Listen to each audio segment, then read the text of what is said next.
Good morning, guys. How y'all doing today? I got a couple of plugins left and then we're ready to go. How's everyone doing today? I'm gonna talk about that dream I just had in just a moment, y'all. Let me get my Instagram plugin and my Facebook plugin and we're good to go.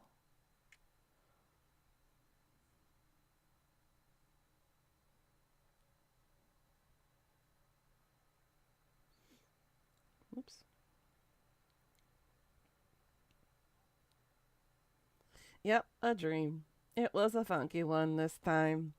I think the three body problem show kind of influenced it a little bit because a certain character from that show was in my dream.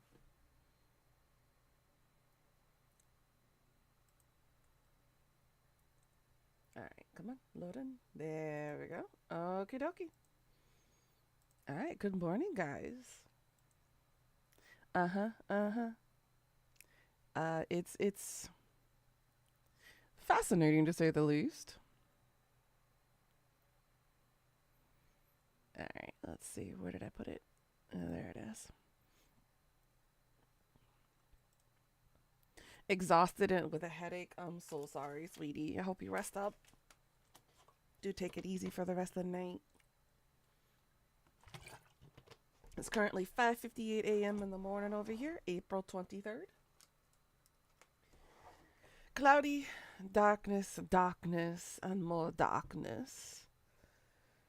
It's 11 degrees right now with a high of 22, and we're looking at a 45% chance of rain. Looks like around the early afternoon. And tomorrow, rain too, 75% chance. Okay. So, blah, blah, blah, blah. Rain. But, anyways, oh my god, guys. So, this dream I had. Trigger warning, it's gory. Okay. So I'm going to read out what I wrote this morning right before I hit live so you guys can get an idea of what this dream was about. So this time it was about a curse in the bloodline of a family who I was with.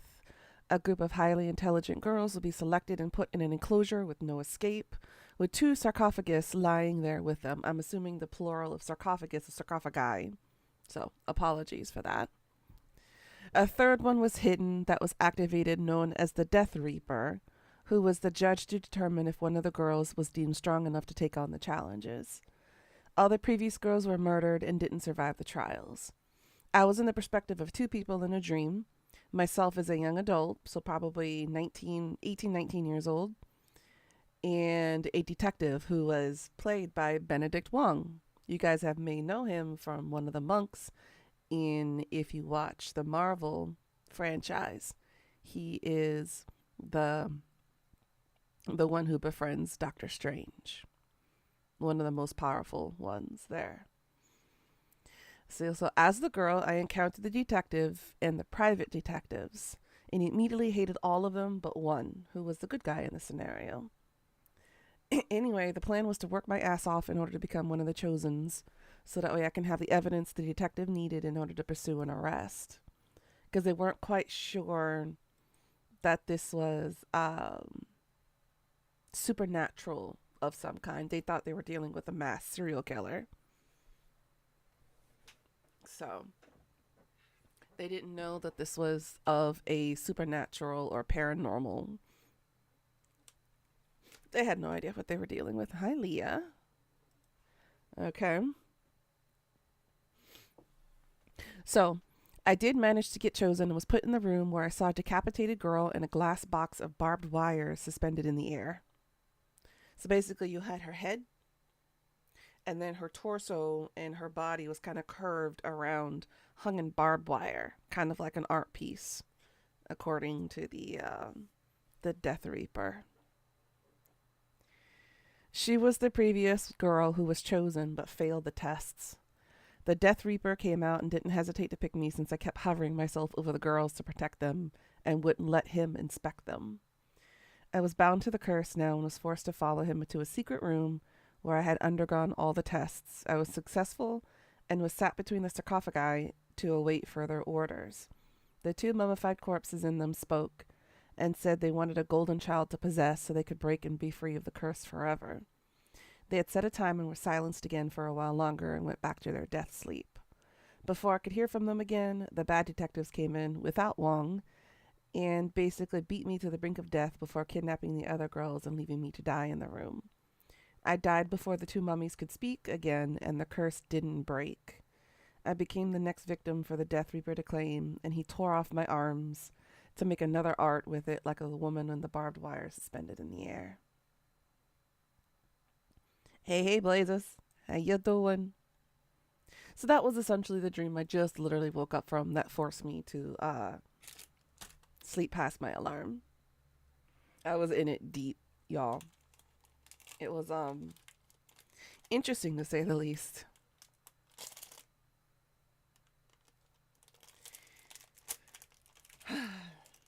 But yeah, interesting, huh? My mind so loves coming up with many different ways for me to die. That one, though, being suspended in barbed wire while slowly being discombobulated was a first one for me. Doing good just buying games and grinding on Forza. Nice. I'm doing good, I think. Weirded out by the dream a little bit. Intrigued a little bit, but a little bit weirded out. But I'm doing okay. I'm just munching on some chocolate cream pies really quickly for breakfast while we get ready. I had a pretty chill weekend. I got productive. Just FYI, the Discord is still under the process of getting that facelift. I started it yesterday. I ran into a bit of snag in one of my bots. I'm thinking of basically not, I guess it's in a way I'm going to reformat that bot and make it a little bit better. I think the commands have changed since this bot had a lot of changes, especially the past year. So I'm going to have to take a little deep dive into that bot specifically and figure out how to fix it. You also had the weirdest dreams. Did you know that it is said if you lay on the side where your heart is, you will have nightmares and bad dreams? I'm a right side sleeper mostly. So that little tidbit doesn't really help there. I rarely sleep on my left unless I have breathing issues. Then I'm usually on my left side. But on my right side, most of the time it's fine. Or if I have a headache. I do like this really weird twist. Like half laying on my side, and then my lower half is like flat. I don't know. It's really weird. But I tend to curl around pillows, body pillows and plushies, because I have something to curl into. I don't just sleep like straight. I sleep curled. So when I say I'm curled up with a good book in bed, I'm literally curled in bed reading a book. That eliminates it. Most of the time I have dreams about me dying, something fucked up. You usually wake up on your left side. Yeah, I'm not much of a tosser turner either. If I stay on one side, I basically stay dead asleep unless some sound wakes me up, which in this case, even I didn't wake up to the sound of my alarm, which is weird because I rarely ever do that. I'm such a light sleeper, but over the past few days, since it's been like dark and cloudy and kind of dreary, I've been sleeping a lot. No Turner. I came into you saying you're not much of a tosser. Oh my God, Jay. Ooh, ooh. I don't toss. I already had one guy offer for me to toss a salad, and I was like, nope. Do it with a cheese grater. The that one random encounter I had with a blind date here in Korea in Busan. That man was wild. Not even an hour into our conversation, he was like, "Do you want to rim job me?" And I'm like, "What? Huh? Did I Oh my god. misinterpret what you just told me, sir? I don't even know you. Not even 58 minutes into our conversation." And I'm like, Damn. "What? Oh yeah, I have a phone call. I'm gonna go now. Nice to meet you. Bye." And I turned to walk away. Took the train back to Ulsan, and I was like, you know what? That's a sign I'm done trying to look for dates. I was just, I was done. That is the first and last only time that some dude has ever asked me to do a rim job. I was like, I don't know where your ass has been. I don't know if it's clean or not. So I was like, yeah, no. You're going to be tossing these nuts. Oh my God. Blazers. Take your hand. Take your hand. Give me all five fingers. And go in your face. Appreciate it. But yeah. First date and a rim job. What else has he asked for other women? I don't even know if there were other women. I don't know. This kid was desperate. Maybe a restraining order. Probably. Never saw that Men man are again. nasty. I blocked his profile and I was like, nope. Nope, nope, nope. I'm done. I deleted all the dating apps after that one because I was like, if I'm getting into the weirdness of it all now, no kink shaming or anything, but I'm starting to deep dive into the weird and the strange, and I didn't want to get involved in it because I, as a English teacher here, I have a reputation to maintain and uphold. So I was like, yeah, no, no, no, no, no. I'm gonna disappear from the dating world for a while because, despite what you think, a lot of guys are thirsty here. It's the women that are abstaining because of the treatment that they get in this patriarch society. So they be thirsty here, but they're always under the assumption, under the stereotype that foreign women here are easy, and that's not the case. Fun fact: for the longest time, I thought rim job is a job where you change the rims of the tires. Oh, that is the sweetest, most innocent thing I have heard all day. I know. You're adorable, Blazers. You're really adorable. I know a couple people who probably would have thought that too before I corrupted their brains, aka Reaper and Su Young.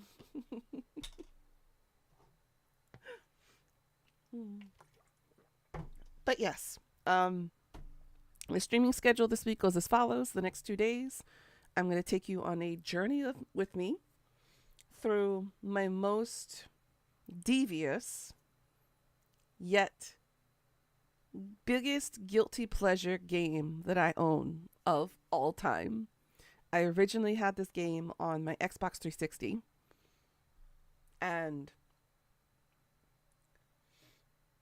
despite me not liking Horatio from CSI Miami, this FBI agent we're going to play as is a lot like Horatio in the sense that he has those one liners. You see him put on those sunglasses, he gets that one last line in, and then he walks into the sunrise or the sunset. It's that same feeling, but an FBI instead of a CSI. Basically, we're going to be playing a FBI agent who is investigating a series of ritualistic murders. And stuff goes awry, let's just say. So think of it as a campy noir styled narrative. It's the best way I can describe it. It's really good. So for the next 2 days, we'll be playing that game. And then we're going to change gears a little bit and switch over to some more Crusader Kings. I have picked out a character I want to try.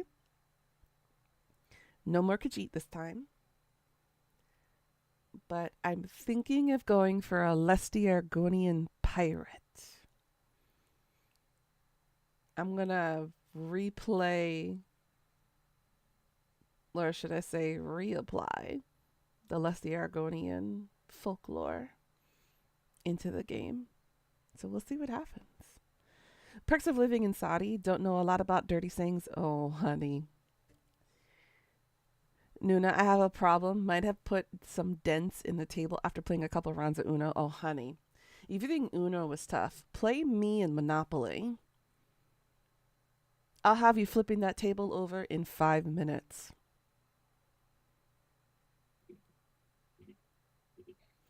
Oh my god, the online Uno is brutal. The little AI bots that they put in there, whew, they brutal. It's like they're designed to be the Terminator. Nuna, seriously, respectfully, fuck Monopoly. I don't think that would be fun. The little pieces are tiny and it might hurt you.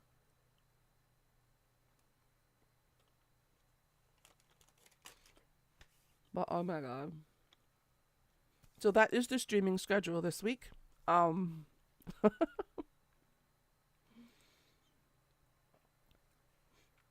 Next week is the beginning of May already. My god, we're already going to be 5 months into the year.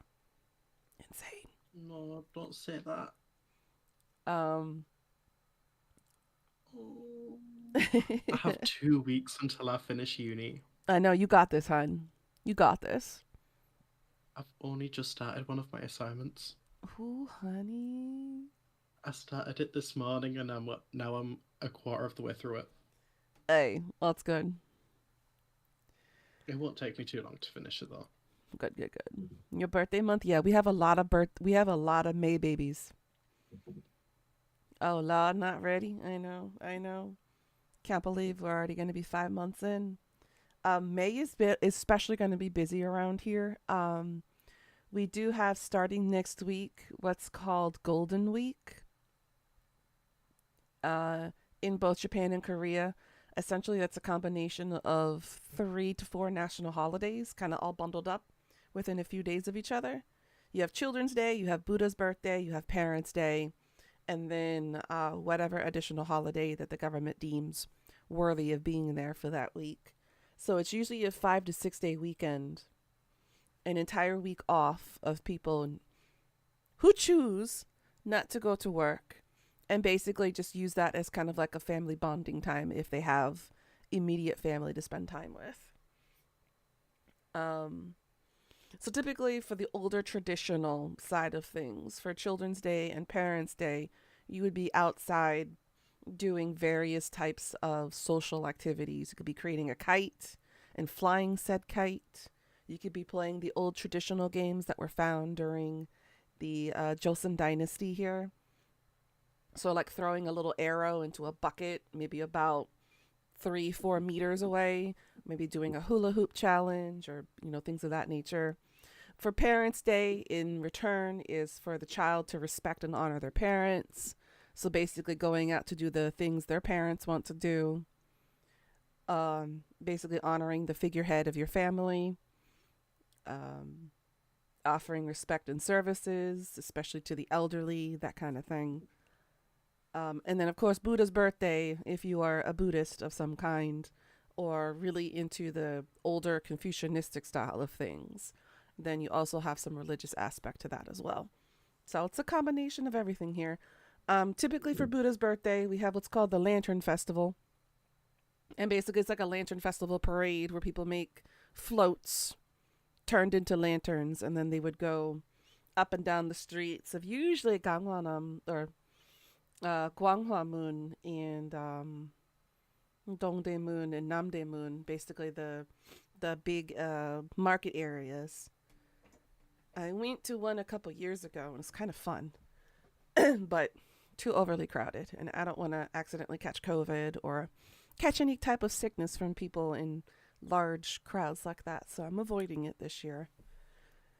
And but yeah, that's typically what's going to happen in the next week and a half to 2 weeks.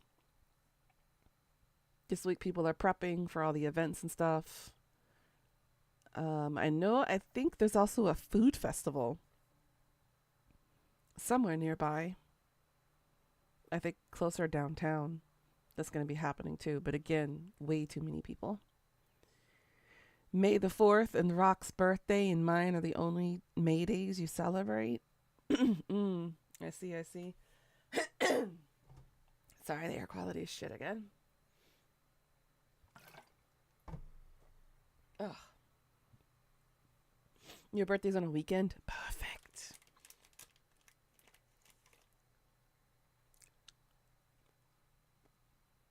Yeah, May is a busy month.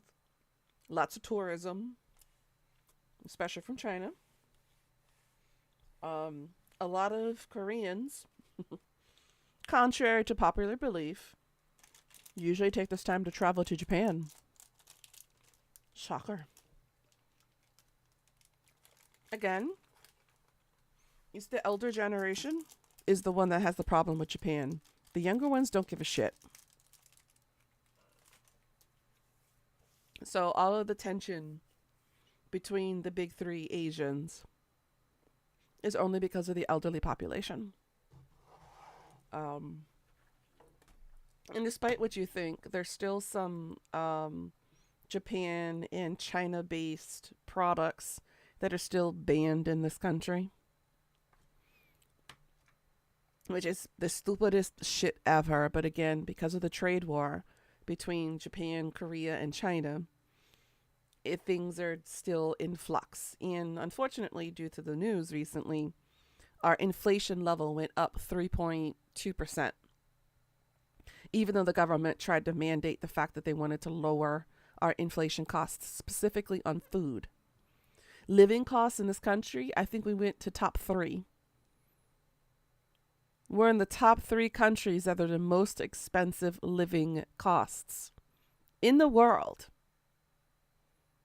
We beat Japan. Japan is now number 4 under that category. We're number 3. This is not the type of competition we want to win. We're supposed to lower the costs. But apparently it went up 3% more. And so my ass is over here eating junk food because that's all we can afford. So I'm going to work really hard on the aspect of exercising. I started it yesterday a little bit. I'm going to maintain a strict exercise routine that I'm going to be doing right after stream, after I let you guys go. Eat my lunch, let my stomach settle, and then do my exercises in the afternoon.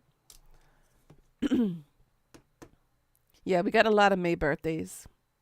The only May thing I want to do is ask you, may I be the one for you? Oh my God. Blazers. You're adorable. Don't quit your daytime job.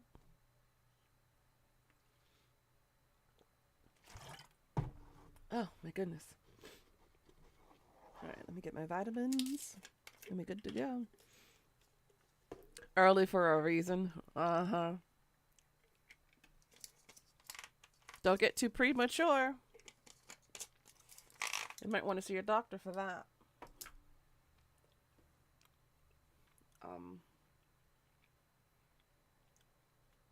But yeah, back to the Discord topic. I added in a couple of channels. I removed a whole bunch of them that were inactive for a year. The suggestions channel is gone. Basically, if you guys want to suggest anything, I think it's best to put it in my DMs so I can pin it and find it easier. But I added in a thread channel for discussions, mostly for you to post your schedule if you want to do a hangout at some point. One for story, one for movies, and one for games. So we still have to do the story exchange thing where I can discuss the topics that I have that are too TOS for stream.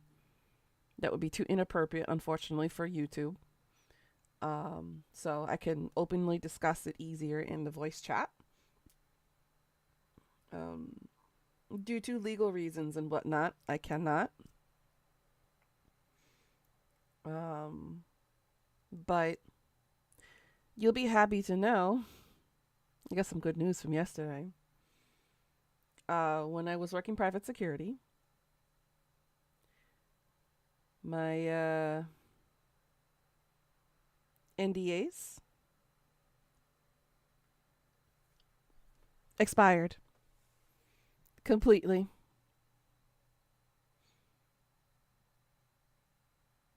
So I can discuss some things, but not all things.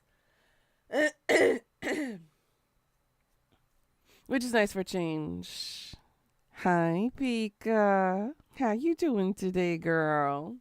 Did you have some naughty dreams last night? Did I manifest it appropriately for you?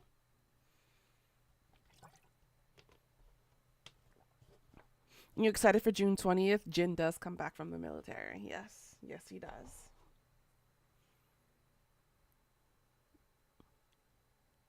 That he does. I want my Kai to come back, but Blazers, it looks like my EXO boys are only they're only gonna be together for one more further exclusive contract to expire, and then they're all gonna go their separate ways. I don't know what Kai is gonna do. I'm sure while he's been in the military, he's been mulling over things. You can't remember your dreams? You were too wasted? Damn it. Well, maybe it was so good that you forgot. Crazy how fast the time has passed. I know. He should be coming out of the military either late this year or early next year. I forgot exactly how many days he has left. But he is in the public sector now, not in the private sector. So, but yeah, makes me very sad that I will no longer have a reason to fangirl for K-pop. Yeah, he has smashed it every time. I hope he continues his solo bouts, but I have a feeling he's going to want to either focus on dancing or he's going to focus on his acting career. Because he did pretty good in his two dramas that he was in. But he also said he wanted to do more variety as well. So who knows? We'll see. We'll see where his career goes when he comes back out. Yeah, even I faded out with those two groups too. I don't see much information or news about them anymore. ATEEZ, yeah, especially with Coachella, but I haven't really been like fangirling K-pop for like almost a year now. It's kind of sad. Sure, the thirst traps are fun and all and fine, but all these newer groups that keep coming out, they keep getting younger and younger, and I feel too awkward to really idolize or fetishize them because I'm more than double their age. They're all like my students' ages when I first started teaching. So I'm like, nope, not crossing that line. I do not want to be into one of those crazy ajushi/ajumas who fan craze like otakus do. Yeah, the new Hive group. Yep, the youngest is 13 to 14. Uh-huh. Same, you've been more into Thai, Filipino, and Japanese. I've been leaning more towards the Japanese now again. Unfortunately, I did hear that one of the Gazette members had passed away. And that has rocked. We have lost two greats in the Japanese visual kei industry. We lost Sakura Yatsushi, and then not even a couple months later, we lose a member of Gazette. All right, good night, monster. Try and rest up, hun. You might need to see a doctor for that, hun. Just saying. You've been in a lot of chronic pain for like almost a month. You need to get that checked out.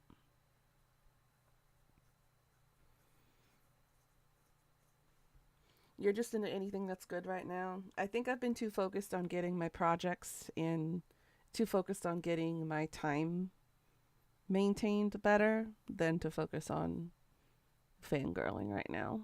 I don't know, maybe I'm just growing older and I'm aging out. Who knows? It's gonna say maybe my hormones are balancing out, and I'm like, nah, that would be a lie. That would be a lie. I try not to lie.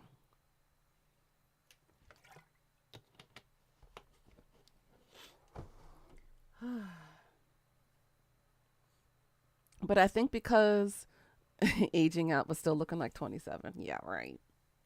That was 27 a fucking decade ago. What was I gonna say? Shoot. Oh, but I think ever since the falling out with um YG, and then with all the weird stuff from JYP, and then Lee Suman for SM, I started to lose faith and basically respect for the CEOs of the entertainment industries.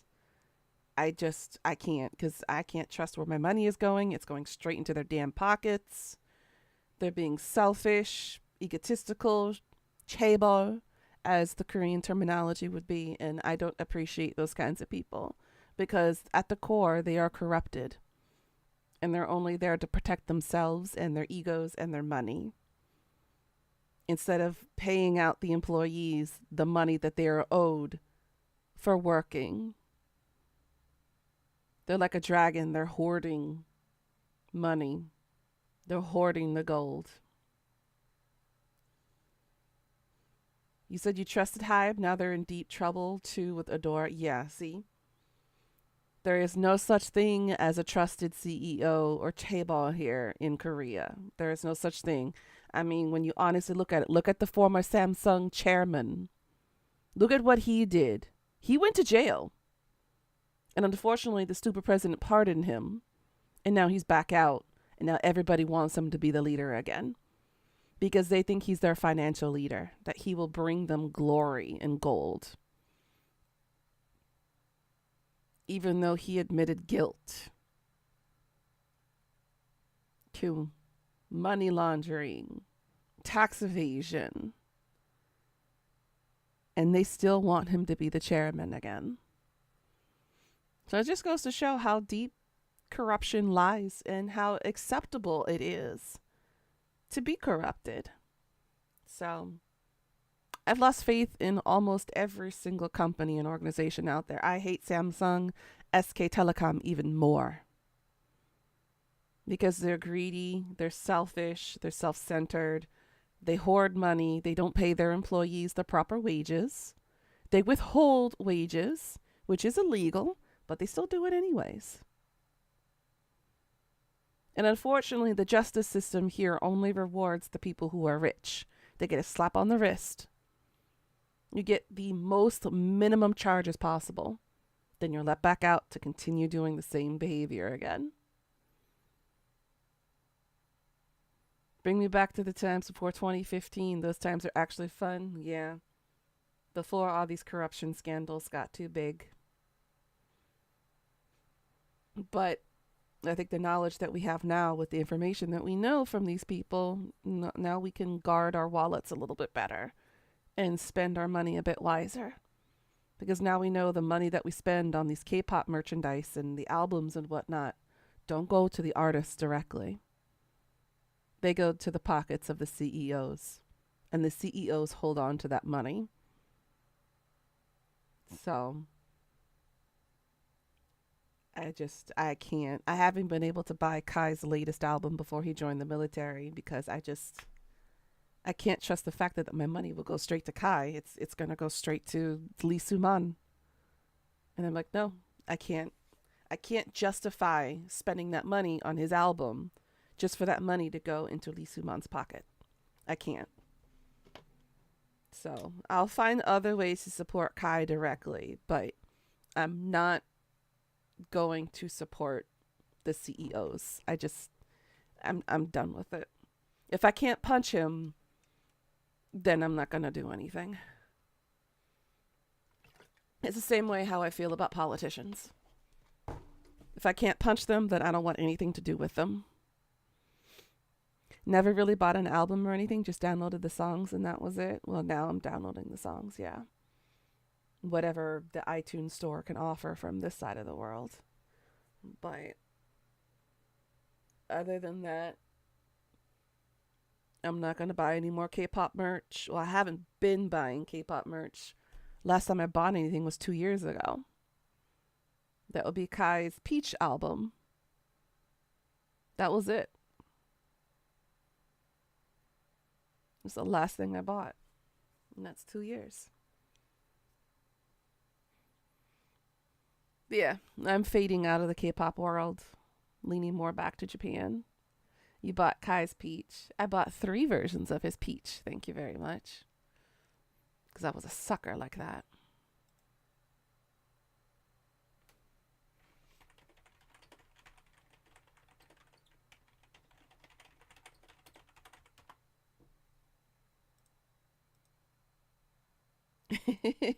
Hey, yo, 3 different types. Yeah, apparently there was also a picture of him and fingering a cake and then smashing that cake all over his hands. And he's walking around with like bloody peachy hands. Don't ask me. I don't know what that photographer was doing. Okay. Do you want to see it? I have it. Hold on.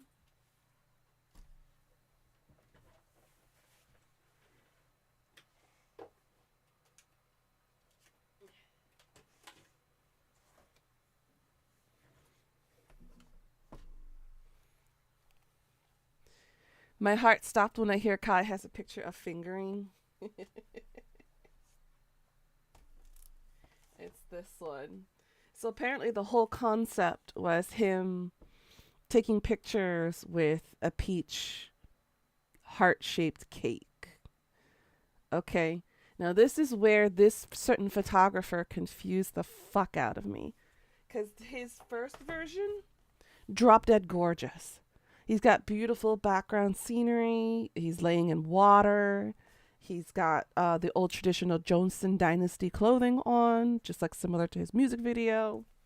And then we get this crazy shit for the second version here, for the photo version. He messed up the cake with his fingering abilities, damn. But let me show you. All right, so here is one of the photo cards that you can get for him. He's got cake all over his hands and face, which honestly, from a distance, it does not look like cake. Okay. I'm not kidding, guys. I don't know what this photographer was thinking. What kind of concept were they trying to go for? Okay. All right. Let me see if I can find it. So at the beginning, he's like taking pictures randomly with like furniture pieces. I'm assuming this is supposed to capture his youth, his boyish youth. I'm assuming so. Okay. And there's a lot of space here you could fit another photo here. There's a lot of wasted space in this album. I did talk about this album before, and the fact that their concept was a bit naked because they had so much white space on the pages. If they really wanted to, they could have turned this picture sideways and filled the entire page. But you know, that's just the concept person being a bit lazy. And I got everything falling out of it. Okay. You have that. See, again, wasted space. You could have had another page here.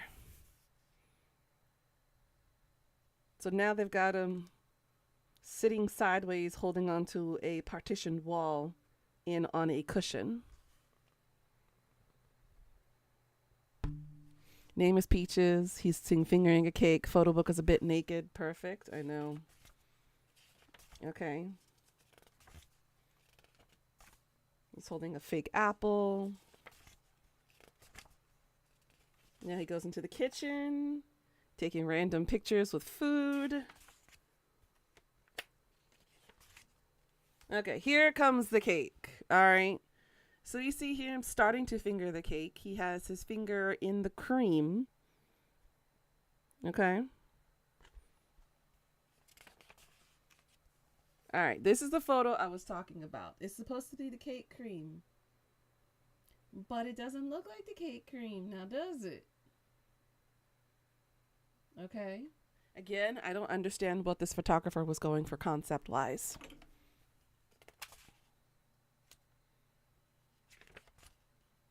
Okay, here we go. He's fingering the cake. Mayday, mayday. He's fingering the cake.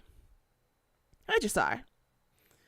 I'm pretty sure they took the pic the K-pop fans love and they got alcohol and said, fuck it, let's take whatever pics we can. See, look. He's fingering the cake with both fingers. See? I'm not exaggerating. Okay, then they got him in his like old pajama style outfits, sleeping with a book on his head, kissing an ace of hearts, slept on puzzle pieces on his face.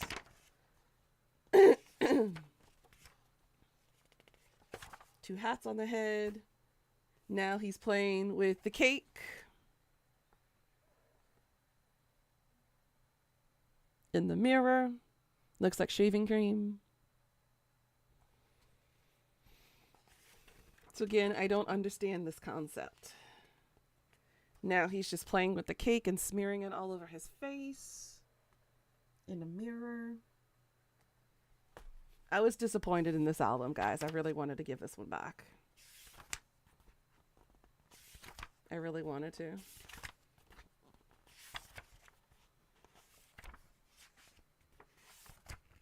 But yeah, that was it. Should have named the song Cake at this point.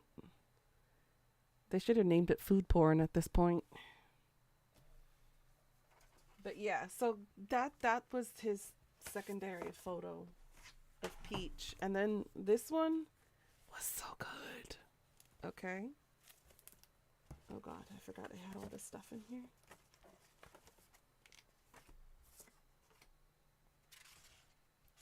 Okay, for this one, he had a peachy concept of him. Like very lucid type dreaming type of thing. Should have named it. I mean, am I wrong? I love this one so much. Because this one actually based on the theme of his music video. So you have him posing in like these really cool background sceneries. Yeah, see, like I said, a lot of the empty spaces. See, so much empty frickin' spaces. They got lazy. And I love this one in particular. He's got one of those old ancient outfits on. That concept was beautiful.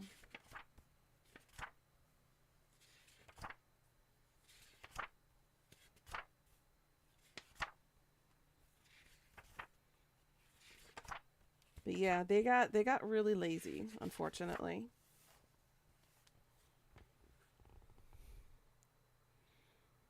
How the fuck Kai looks like he's still in his teens. Man never ages. I know. It's all that makeup. That's all I have to say. Plus, some guys here are just naturally beautiful even before surgery. And it makes me so jealous that they look so damn good.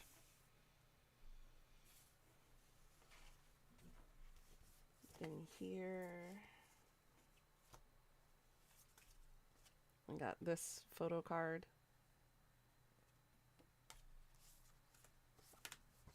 And then the poster. So I was very disappointed. Just sorry, did you clip me saying spank me harder, daddy, twice? Flawless skin, meanwhile, you look like a ripped apple. Oh my God. Dude, don't say that about yourself, Blazers. You're adorable. Now shush.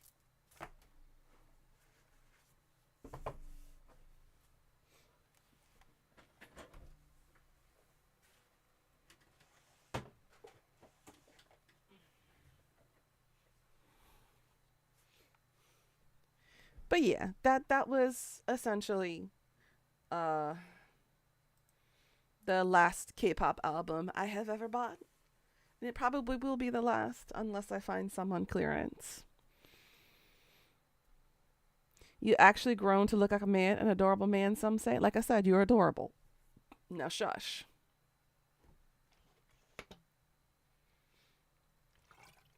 Alright, before I click this game, trigger warning, graphic, gore, blood, cringy voice acting. So if this ain't your thing, turn away. Okay? We're going to be playing an FBI agent who's dealing with demonic satanic rituals. This game's on your wish list. Oh my god, it's so good. It's so cringy, it's so good. It's campy. It's good. I love it. Again, this is my guilty pleasure. This is the most guilty pleasure game I ever own. I will ever own. And I've never finished it. I originally had this on the Xbox 360 when it first came out. It was gifted to me by an ex of mine. And I fell in love with this game instantly when I first started playing it because I was like, oh my god, the voice acting is so terrible. But it's so good at the same time. Thus, the guilty pleasure. It's the kind of game that does not hold your hand. So you can get lost real easily. Alright, see you, Jisar. So all the good stuff? Yes, all the good stuff. Exactly. So FYI, if blood and gore is not your thing, you have the moment now to turn around and walk away. Terrible voice acting is what makes a good game memorable, just like Resident Evil.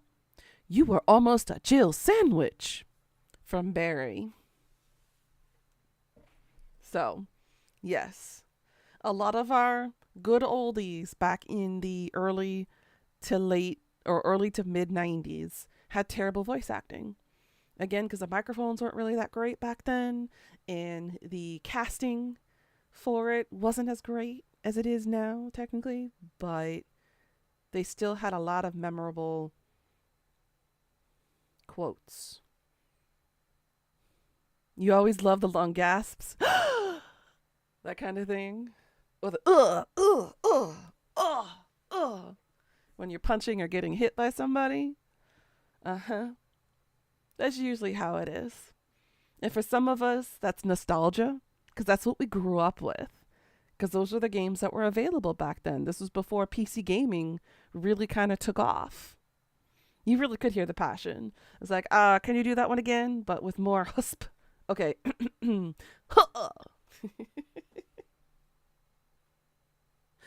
So, yeah. But now that we have better microphones and everything, that if you could remaster this one, I'm pretty sure it will not be the same. You just cannot capture the personality or the aura of this game if you have to remaster it. It's kind of the same way with a lot of the oldie goldies that we have, that people have remastered. It might be beautiful, it might be gorgeous as a remastered, but you'll never capture the original essence. Just like with Resident Evil 3 with Nemesis. The original Resident Evil 3 on the PlayStation 1, you had Nemesis chasing after you, and you would hear in the background, stars. And then you hear the roar, and then you hear, die. You could actually hear that in the original. In the remastered version, you don't actually get to hear Nemesis growling in the distance. You can only hear him say that when he's within your proximity of being hit. So a lot of it, again, has changed, and it's just not the same, and I get it. But that's what makes these old ones, especially if they're directly ported and not changed as a remastered, they still hold the original nostalgia with it. As someone who grew up with Tekken 2s and 3s, the huas and has have become a part of a beautiful memory. I know. God, I miss playing Tekken with people. I do. Tekken Tag, for some reason, was my golden child. I mastered Tekken Tag. And I have beaten everybody that I had come across playing that game. But I no longer have it, sadly. I think somewhere along the line, my copy got lost. You love Tekken 3? Oh, it's so good. You never got Tekken Tag to work? Oh, honey. It's still in your closet with your PlayStation 2. For some of my birthday parties, I would bring out the games, and we would do Soul Calibur, Tekken, Mortal Kombat, Street Fighter. I would take all of the arcade classics, and I would play them with my friends, and beaten every single one of them. But now, since I have been not playing fighter games as much, I'm a little rusty. I went against Pickles in Soul Calibur, though. We were pretty much neck and neck on that one. Nobody fights me as Talum, because I'm so good at Talum. I can knock you out so fast with her fast combos, so long as you don't counter me. But I'm pretty good with her. Talum and Killick were my top 2 players in that one.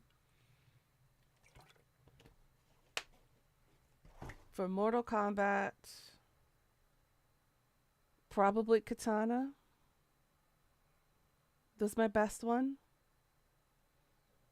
I've only ever had one flawless victory with her. Just the one, and I wished I had recorded it back then. Hrodong and Eddie and the Devil Jin were the shit. Oh, you're not joking. But when it came to those games, I always mastered with the females for some reason. In Street Fighter, of course, it was Chun-Li. Although Ken, I did okay with Ken too, but not too bad. There was one game called Bloody Roar on the PlayStation 1. I was pretty good with Alice the rabbit and the cat. I'm trying to remember the third character. Was it Mercury? No, Uranus. It was either Mercury or Uranus. Forgot which planet the person was named after. Right now, Mortal Kombat 11 Deluxe and Injustice 2 Legendary both are on sale for $39 only. Oof. That's still too rich for my blood. I'm a broke bitch. I forgot, did this game work with controller or no?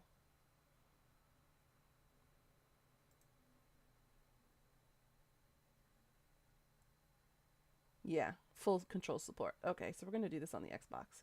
So let me give you guys a little preview of what we're going to be playing today. Okay?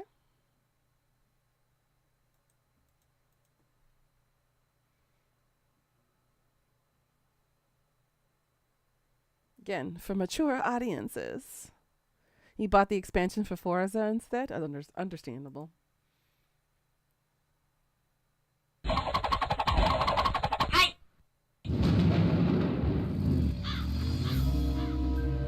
definitely something in this town. You feel it, Zach? Coffee warned me of that. It said, tomorrow you'll arrive in a place that will change your fate. What do you think is really happening here in Greenvale? Zach, it's all starting to come together. Wasn't it nostalgic? Is it a scary story? Uh-huh.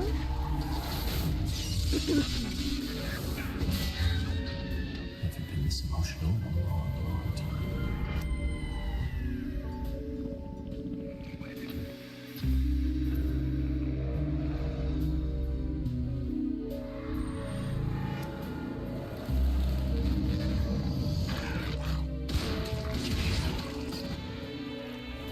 God, this is so Just a black nostalgic. tea. Take a sip of coffee. So think of this as pre-Alan Wake. Zach, do you remember what the coffee said?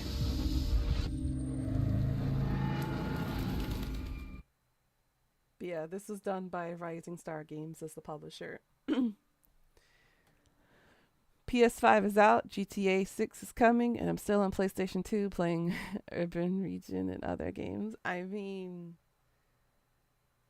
I'm still playing PlayStation 1, Game Boy Advance, Game Boy Color, Nintendo DS, PlayStation 2. I'm still an old school console girl. I ain't gonna stop and I ain't gonna change. Wait, what? Number 2 is available now? I didn't know number 2 was available now on the PC for me. This was region locked. Oh my god.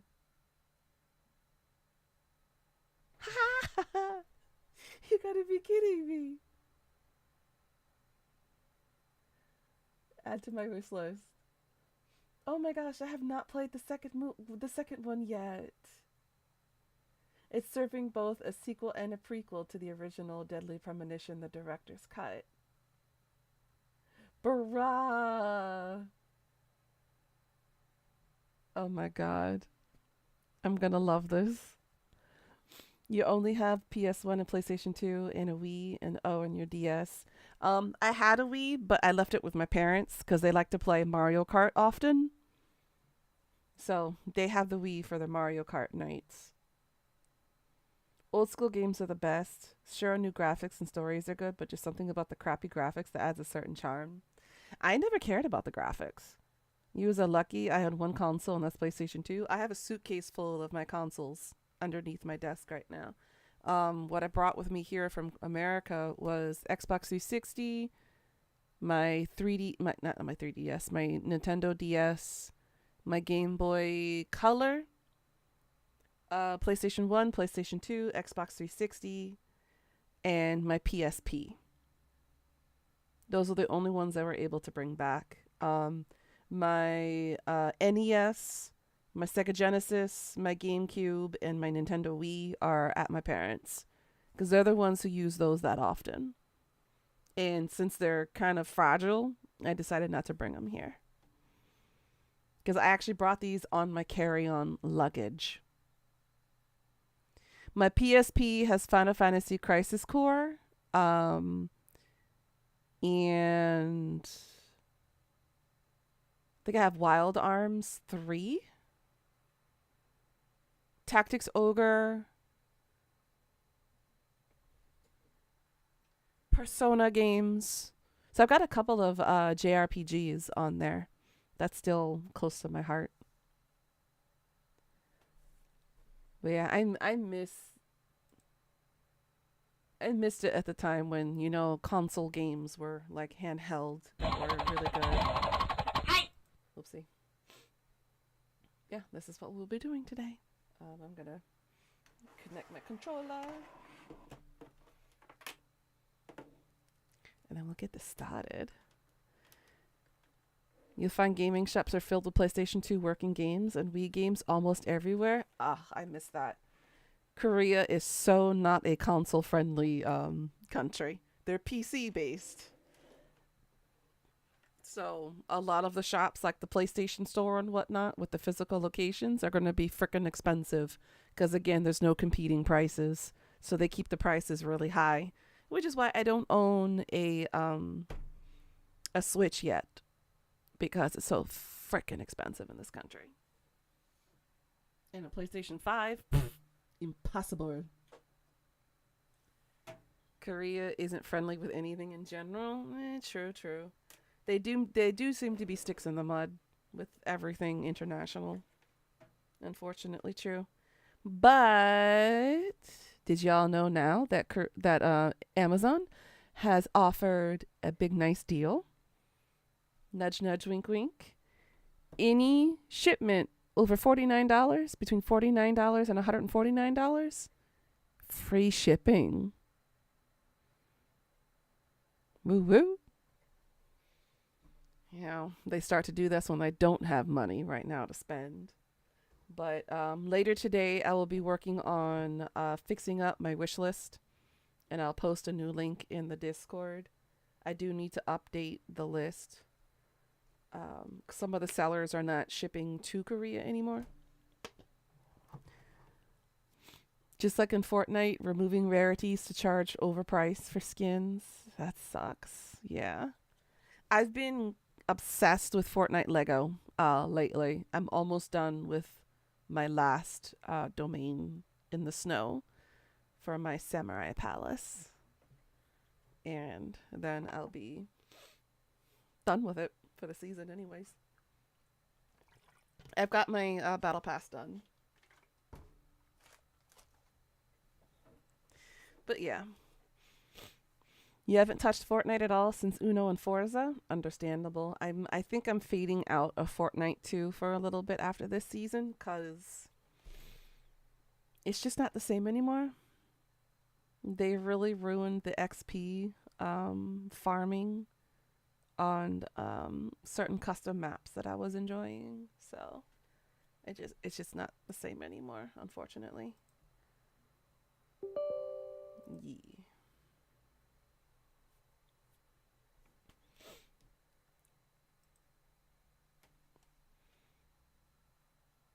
But yeah, it's just not the same. I do miss it. And I miss the people I used to play with too. I really do. But the lobbies have gotten so sweaty that it's just impossible to play. Granted, I'm still reaching like the top 10, top 12, but you really had to really fight for that position. Is fixing what isn't broken and fixing what's not, and not fixing what's broken. Plus, the old Fortnite devs said the new teams are not doing more, even, which was the magic of Fortnite. Yeah, I noticed that too. But that's typical, especially when you have a change in leadership. It's just not the same. And it sucks.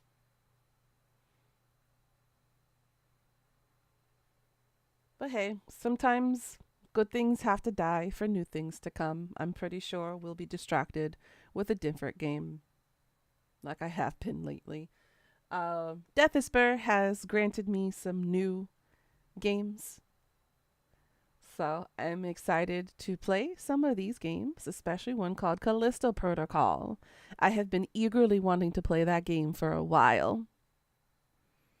And I'm excited to play that one for stream.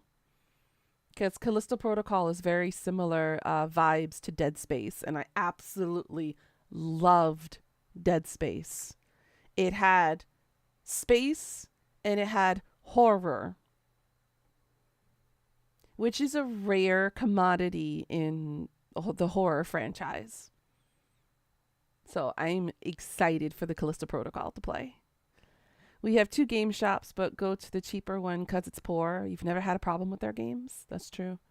Cheap shop shopping is the best. That's so damn true. You can definitely find gems, hidden gems in there. Calling it Tim Sweeney will be the reason Fortnite dies and ends. I'm not surprised. I would say that too. It's kind of like the way Twitch is dying because of that new guy that took over when the other one stepped down. Twitch has not been the same since he stepped down. And it's been, as you guys have seen in the news, it's been spiraling into decay. And they're shooting themselves in the foot. Starting with that pay change that they decided to start. And now with the whole nudity thing, the whole sexual thing, and all of that stuff is just absolutely insane. And why isn't the game working? The computer's having a hard time running the game, apparently. Well, if we can't get this started today, then I will go ahead and pick another game. Let's see. We're doing installation scripts. Twitch is actually dead. It's just only fangirls showing whole body dancing ASMR and whatnot. It's basically OnlyFans. That's freaking sad. But go figure. As soon as I leave, or as soon as I'm forced out of Twitch, that stuff happens. So it seems like Twitch removing themselves from Korea's base basically initiated this. That's what freaking sucks. Let's go to settings here. You're hoping that they have Onimusha because you've been having trouble getting that game. Understandable. Literally everyone you watch is left streaming too. That freaking sucks. Since I no longer have access to watching anybody's streams on Twitch because it'll say not available in this region when I have a black screen pop up. I don't know what's been going on with Twitch since I've been basically dropped off the face of the planet with that provider, with that streaming provider. And so it kind of sucks. Let's see. Full screen mode. We have English, French, German, Italian, Spanish. We're going to leave it in English. Mouse sensitivity up a little bit.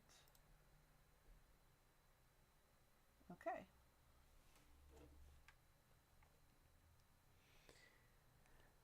But that really sucks. Like I said, Twitch has literally shot themselves in the foot since their big announcements in December last year. Ever since they decided to drop Korea off the face of the planet because they said, although we didn't amount to anything to them,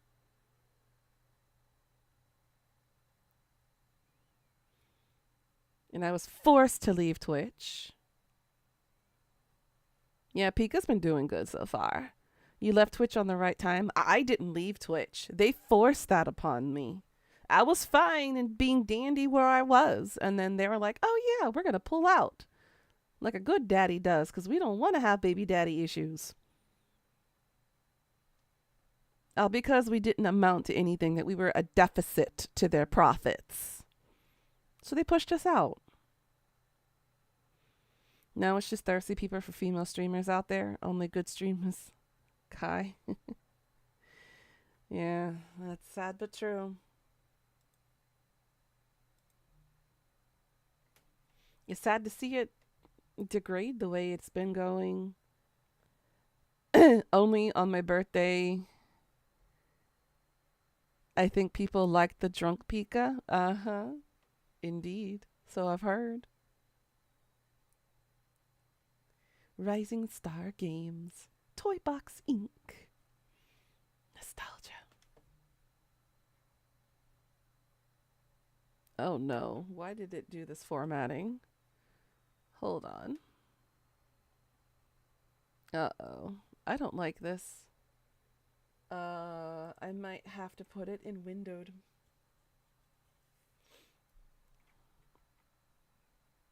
It shifted everything and closed out Discord.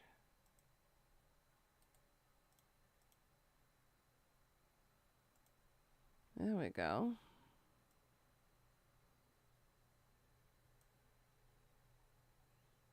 Jesus.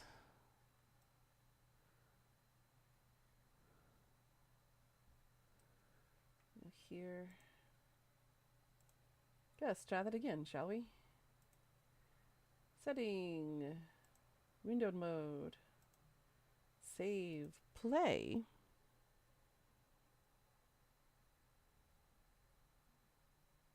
Play. Oh god, this windowed mode.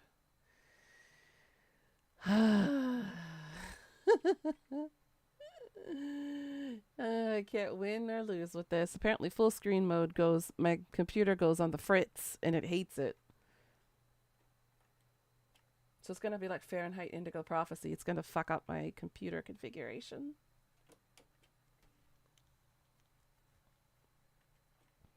Hold on, I'll fix this.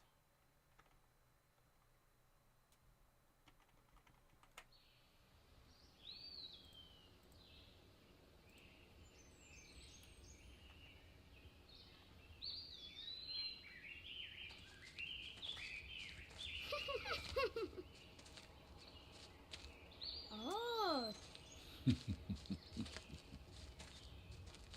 This used to be the best part for us. True, true. oh, Look at the Yep. two little kids.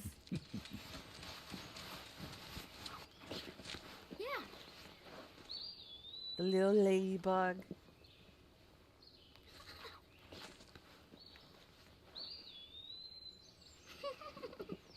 Until they poop on you, and then you stink for a while.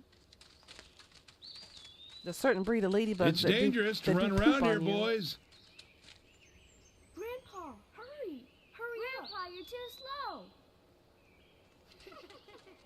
Now look at us, right?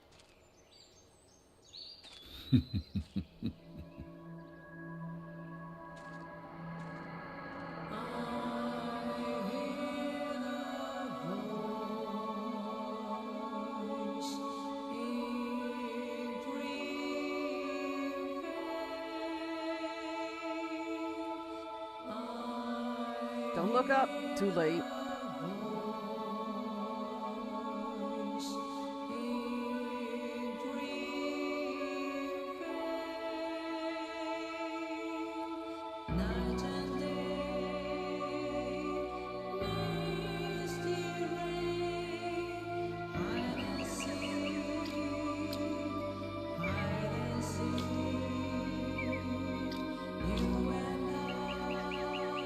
There she is.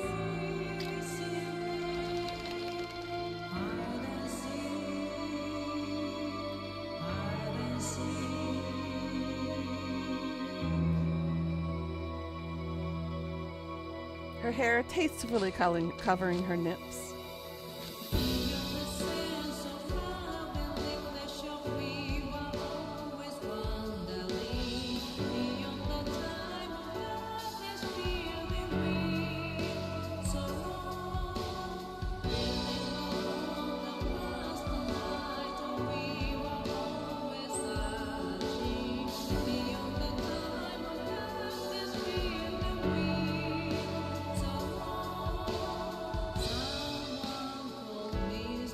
Look up, Grandpa.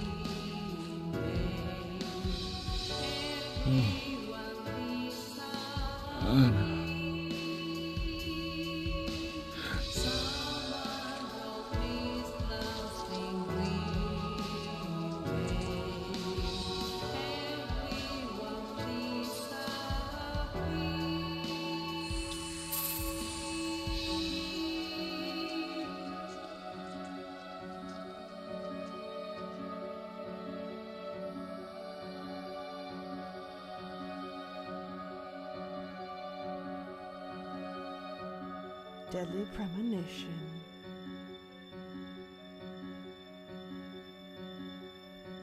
The director's cut.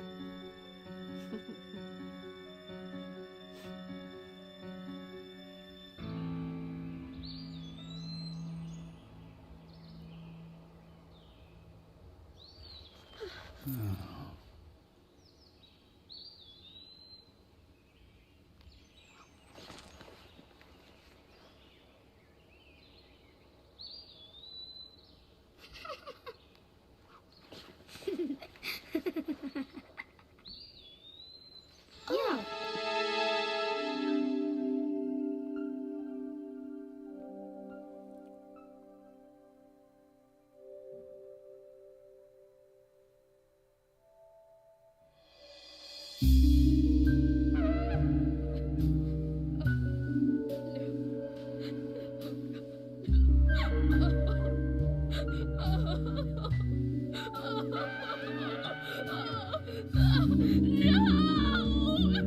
See what I mean by terrible voice acting already?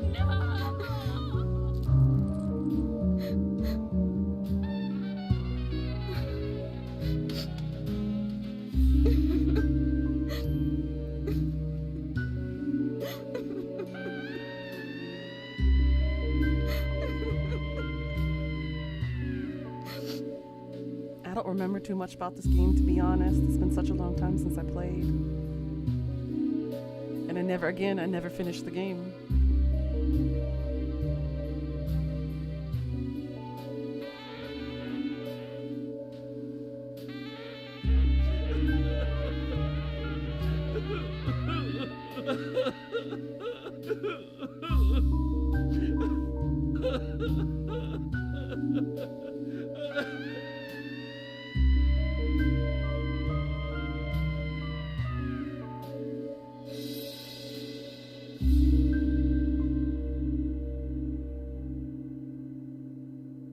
What an introduction, huh?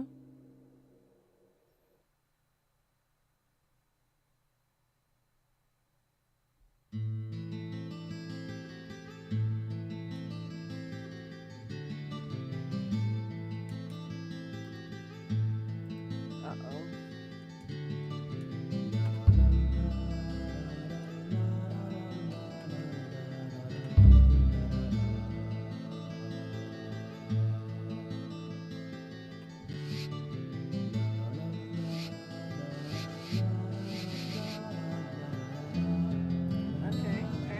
controller is not working.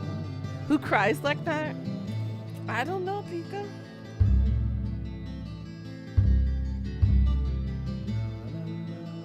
Oh, this is awkward. This is awkward configuration for the keyboard.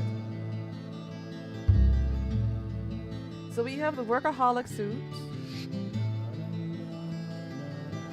Happy Songkran suit. Money rewards is ×3. Field ops suit, increased HP and attack power. Espresso suit, tolerance to hunger and tiredness is ×3. Special ops suit, increases HP, attack, and cash. Reduces hunger and tiredness. High roller suit, money rewards. And pumpkin suit, tolerance to hunger and tiredness ×3.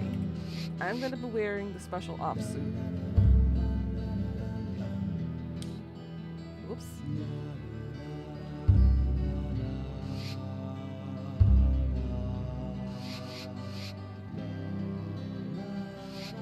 Okay, so we got Chibi Chibi Bang Bang. Instead of Chitty Chitty Bang Bang. We have the Devil's Red, increases max speed and faster acceleration. The Blue GT, enhanced handling.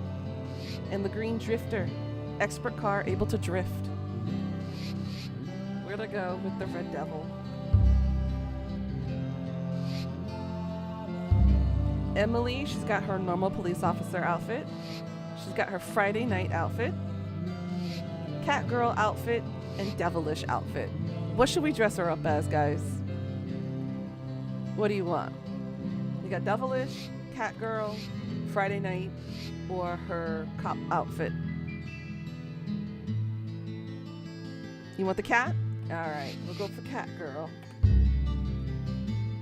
And then the ritual killer, we have the Halloween coat, and we have the rain coat.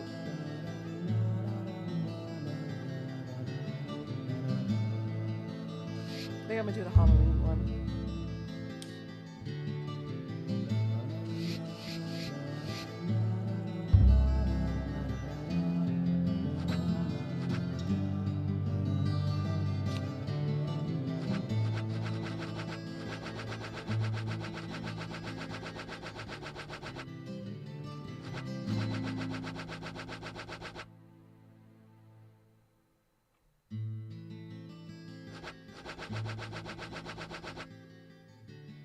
There we go, that's more tolerable level.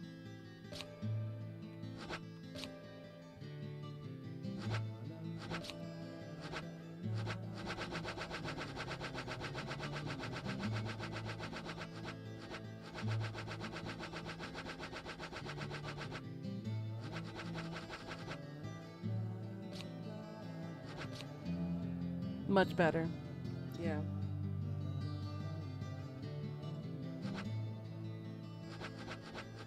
I wonder why autosave is off. I can't change it either. Settings normal, camera settings normal. I don't want introvert or inverted. Change the blood color.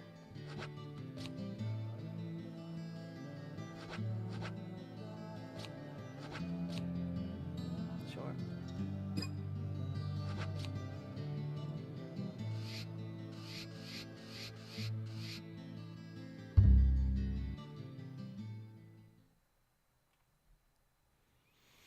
Apologies for only having it in windowed.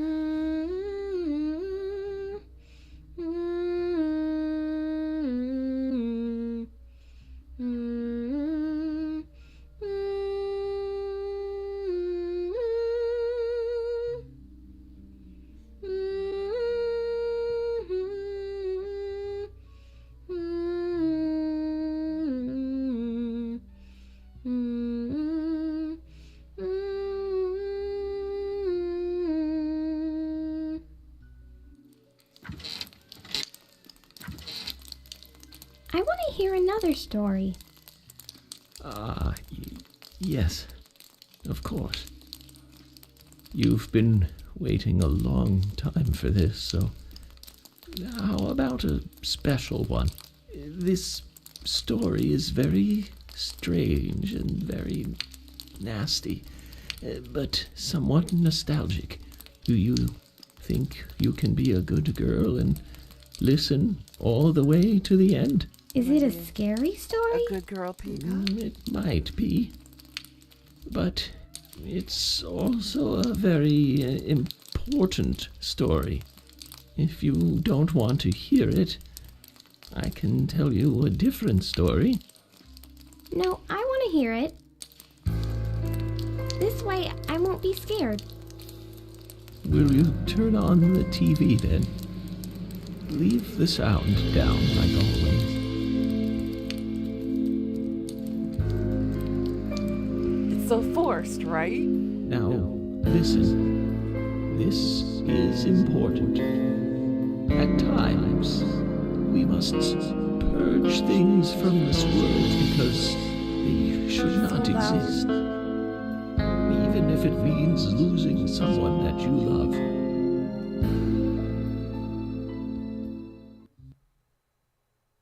Hoy.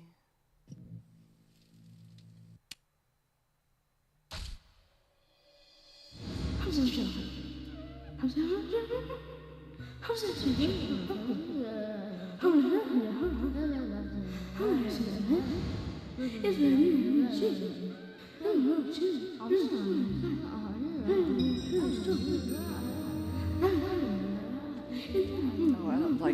I don't like keyboard and mouse on this.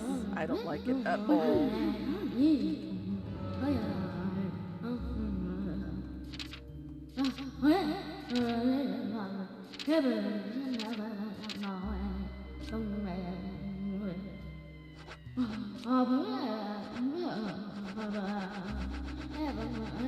Sorry, I will lower the volume for you guys.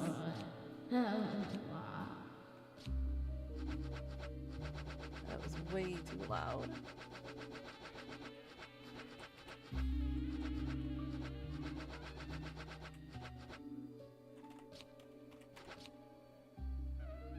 That's more tolerable. God, my ears were exploding. Okay.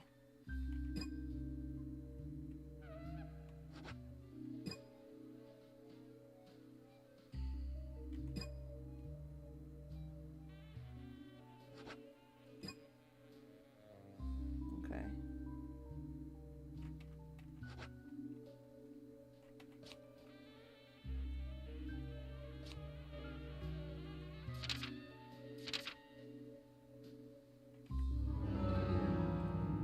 Okay.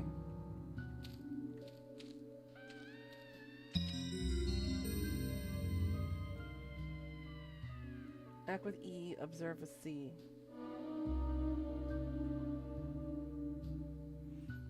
Need to sort something in your Discord? Alright. A white screen.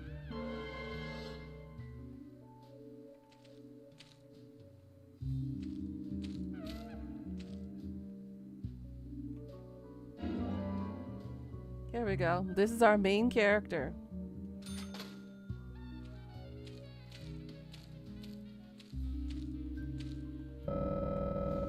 A strange clock is ticking away, though the room itself makes you feel as if time has stopped. A doll, shaped like a fat man, it has a plate on it, which reads Washington State. Sorry to keep you waiting. It will start soon. It's about time to get started.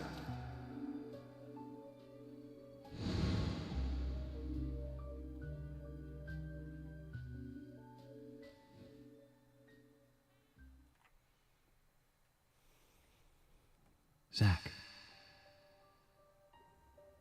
Zach, can you hear me?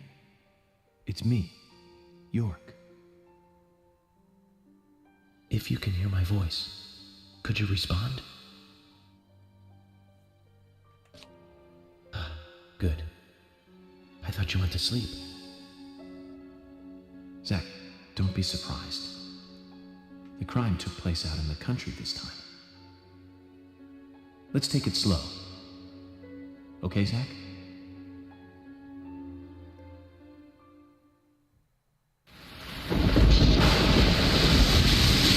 I lowered the volume and it's still loud as fuck. Sure, that's one way of looking at it.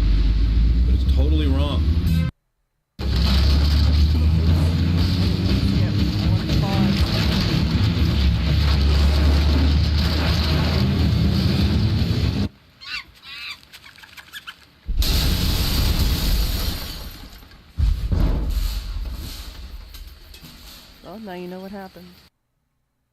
Hold on. Let me lower the volume for you guys.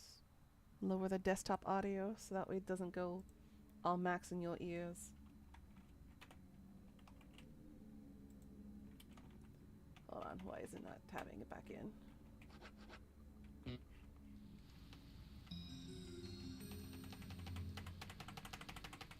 We're going to,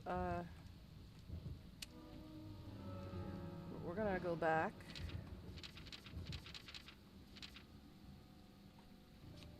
Yes.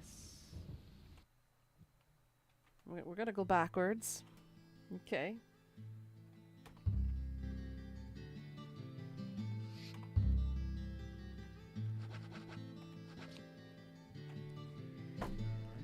It didn't save everything. What the fuck?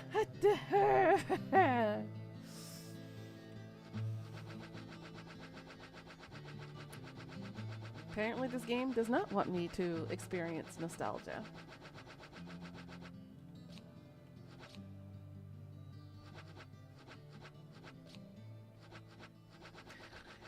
Welcome back, Pika.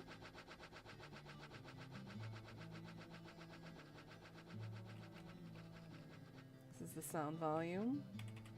We're gonna bring it down to 30. CV. Cinema volume? I'm assuming.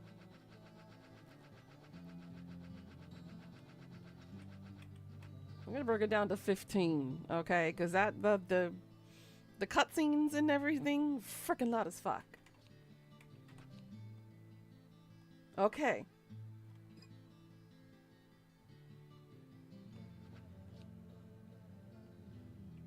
All right. Now let's go. We already saw this part. You saw this.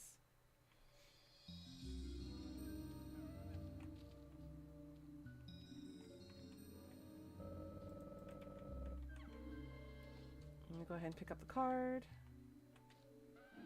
Francis York Morgan, our detective agent that we're playing now.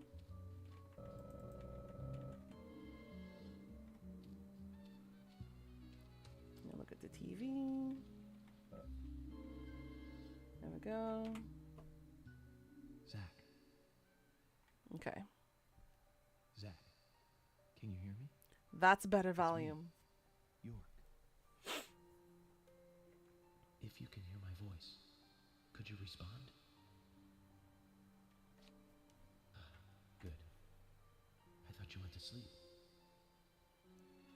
Zach, don't be surprised. Ooh, you having some birthday cake. Ooh, girl, enjoy it. Let's take it slow. Okay, Zach? Okay, now we're good to go. Hopefully it doesn't... Still loud as fuck. Sure, that's one way of looking at it, but it's totally wrong.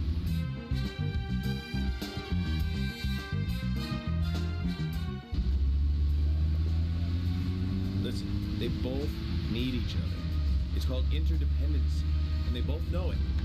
Look at him multitasking while driving, Yeah, I know. like a moron. He does terrible things to Tom, nasty, even sadistic things. But that's fine, as long as that's what Tom wants. Think of his actions. He's always asking for it. It's his partner's job to fulfill that need, and Jerry knows that. Proof? Well, in the Tom and Jerry show, they live with each other. Hello? Hello?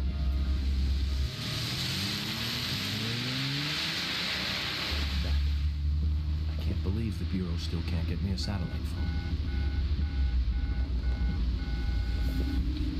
These puppies are making me go to another town in the boondocks again.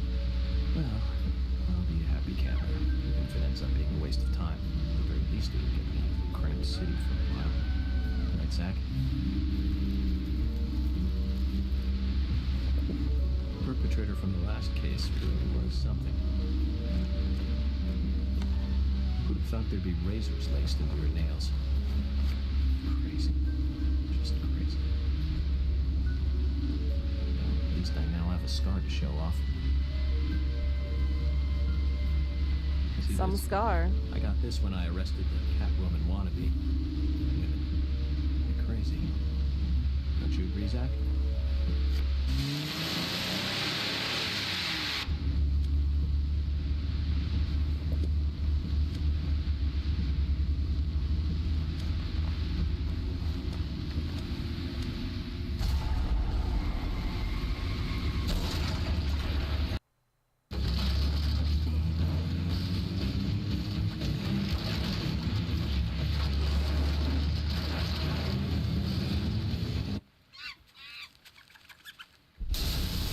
Squirrels that sounded like monkeys.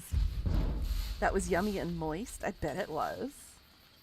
Was it your sponge cake that you were talking about before?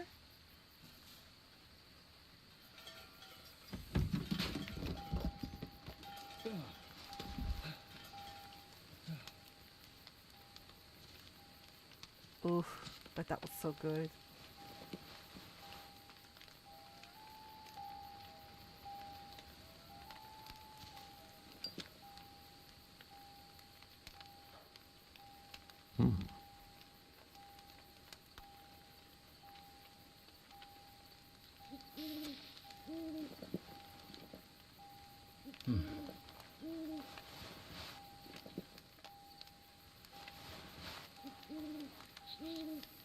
Bad habit, my man. Bad habit. Zach, there goes the civilized world.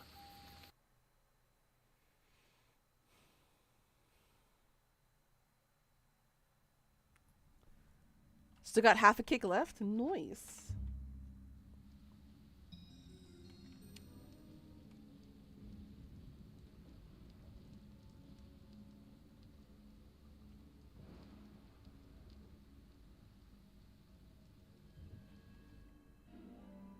I have a steel pipe.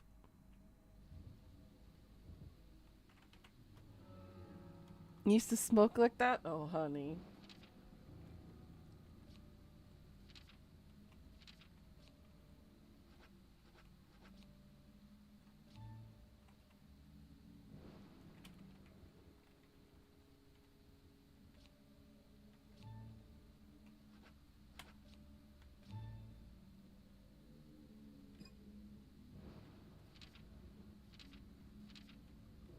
What? Oh god, what the hell is going on? Equip. Thank you.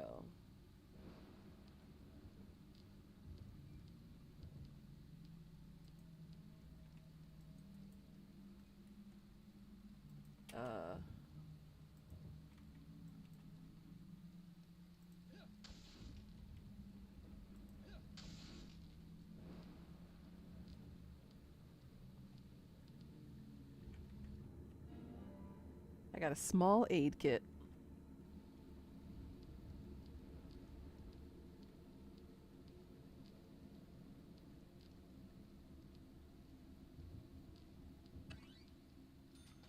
Agent Honor plus 30. This is really weird on keyboard and mouse. I freaking hate this right now.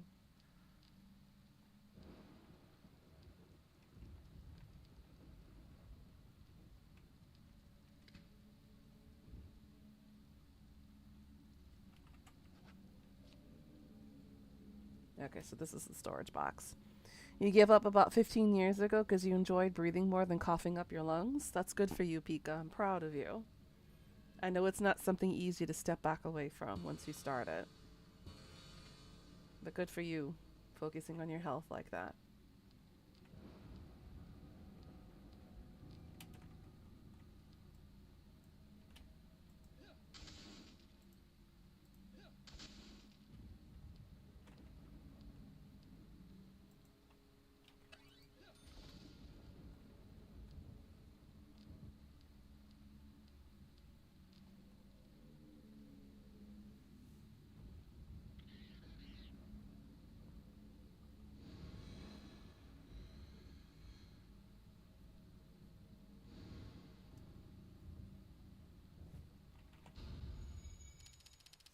Profiling start.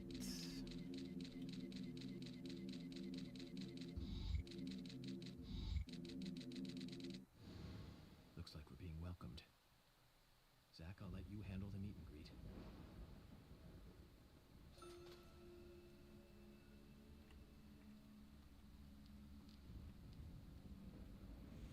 You're addicted to the nicotine, but at least you're not breathing in the bad stuff anymore. Yeah, you gotta slow down on that too.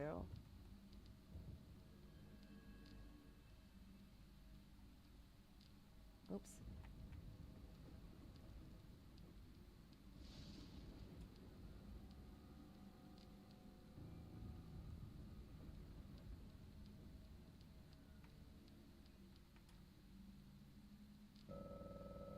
Can't see much through this fog. The path might be blocked from the rain. We should stay away from obvious danger.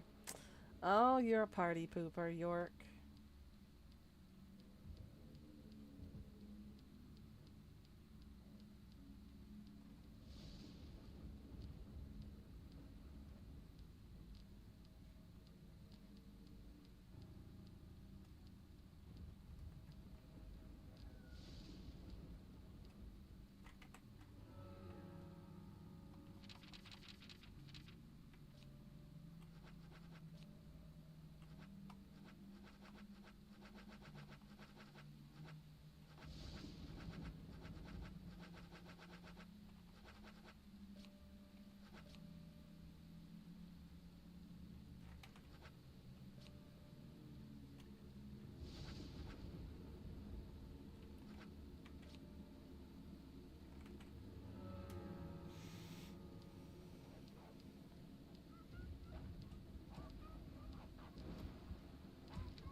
Something ate a doggo.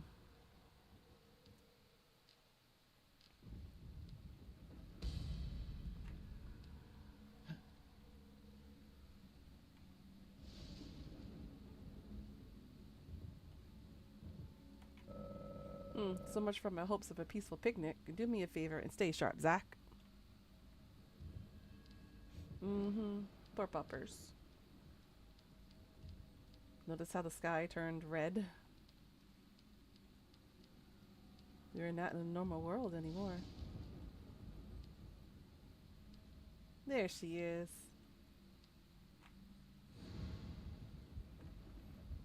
In this case, I'm gonna want my gun out.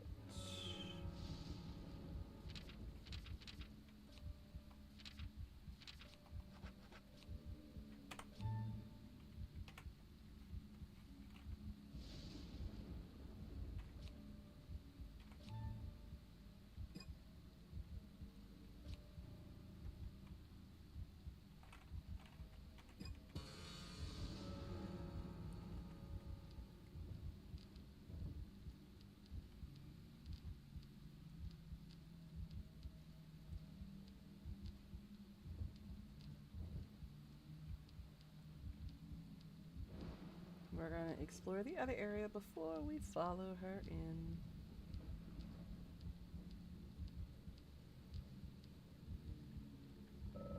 The door is old but still functional. It might move if we had power. And no, Zach, I'm not resorting to brute force. Lame.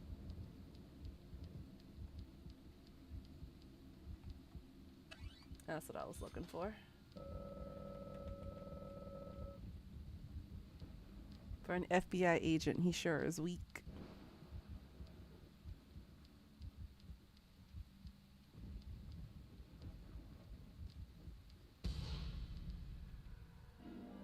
I got a can of pickles. Doesn't look like anyone lives here. No reclusive, hairy brutes to greet us.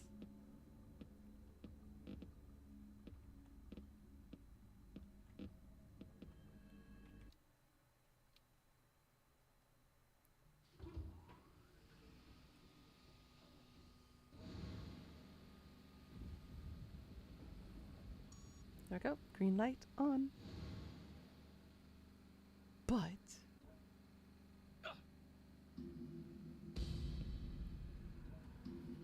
There she is.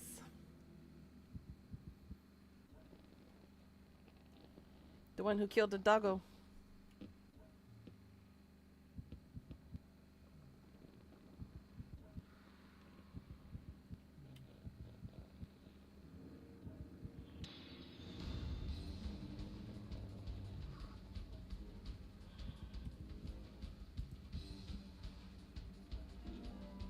I got mysterious shadow.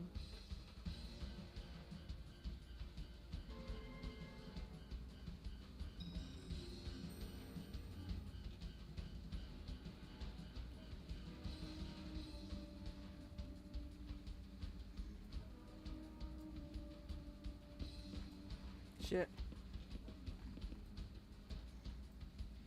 The hell? Ah! Amazing.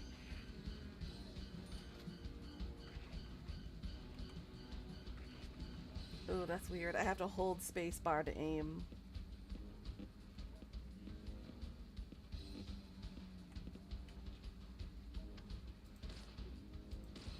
Yes.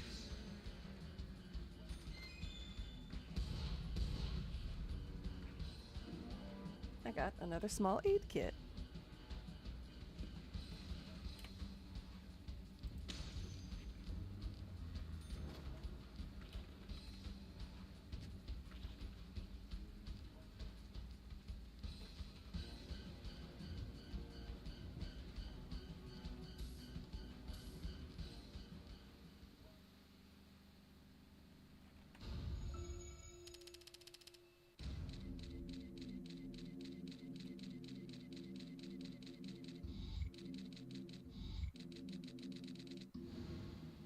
I've been through a lot of crazy situations, but that one takes the cake. It takes the It's cake. the first time I've been attacked so directly.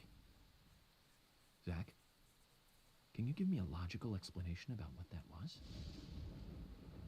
Never mind, don't answer. Life is fun because of the mysteries. Right, Zach?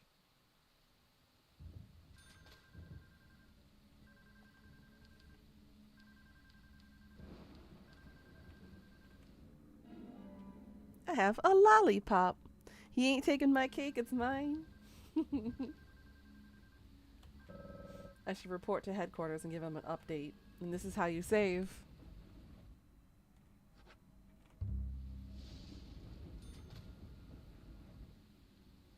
By reporting to your superiors.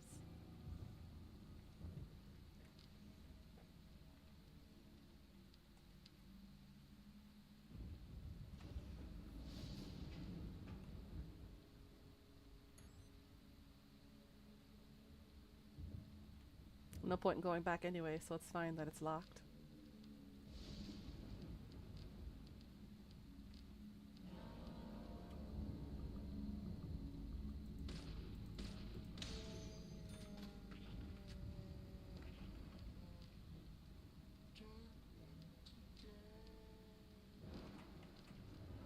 Alright, let me fix the volume again. This is just funky.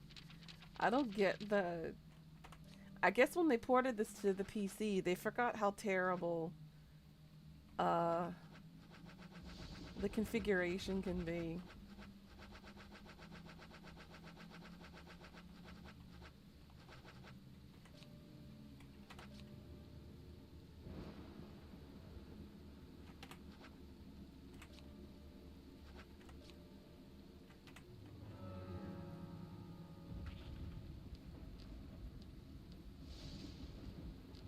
Because when the spirits die and they fade away, they say weird things.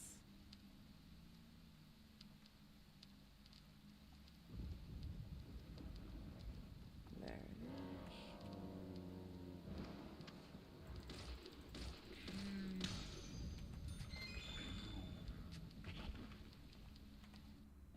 Give me your pipe. Oh, where? Basically saying, I don't want to die. Well, too bad.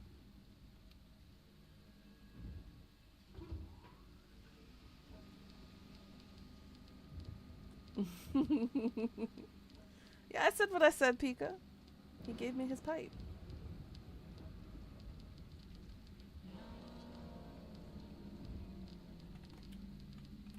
No, why am I going towards her? Where am I aiming? Headshot. Thank you.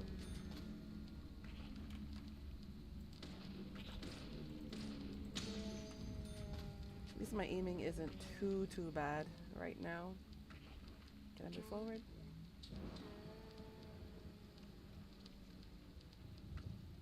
They're like, I don't want to die. But you're dead already. It's too late.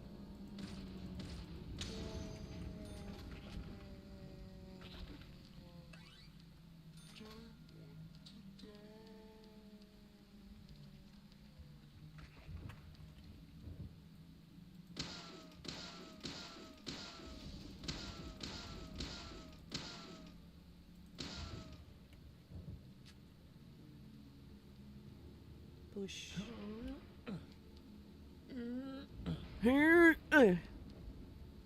Sounds like he's constipated more so than anything else.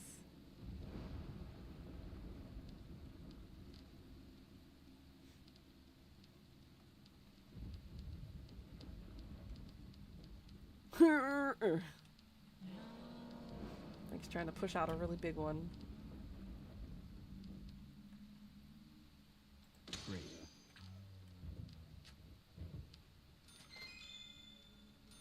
Oh, what'd she drop me?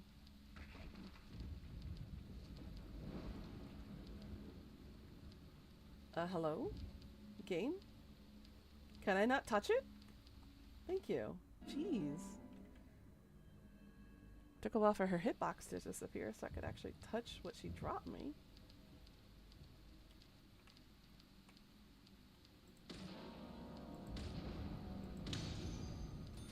Shot your kneecaps.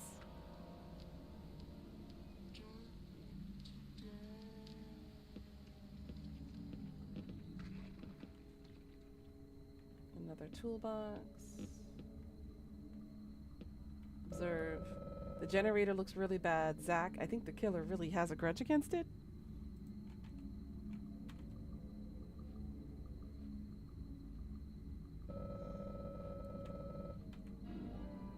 You got broken machine by an axe. Alright, so that's 2 keys.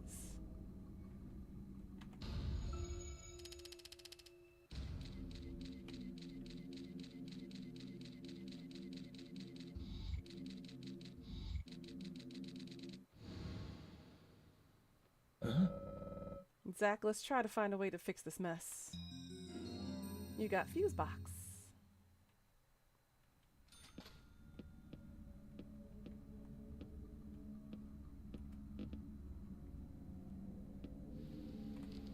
Hi.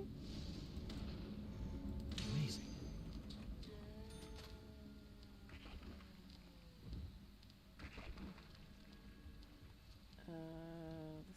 Nope, that's the... Should be this building.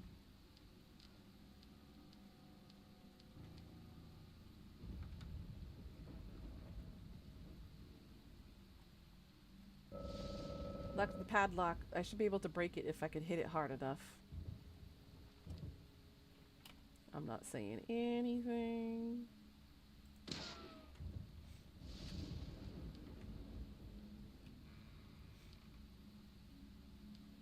Hit it real good, Pika.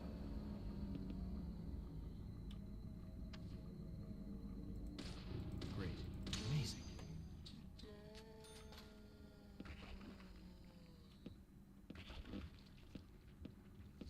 Get. There's no fuse box. Without a fuse, it won't work.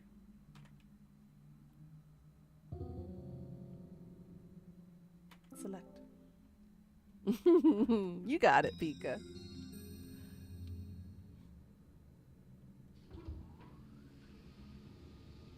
There we go. The power in the area should be much more stable now. Let's hurry ahead, Zach.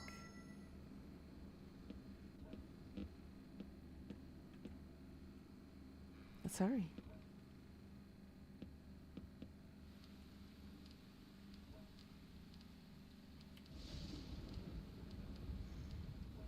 Amazing.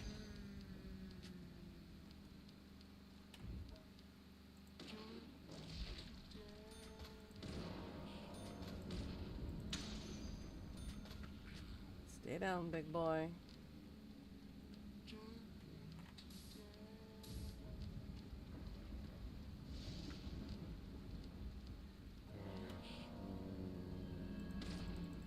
Nice shot.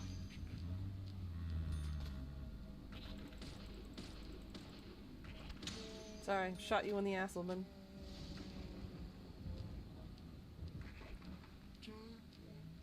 I'm sure she didn't appreciate that.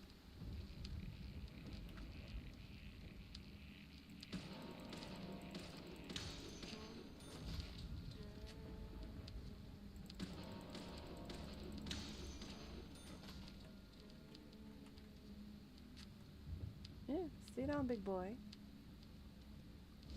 He kept wanting to get up, and I was like,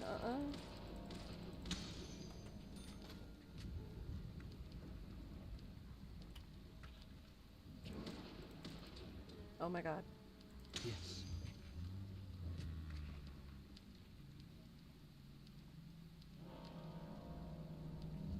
Yeah, I was about to say, dude, you dead. Don't delay your death.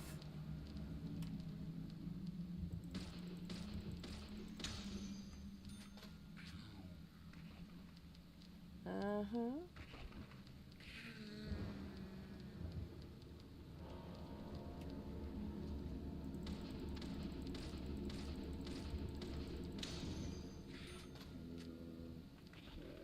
Uh-huh, uh-huh.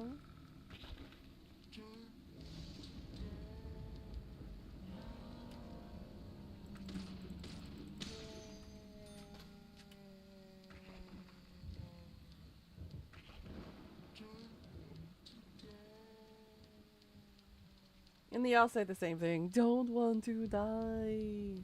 They're gonna die anyways. There he is. Oh shit. I pressed E instead of R.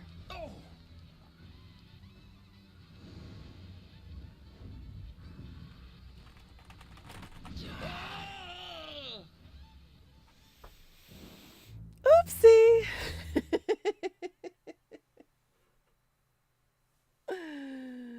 Oops. The QTEs can be a bit confusing, especially with keyboard and mouse. I freaking hate this keyboard and mouse.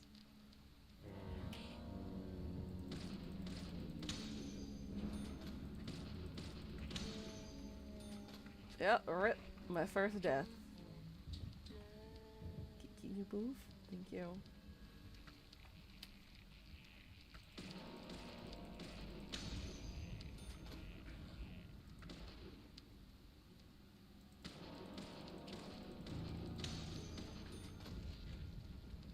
Big boy gotta stay down.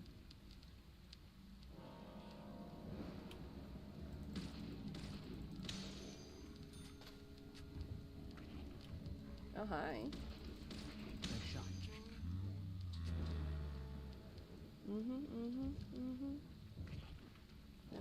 I know you don't want to die, but you got no choice. If it's between me and you gonna go. Nice shot. Ain't nothing on that side. Go down this way.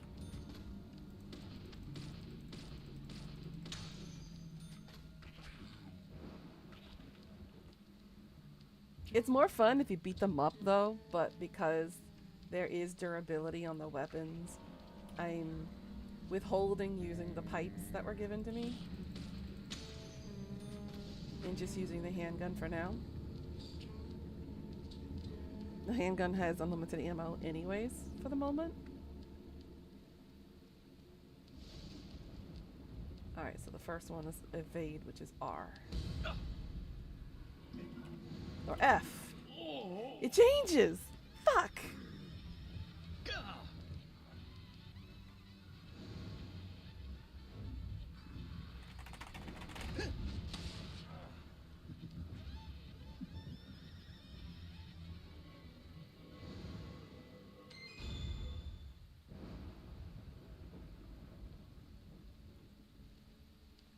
Whew. Okay, I managed it. I'm sorry, keyboard. I had to smash you. Bit of panicking there. Am I going back again? It looks like I am. Nice shot. Headshot. Can you go bye-bye? Thank you. Yep, I'm going backwards. He had me flipped around.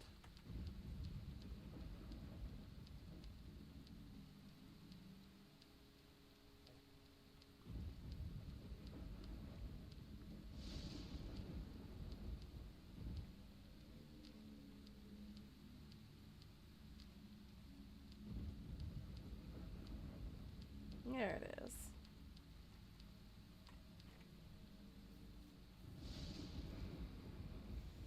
What do you think of the game so far?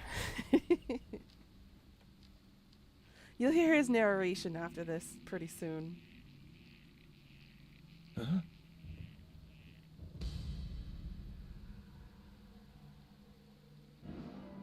We got Red Ivy. Now we have all three key components. Now we can profile.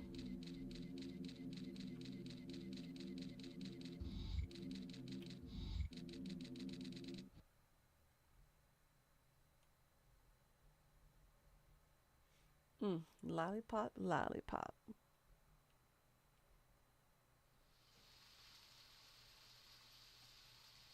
There's definitely something in this town. Do you feel it, Zach? My coffee warned me about it. Yesterday morning, the milk I poured in my coffee made a sign. It said, "Tomorrow you'll arrive in a place that will change your fate." It kind of makes you want to play X-Files, Resist or Serve. Oh my god, yes. Now that is a classic. Saving. See.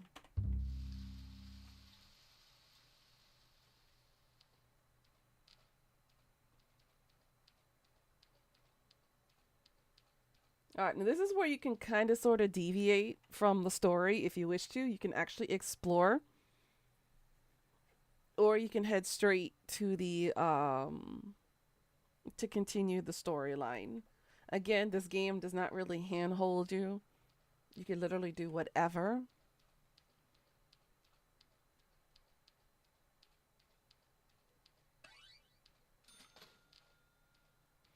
You need to restart it because you messed up in chapter 2? Oh, honey. Yeah, if you fuck up in chapter 2, you kind of fuck up the rest of the gameplay. It can be very difficult to kind of get yourself reoriented, but it would be a good time to restart it anyways. But that one's a classic one. I haven't played that one in years.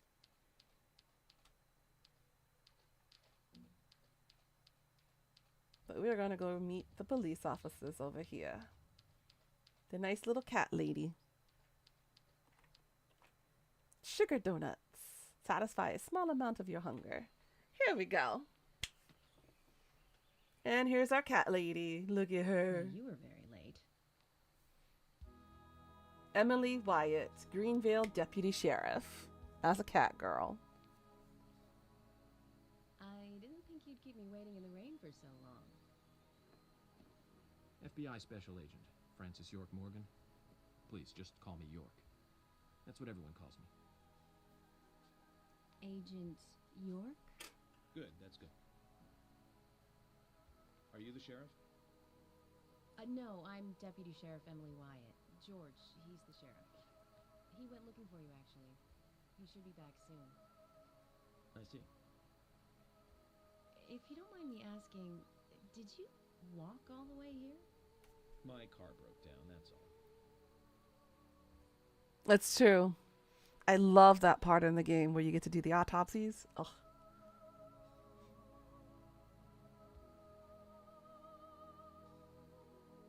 She's easy on the eyes. Definitely worth a trip to the primitive world. By the way, don't mention anything about what happened back there. She'll think you're a psycho. Don't want that, do we, Zach? Welcome to Greenvale. I'm the sheriff, George Woodman. Call me George. George Woodman, Greenvale Sheriff. He's a sheriff in these parts. FBI Special Agent Francis York Morgan. Please, just That's what everyone calls me.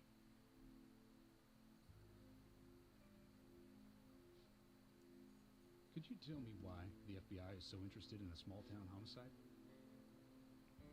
Let's just say it's a personal interest in killers of young women. I'm always looking for new sample cases to help me with my profiling. Both our superiors have cleared this with each other. You can remain in command.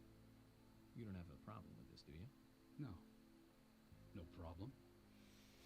There is no FBI in the world that will step down their jurisdiction, okay?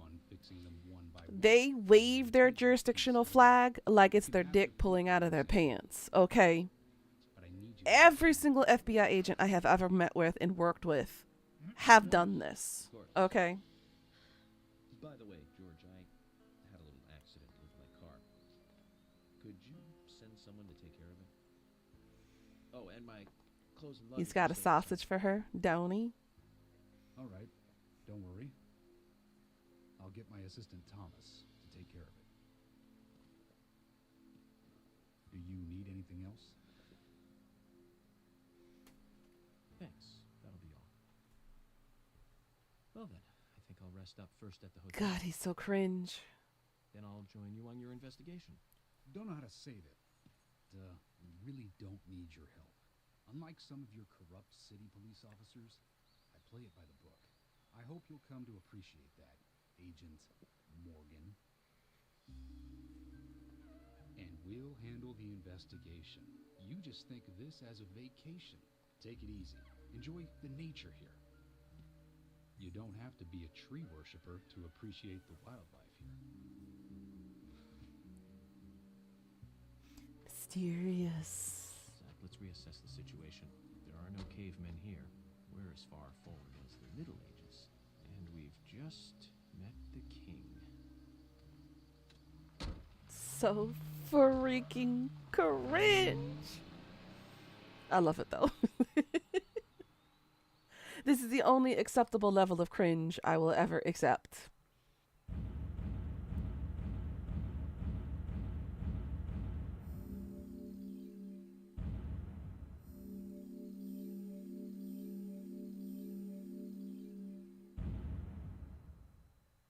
So not bad.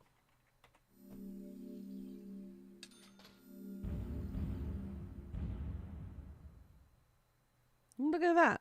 We got about $1,100. Look at us go. See. Golf club.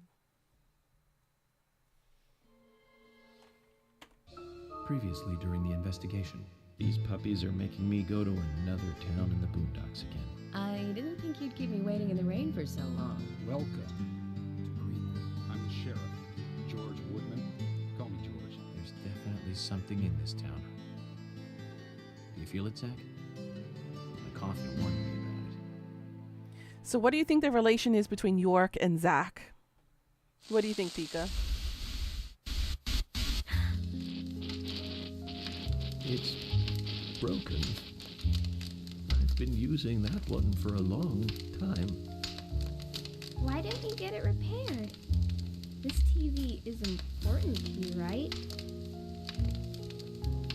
It's got some memories attached to it, sure. I can't talk like an old woman Used to like watch this. movies on this thing with your grandma all the time. Grandma liked movies? Of course she did. Everyone loves movies, right? I love movies too. I've never been to a movie theater though. She talks a little too mature for her age, by the way.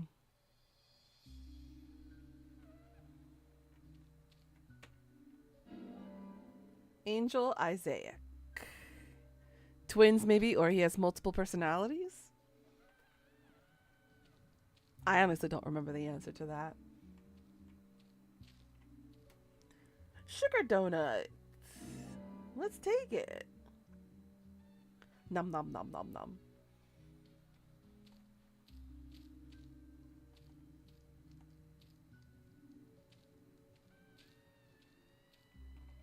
It's locked.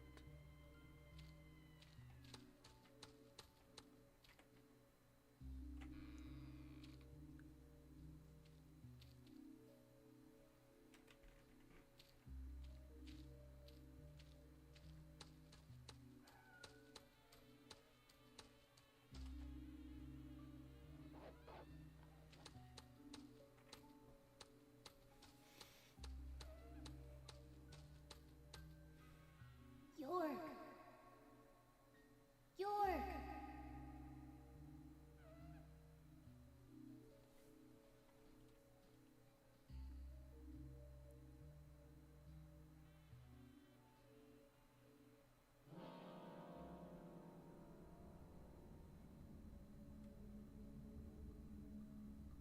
Don't breathe. Hold your breath. They can't see you if you hold your breath. Hurry. Like this. Cover your mouth.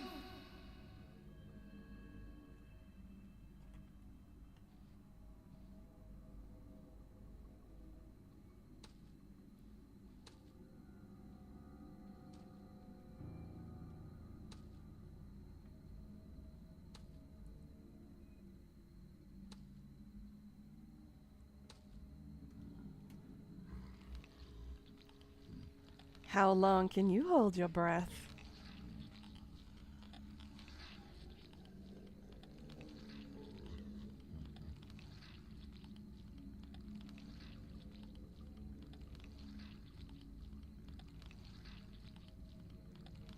The longest I've ever held my breath was like 42, 43 seconds in IRL. I've got pretty good lung capacity according to the doctors because I'm not a smoker. Granted, I've had asthma in the past when I was growing up as a kid. And a very sensitive respiratory system. But other than that, my lungs are at really great capacity. And if I knew how to swim, I'd be a great swimmer. But I don't know how to swim.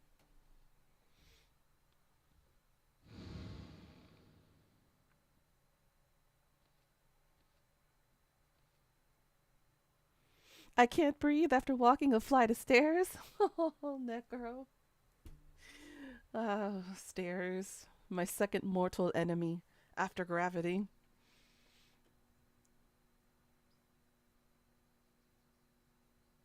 Climbing downstairs, fun. Climbing up the stairs. No, I hate it. I hate it so much. COVID will do that to you, unfortunately. I'm just so happy I got my taste buds back. I don't know what I would do as a foodie without my taste buds. I'd be crying. I'd be mortified that I wouldn't be able to enjoy the food that I eat with all those flavors out there in the world. Ugh. The symbolism in my dreams continues to intensify. A forest of red trees, a carpet with red leaves, a strange doll, and twin angels. But that child is what bothers me the most. I swear I've seen him before. I just can't remember where. Well, it'll probably come back to me eventually. For now, we need coffee. You people and your coffee drinking habits, your dirt drinking. Let's head to the cafeteria, Zach. I hope they have some real coffee. I really need some coffee. He's got to Then have we can head to coffee. the sheriff's office. Coffee, coffee, coffee. There's a proper procedure for everything, right, Zach? You had the first 3 variants, full blow, 6 months. Ugh, and your lungs are shot. Jesus.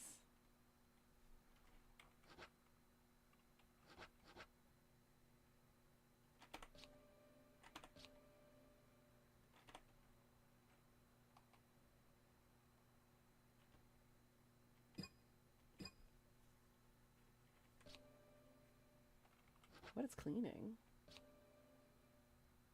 Oh, okay.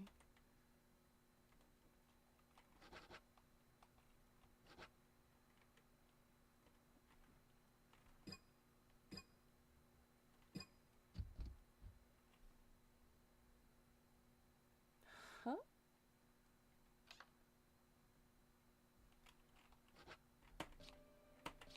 Change clothes, yes.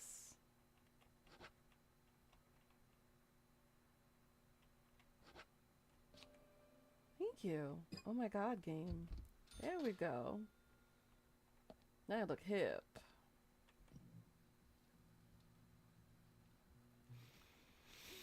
Frail from a virus. Yeah, bitched by bugs. Ugh. That's rough. The only thing COVID really compromised for me is my my immune system. And the fact that I get sick longer now. Usually a basic cold will take me about 3 days maximum to get rid of. Now it takes me an entire week or possibly 2 weeks to get rid of a basic cold. I've got to find some way to retrain my immune system to bring it back up to par, because I am so tired of getting sick, especially with the air quality, my seasonal allergies, the pollen, all of that stuff. It just kind of it staggers, and I'm like, I can't afford to keep getting sick like this all the time. There's too much that I need to do that requires a lot of my attention and efforts, and I can't keep getting sick all the time. I really can't.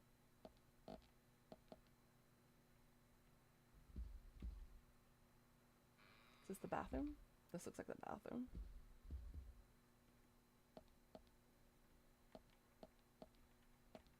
Shave.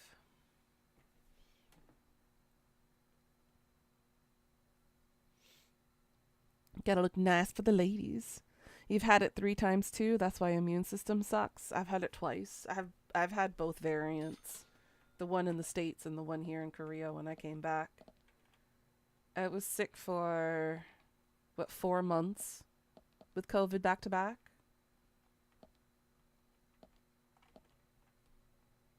And according to his bar, he is hungry. So we're gonna go ahead and feed our boy before he gets too cranky, especially since he needs his coffee.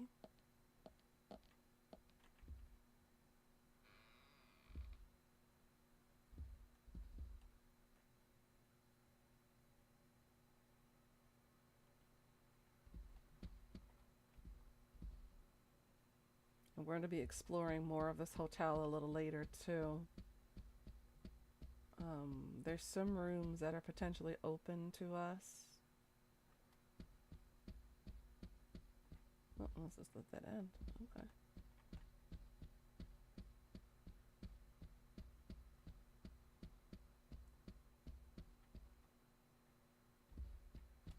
That's our room. We'll be coming here more frequently. Here's the main lobby.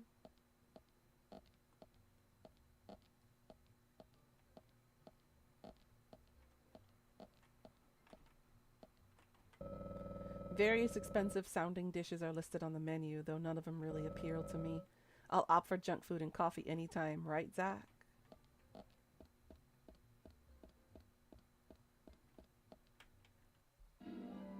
I got coffee with milk.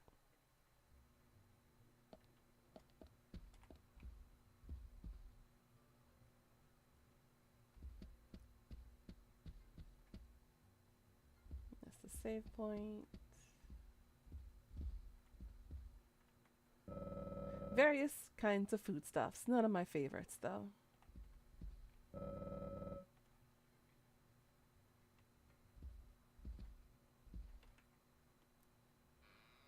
So let's go in here.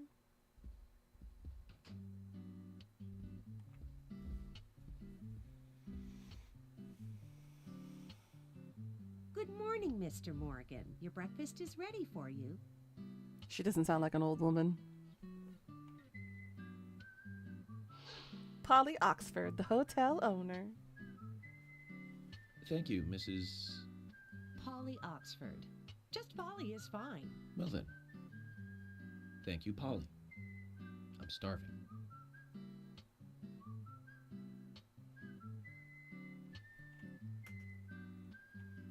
Is everything all right, Mr. Morgan? Yes, it's delicious, Polly. My compliments to the chef. I'm hoping my cooking will bring back repeat guests. Honestly, though, it's been a while since anyone has stayed here. I wonder I why. couldn't help but notice. Aside from you and me, there seems to be no other guests or workers around. What's that? The salt's in that white shaker there. Thank you. I was wondering if there were any other guests or workers here. Oh, no, no one else. My husband and I used to run this place, but he's in heaven now. You've been working here alone since then. Must be hard by yourself. Oh my, we're all out of pepper. I'm very sorry. It must be difficult to run a hotel by yourself. Well, yes, I suppose. I could just live on my pension. But I have to admit, running a hotel is kind of like a hobby of mine. That's nice.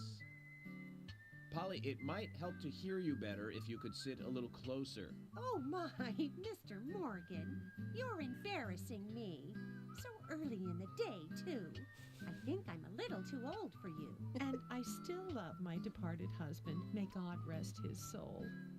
I appreciate the invitation, but I'm fine over here. Polly, I can hardly hear you from all the way over there. You're exaggerating. This is fine. It won't do to be all clumped together with such a large table and cafeteria. We have to make use of all this space. Now tell me, that wound on your face, what happened? Let's just say I had some trouble during the last case I was working on. I'm sure it'll heal. It's just a flesh wound. Just a flesh Oh wound. my, well, there's no need to be the tough guy here. I want you to be able to relax here. I've prepared a special room for you. A famous rock star once stayed in the same room, you know. Really? I feel honored. If you need anything at all, just let me know. I'll help you out in any way I can. Zach, the lady is offering to help. Do you want to ask her about the town?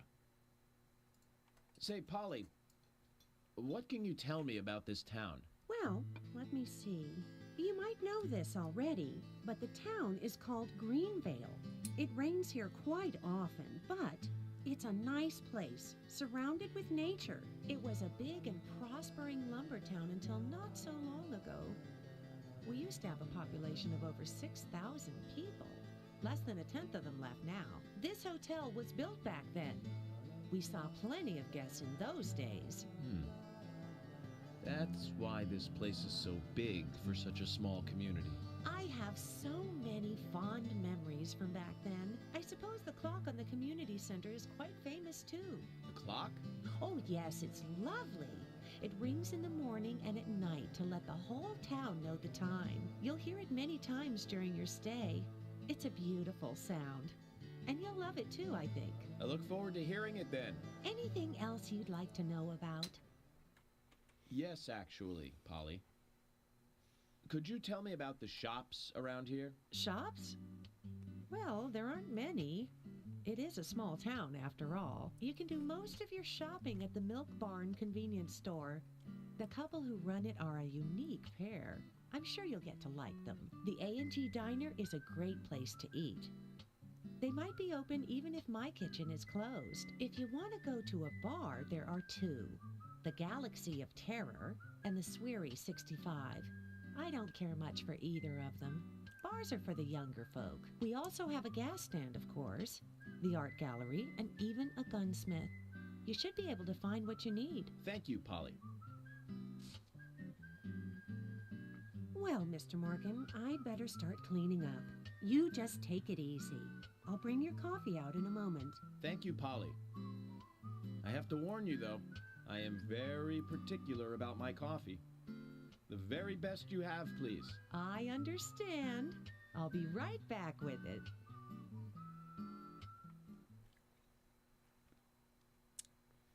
Here's his coffee.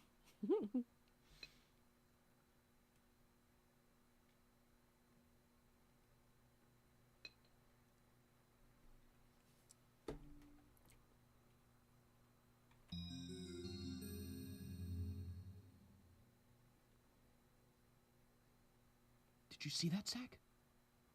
Clear as a crisp spring morning. F.K. in the coffee. I knew I could count on it. Never fails. Now then. I wonder what that means. How many words do you know that has the word F and K in it?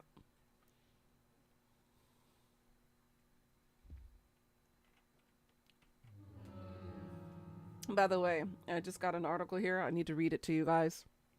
Okay, this just happened. Okay. It happened last week. Okay.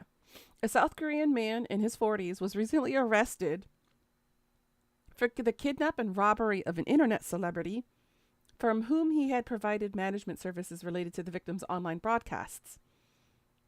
The Seoul Gangnam Police Station is investigating the suspect on a charge of special robbery, defined by Article 334 of the Criminal Act as robbery with a weapon or via collective force or via intrusion of private property.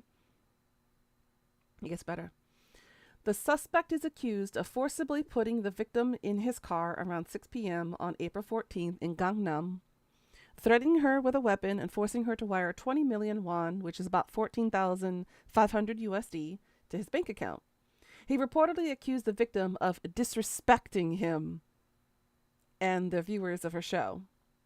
The suspect had been the victim's manager, but the two had not previously met in real life and had conducted business online.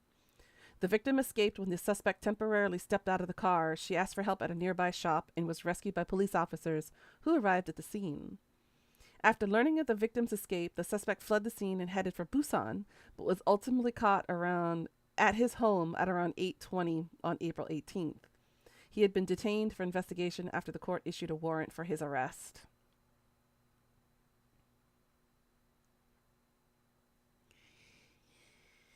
This is what I mean by frail masculinity in this country.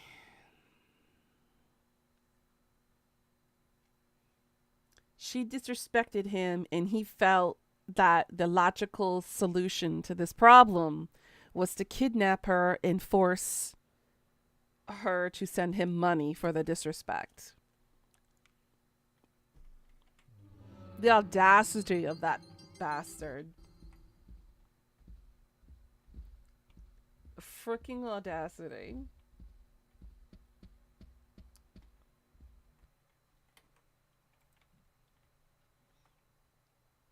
Well, go figure, right?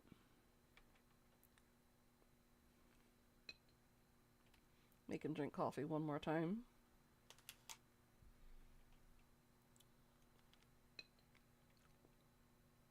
Unexpected trouble is coming your way. Lucky item is the lighter. There's always trouble heading my way in this job. Got it. But I'm always up for a little excitement, too. Flick, flock. Fork. Frolic. You will have a lot of fun today. Lucky place, theme park. There's no theme park in this town, though. All that good luck is just slipping away. But I think I'll have a thrilling enough time right here anyway. Fleck. Flick. Flicker.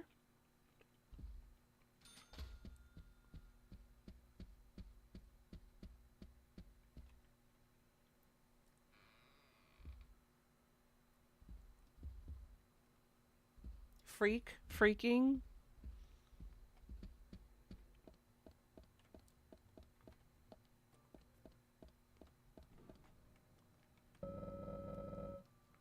Today's a fine, clear day. Perfect to have a walk. Perfect. So I don't have to worry about the weather.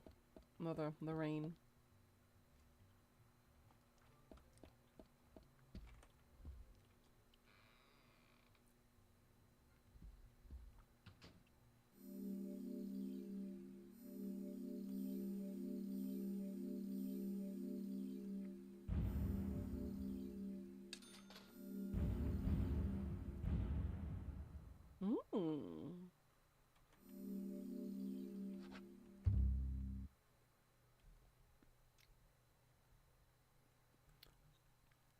Feck, that works too.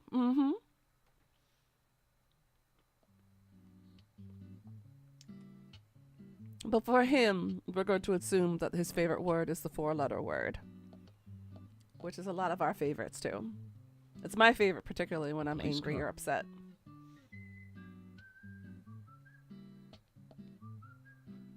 Our office is open from 9 to 1700. Don't be late. So we have King George to thank for preparing a car for me. A pleasant surprise, eh, Zach? Let's take it for a spin. Oh god, how do I drive this in them? Oh no. With I have keyboard to and tell mouse. you, Zach, this place simply amazes me. The keys were left on the front hood, and nobody stole the car. Values. This town has what the country needs. Values. Let's head over to the sheriff's department.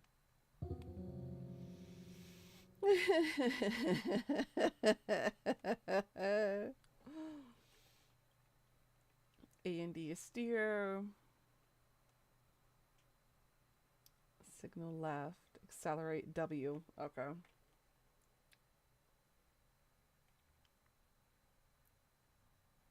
Okay. I got a master key. And I have a flare. Oh dear. Oh god. Oh god.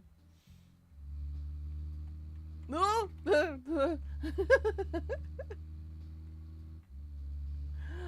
Oh no!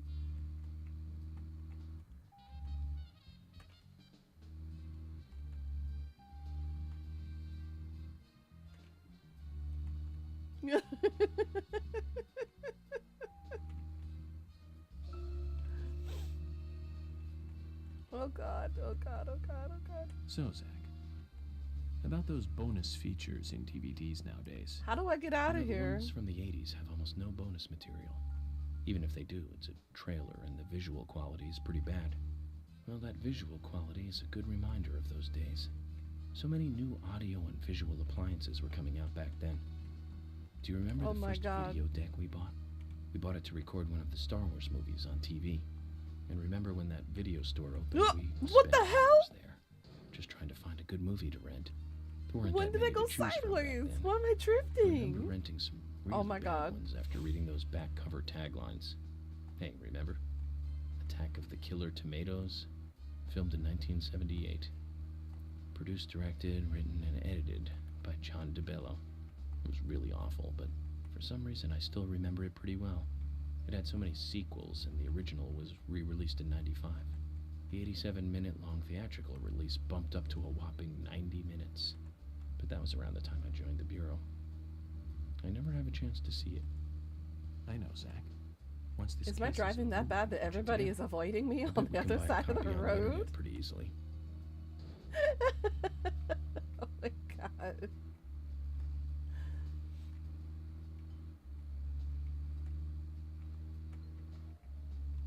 Oh my god. The bus crashed. I'm going the wrong way, by the way. Oh no.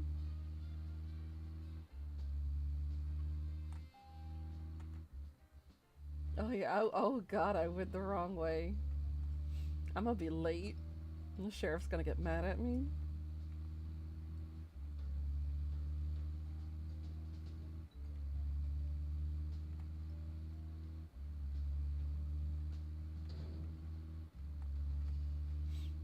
I didn't make that bus crash, guys. They did it on their own.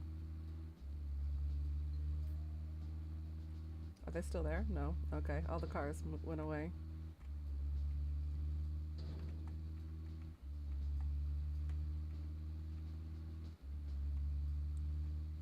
I have no idea where I'm going, by the way.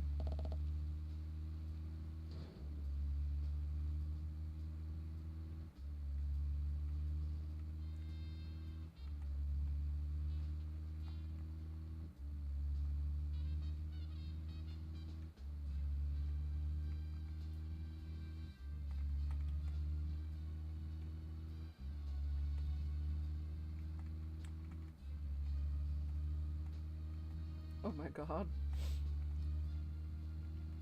I think I'm going the right way now.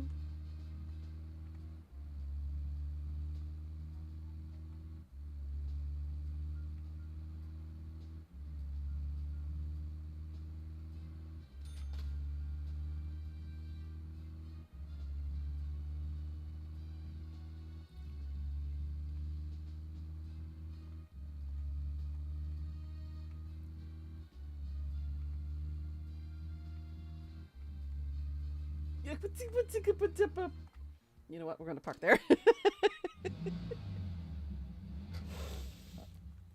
Oh my god, that was Zach, horrifying. is there something here that you want to check out? We're supposed to go through Anna Graham's file at the sheriff's office, but if you want to act on a hunch, then I'm with you.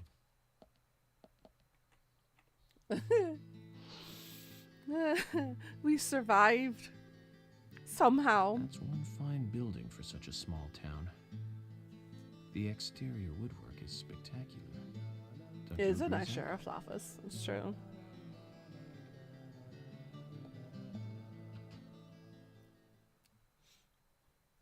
Oh yeah, I forgot we can go fishing. That was hilarious.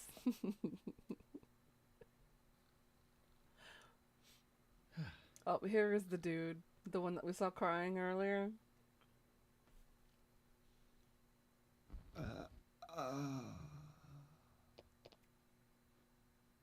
Pleasure to meet you, Agent Morgan.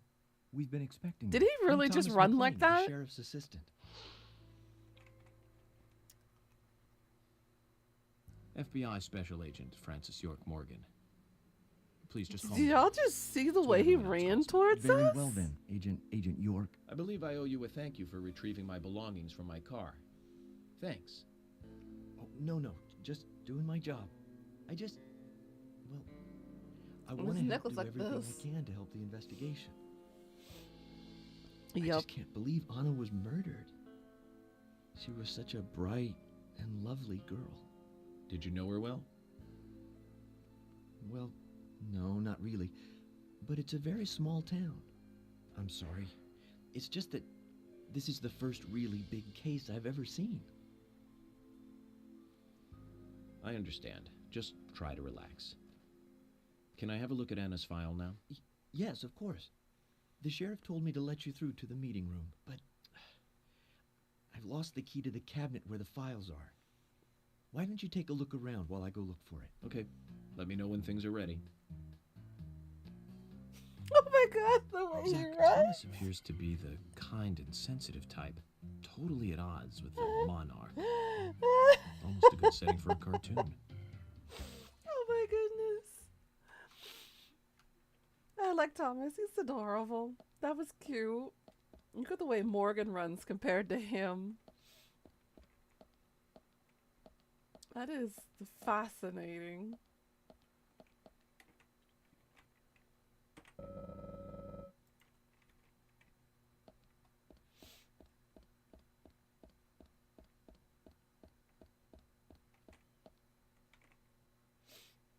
Oh my god.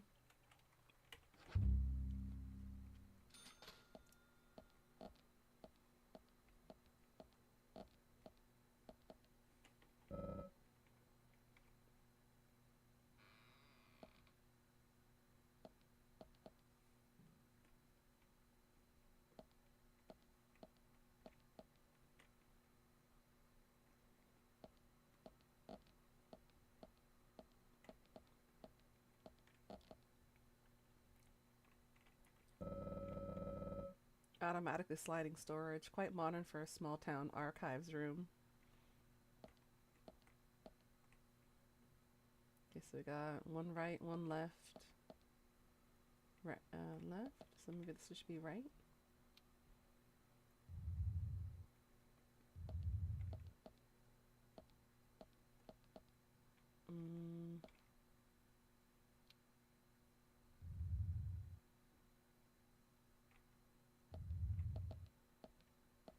This one?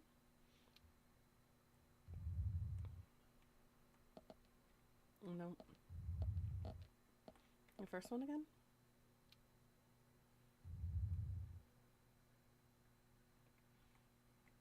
Okay, nothing on these shelves. I really can't seem to find that key. What should I do? The sheriff isn't going to be happy. It has a Southern Flying Squirrel key holder attached to it. You haven't seen it, have you? Alright, so we need to find a key. Okay. He's quite adorable. I love it. I think... Oh my goodness. Yay, honey.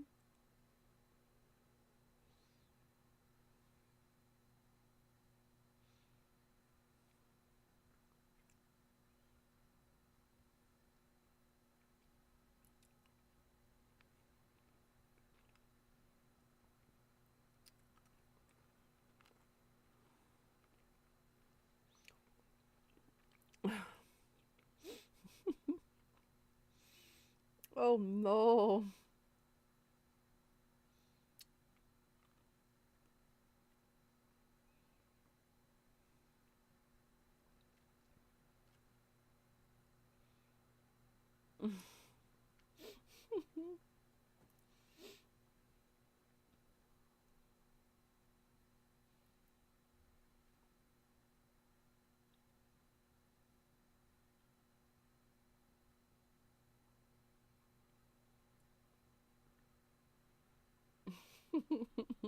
Poor thing.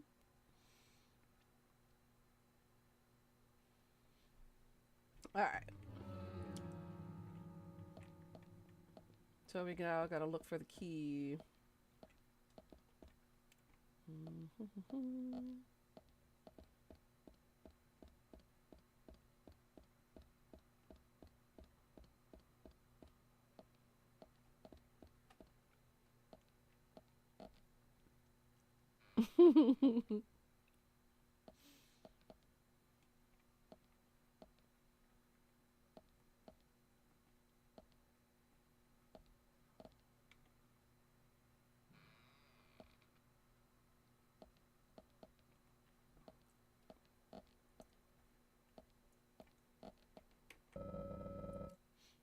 Desk for the warden. Is it even in use? Doesn't seem like it.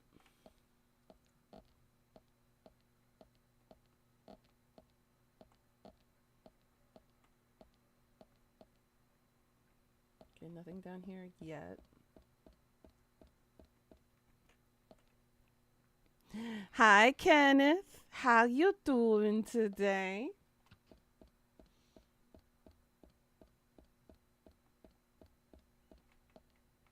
Oh, the shooting range. There it is. The striped squirrel keys. I found it. I found it. By accident, too. I didn't even think it was going to be down here. I was just curious to see what their jail cells were like.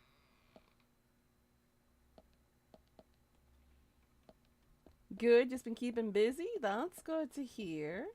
Nothing wrong with being a little busy.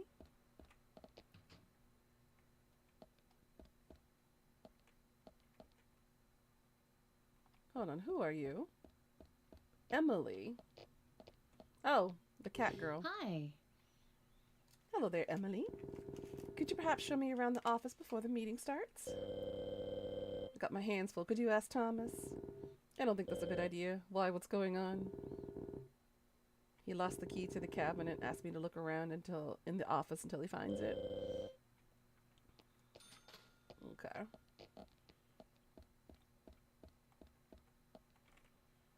So she doesn't help. But I'm glad to hear from you, Kenneth, and I'm glad you're doing all right.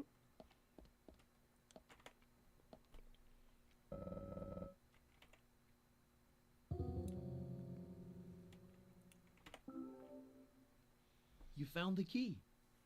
I hope this is the right one.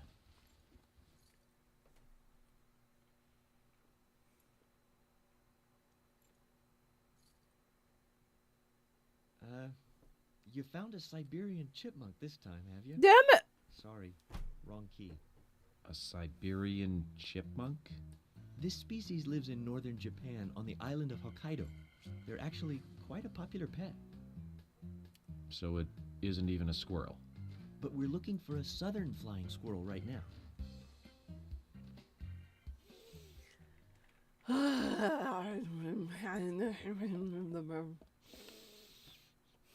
Off to find the other key. Damn it.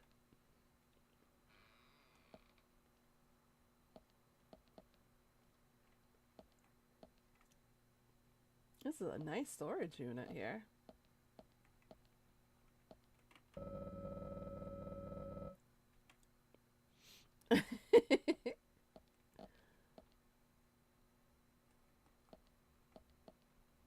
Pointy-tailed flying squirrel keys.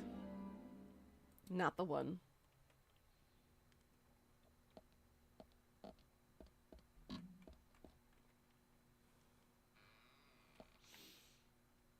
Let's see what Thomas has to say about it.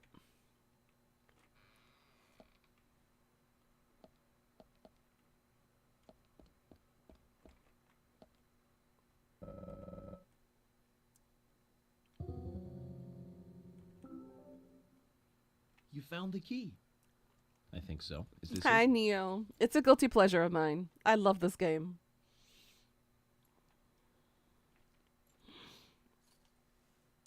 You bought a male and a female parakeet? You They're don't so know your cute together. squirrels, do you? Aw. This isn't the right key holder. This is a Siberian flying squirrel. It's closer to a land-based squirrel. The Siberian flying squirrel is larger than the southern flying squirrel and has a standing tail while the southern has a hanging tail. But we're looking for a southern flying squirrel right now. You sure do know a lot about squirrels. Alright, that's strike 2. I used to play this game on the Xbox 360 when it first came out. I never got to finish it though.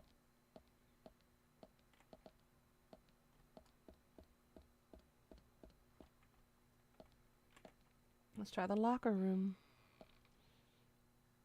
But how you doing today, Neo?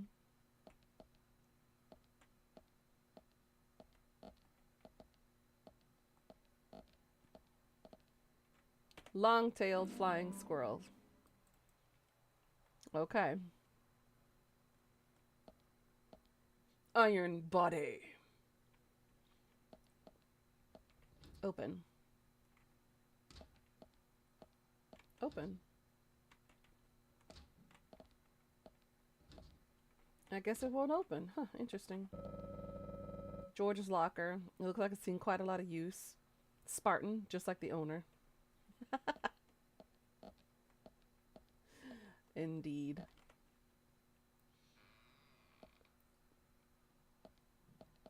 But that sounds cute. That the parakeets are cute together. I love that for them.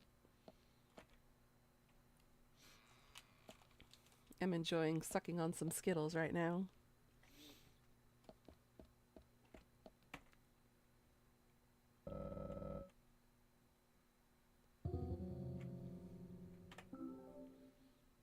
You found the key. I hope so.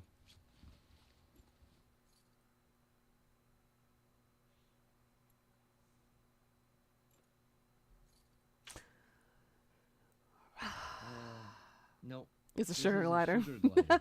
Sorry, wrong key. The sugar glider is a small gliding possum. It has shorter hair and a longer column-like tail. And it smells You can really terrible. see its muscle definition on this image, can't you?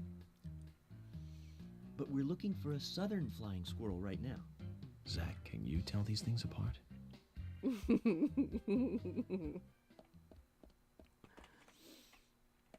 3 strikes, we're out.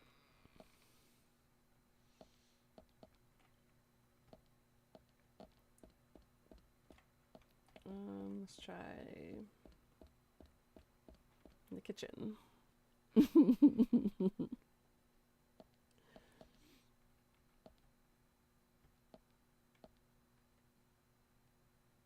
Zach, there's a name written on this dumbbell. Arnold. Arnold. I haven't met anyone by that name yet. Could it be the owner of this dumbbell? What do you think, Zach? I got a dumbbell.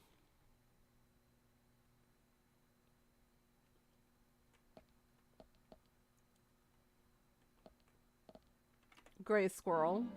Not the correct one.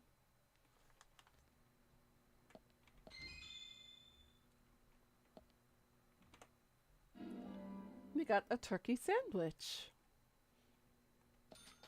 Card. We don't need to shave. We're good. We did that in the morning.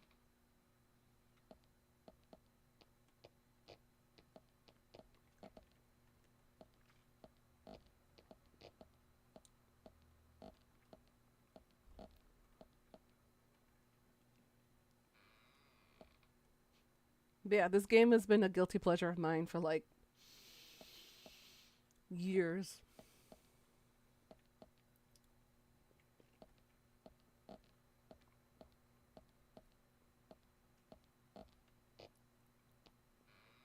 Never finished it though. There's George. No, George.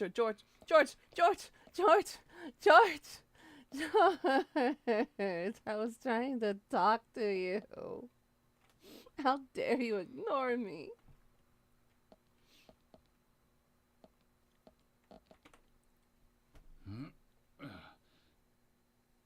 George, do you work out every day?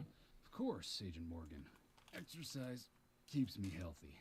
I haven't missed a day since I started in high school. Now that's impressive. Remind me to get more exercise, Zach. But I can't do my full routine today without Arnold. There we go. I haven't seen Arnold around since yesterday. Arnold. He's a training buddy of mine. His partner Sylvester misses him too. If you see Arnold around, Arnold let me know, will ya? Schwarzenegger. Can't finish my workout menu Sylvester without him. Stallone. I'll keep an eye out for him.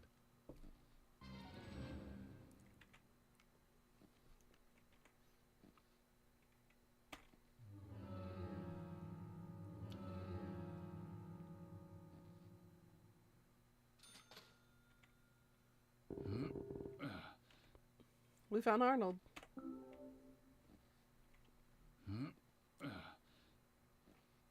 George, I found Arnold. Really?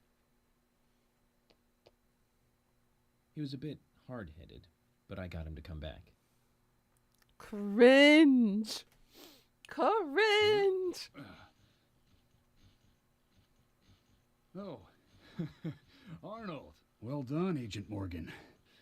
Now I can work out using my normal workout menu. Good to hear that. Here's a little something to show you my appreciation.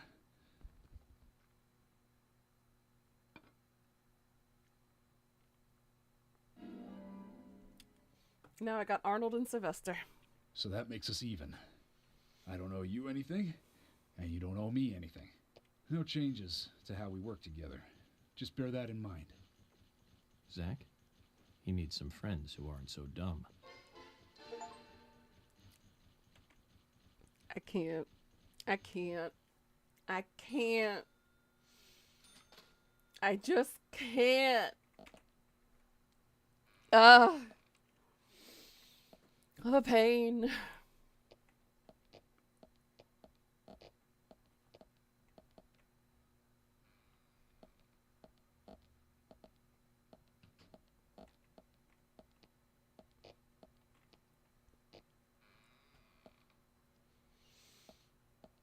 The dad jokes be real in this game.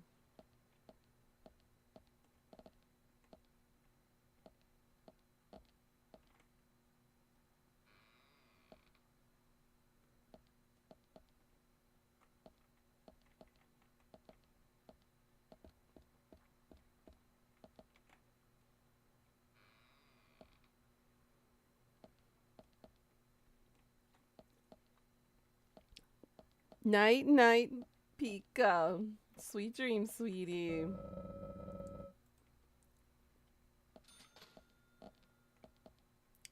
Thank you. Thank you for stopping by, sweetie. Have a good night.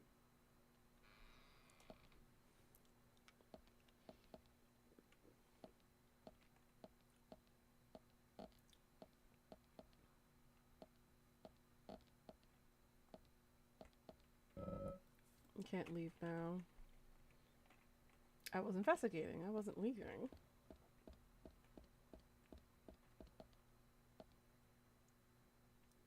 Okay, we went through every room possible. Except downstairs. Let's hand over this one and see what he says.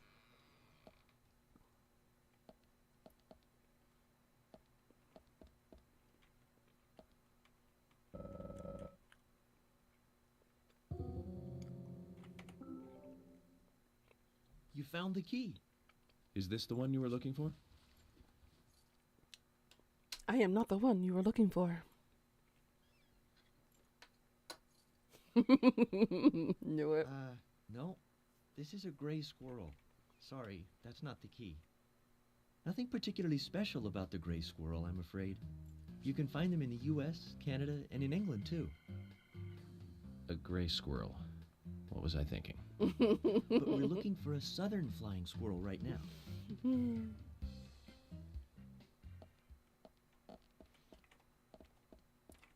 I can't.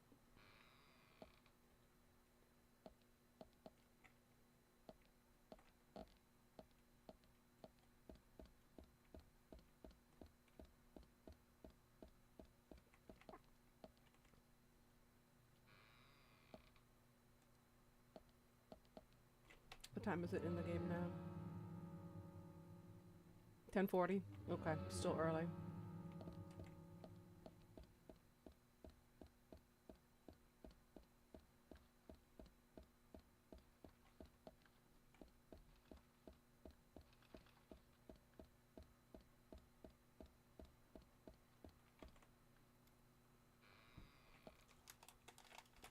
Everybody doing good?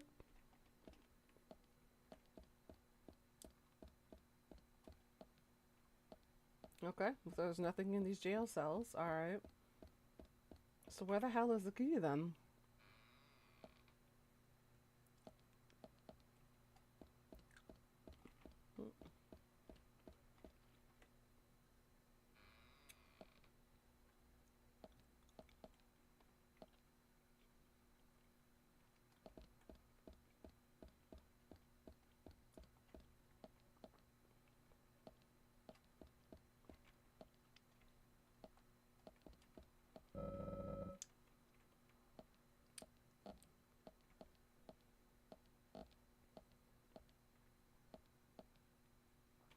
Is there anything else in the kitchen?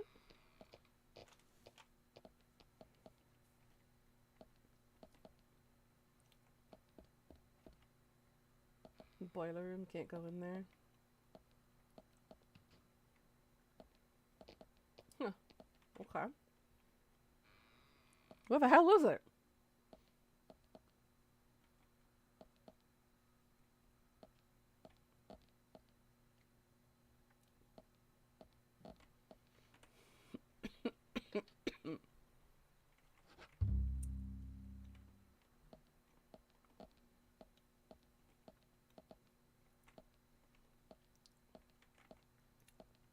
Maybe we missed it. And the officer?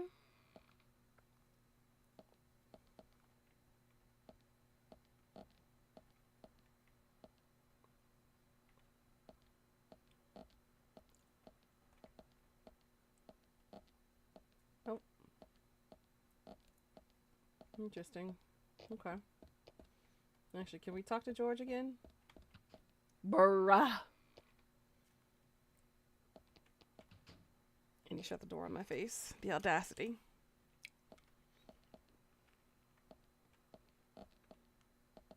Hmm?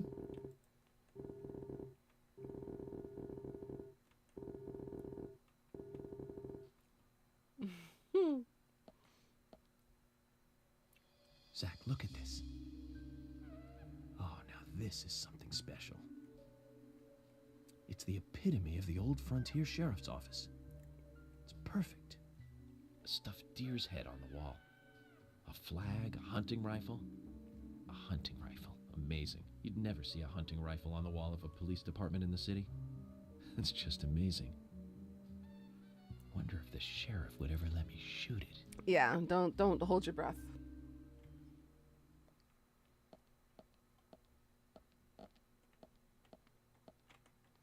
Alright, so if it's not in here, we checked every other room. Maybe we have to check outside of the sheriff's office.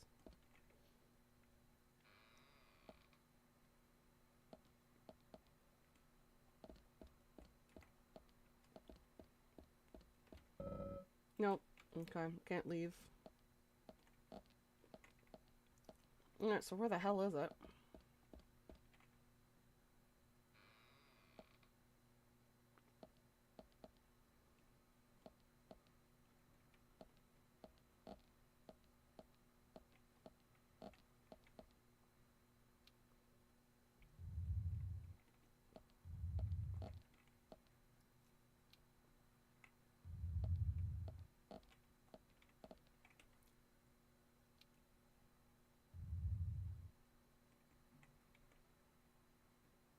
Hmm.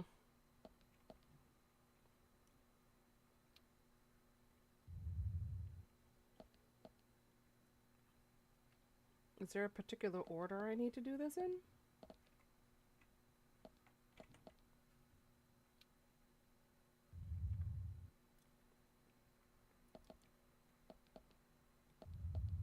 No, it automatically turns off when I walk away from it. That's where we're supposed to use the key on that. Okay. Thomas, honey, sweetie, where did you put the key?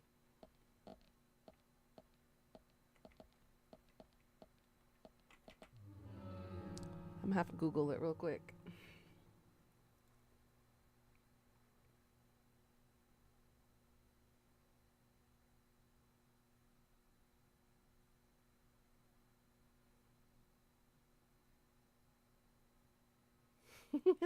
I love the Reddit question. Where the fuck is the fucking squirrel key?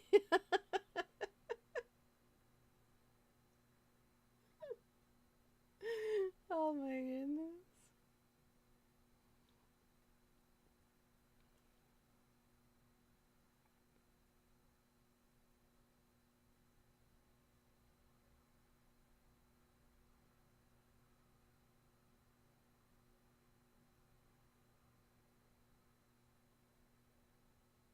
The key you need is in the cell with the propped up mattress. The locations are not randomized. So jail cell it is. Does anybody want to be my bunkmate?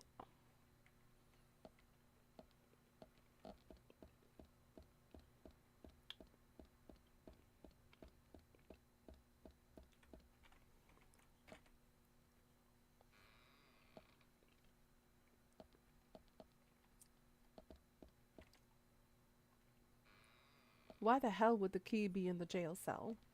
Thomas, what exactly were you doing down here, hun?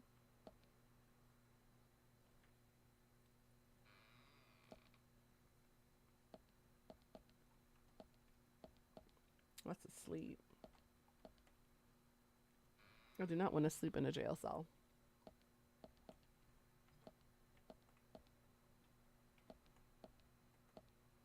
That has a person. This one.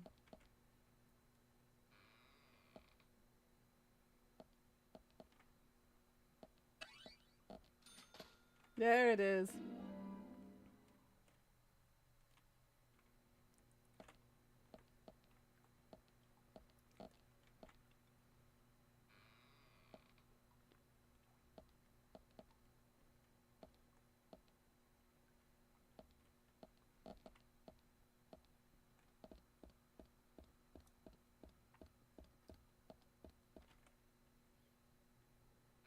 Finally.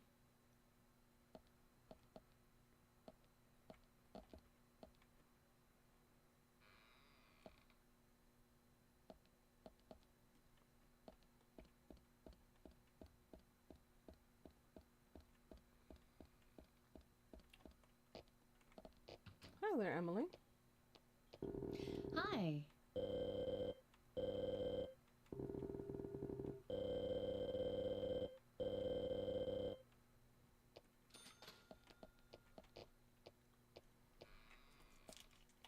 Some help she is.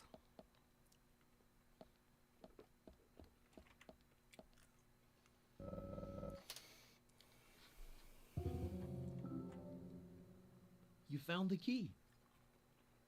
That's the right one?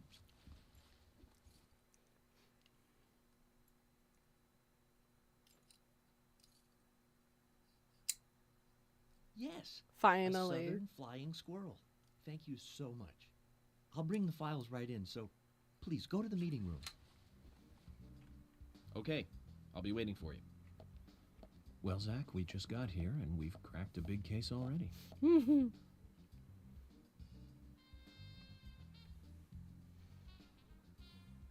The victim's name was Anna Graham. Age 18, she just recently graduated from high school this year. Her dream was to move out to the city and become a model. But for the time being, she was working in the A&G diner here in town. She lived with her mother, Sally. Anna's father died in an accident in the lumber mill when she was a child. Her mother is unemployed and lives on the insurance money from her husband's accident. After all, it's a small town with a low cost of living. Financially, they seem to get by fine, and they led normal lives. A normal life is exactly what a curious teenager doesn't want. It's all starting to make sense, Zach.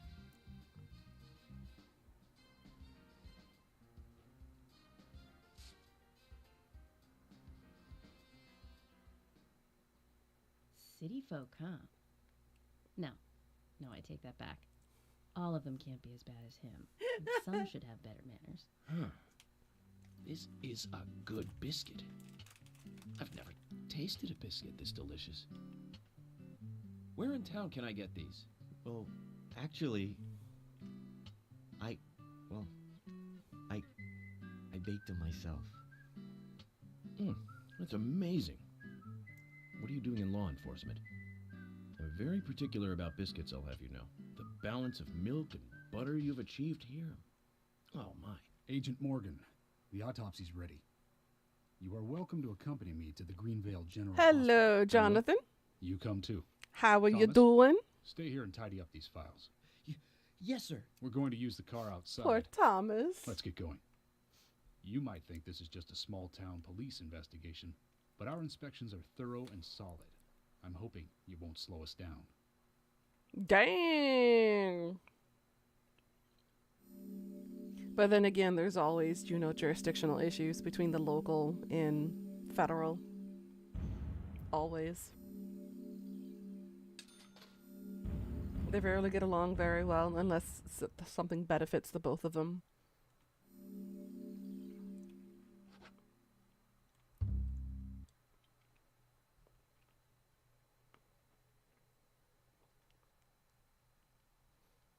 But it happens.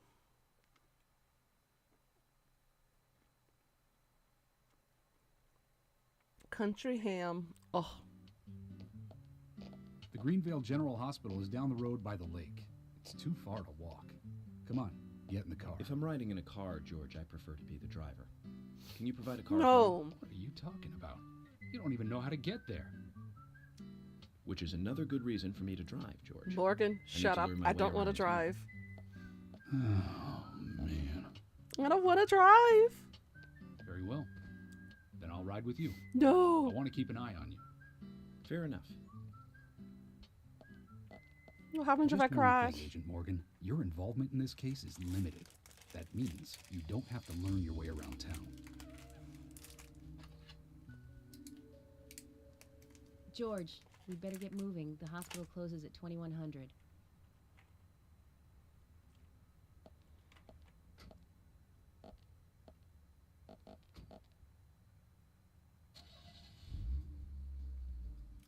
Agent Morgan, get us there quickly, but drive within the speed limit. Just because you have a badge doesn't mean you can drive like a maniac. George, what are you, his mother? We just need to get the autopsy results. Agent York isn't accustomed to the town yet. Give him a little slack.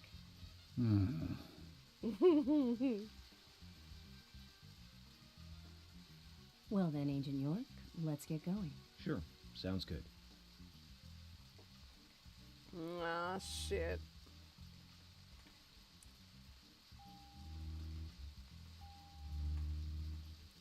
Here we go.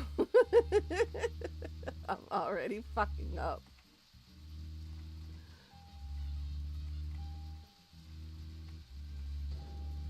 Oh God.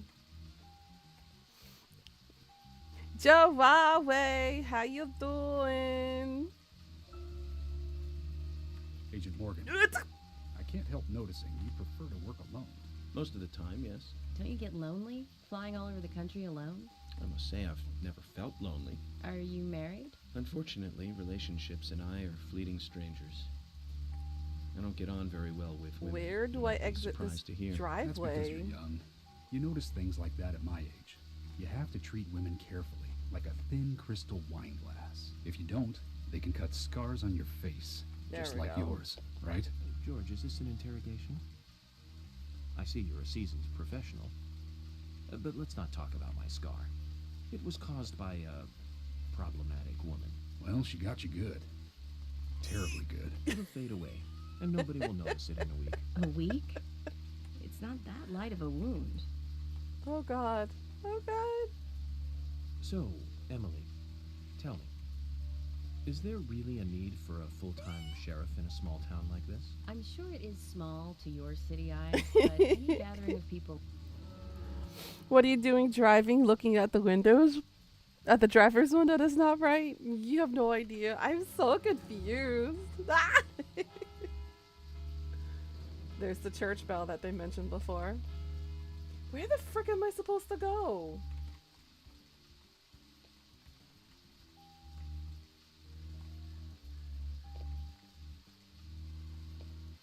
I swear I don't drive like this in real life. It's only video game mechanics I can't get a handle on.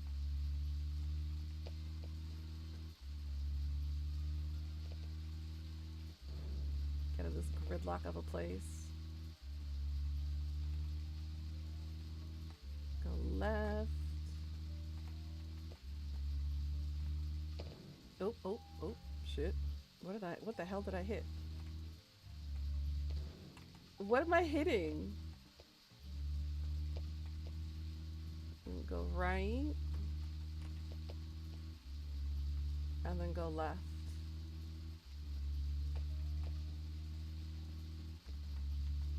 Okay, and then I can get rid of that and make that small.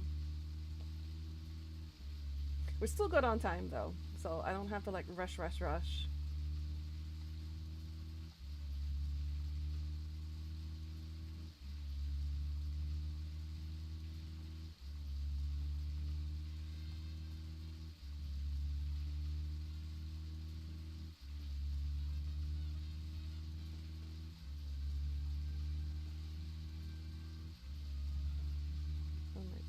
How far do I need to go?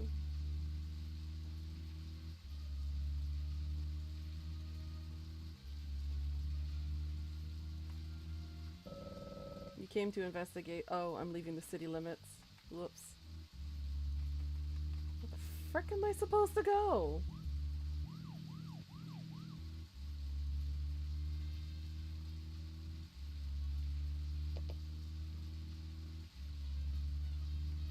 I see the red icon, but how the frick do I get over there? Make a right here. Jump the curb. Ah! Well, we're in the middle of a homicide investigation. Keep your mind on the matter at hand. He's right, Agent York. You still don't know your way around. Concentrate on driving us to the hospital.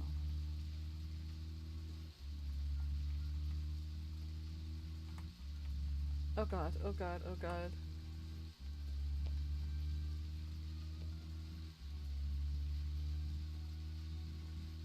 Forget about the demons that we gotta fight. The driving is the problem. Oh god.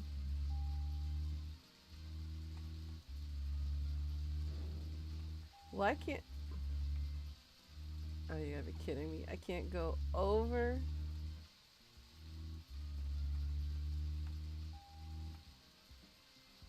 Hey.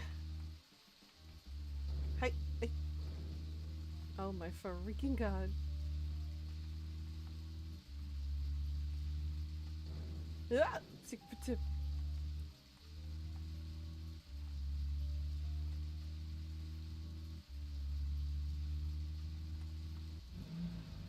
We survived! How you doing, Durare?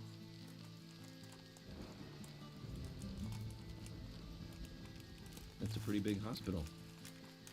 I guess they wanted to be ready for town-wide food poisoning? No, it's another leftover from the town's prosperous slumber days. Hard to imagine now, though, isn't it? My mother always talked about how energetic this town used to be.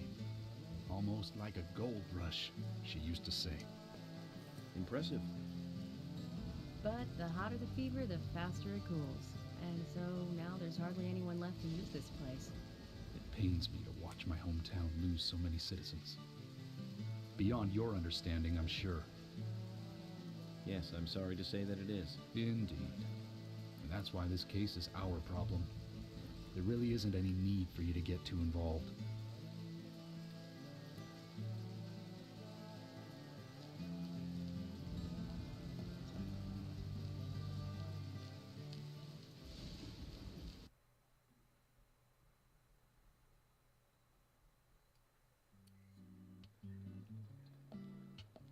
Hello, Sheriff. Freckly Fiona. Hi there, Fiona. We're here to see Usha. Do you know where he is? I think Dr. Johnson is in the computer room. A computer room? hospital? Nice to meet you, Mr. FBI agent. The computer room is where our employees share a computer. Very nice to meet you, too. I'm FBI Special Agent Francis York Morgan. How did you know I was FBI? Easy. None of the police in this town wear cologne. Besides, that scar on your face is the biggest rumor in town. Rumors get exaggerated as they spread, even in the countryside. Not mine. What's that you're reading, if I may ask? Liar's House. You haven't heard of this yet? It's a recent bestseller mystery. It's set in the U.S., a small traditional North American town close to the Canadian border. A peaceful, traditional place. However, that peaceful town is shattered by a terrible crime. The murder of a local girl. And that incident causes grief and sadness to everyone in town. But everyone feels the seditious, heinous evil still lurking, alive. Yes, much like the situation right now here in Greenvale. Fiona, don't say that. Oh, sorry, I shouldn't have said that. With Anna dead and all. Don't worry. Books are written to entertain, and it's good you're enjoying it. What we're faced with here is a terrible crime committed in a real world. Much different from that of a novel. So there's no need to apologize. Thank you, Agent York.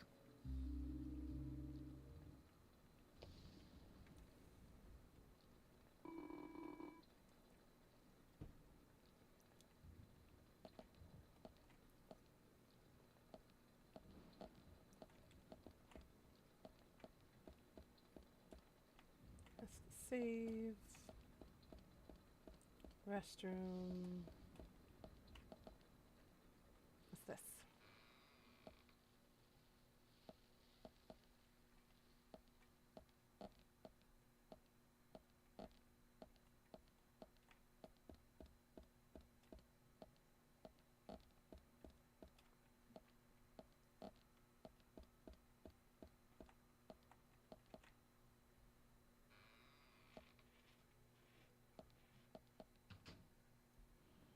We couldn't find him. Fiona needs to check her information. No, I don't think so. Does the doctor like playing games by any chance? What do you mean? There's a message on the computer, and a card key already set in place. The king passes the rook and meets the bishop. The knight takes a pawn along for the queen. What does that all mean? It's a simple puzzle. Zach, let's take him up on his challenge. You can do this, right? I don't wanna.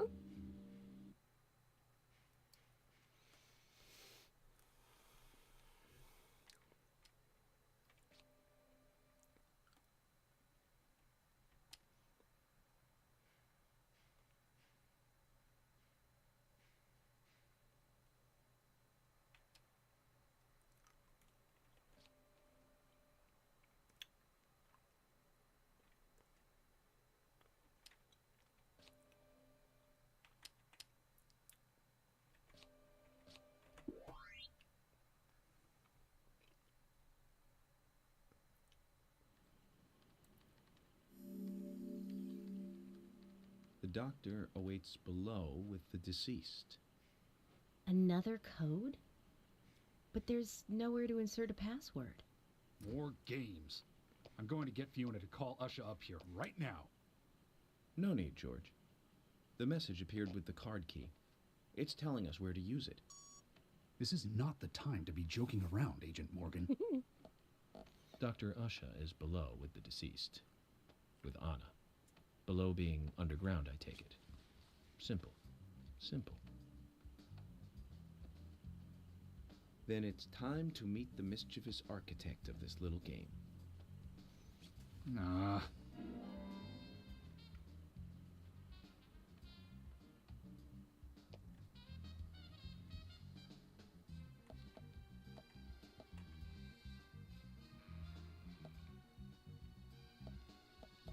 He should be a bit more grateful. I found Arnold for him, for goodness sake.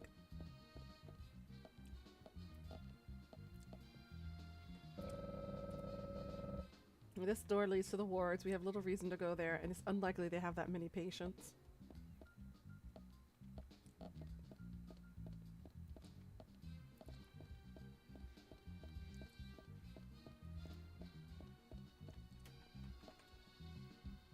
How does he know that, though? You never know until you look. Wah! Runaway Skittle.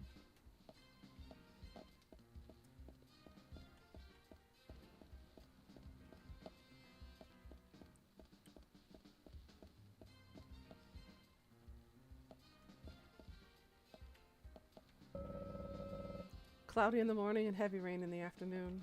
Okay.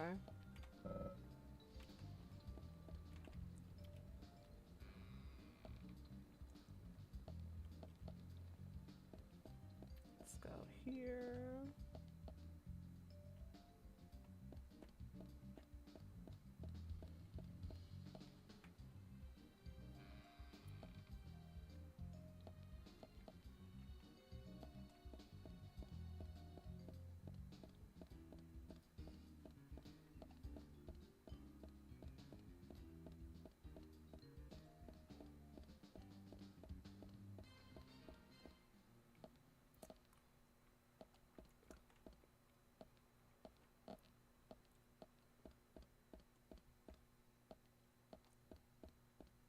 There we go.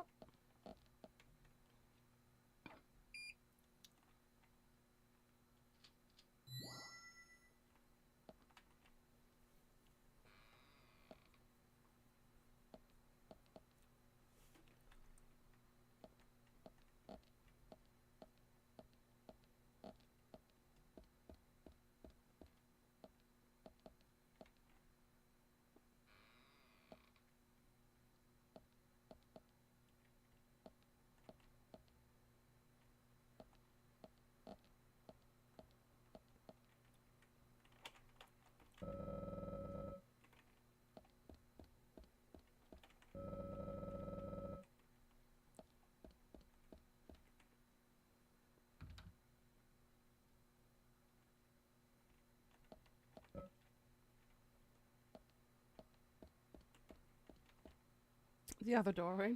Whoopsie.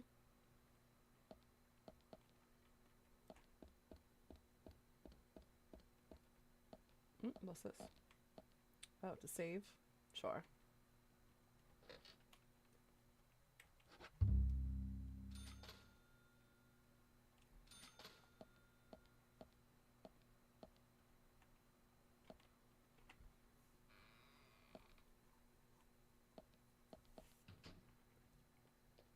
There we go. There he is.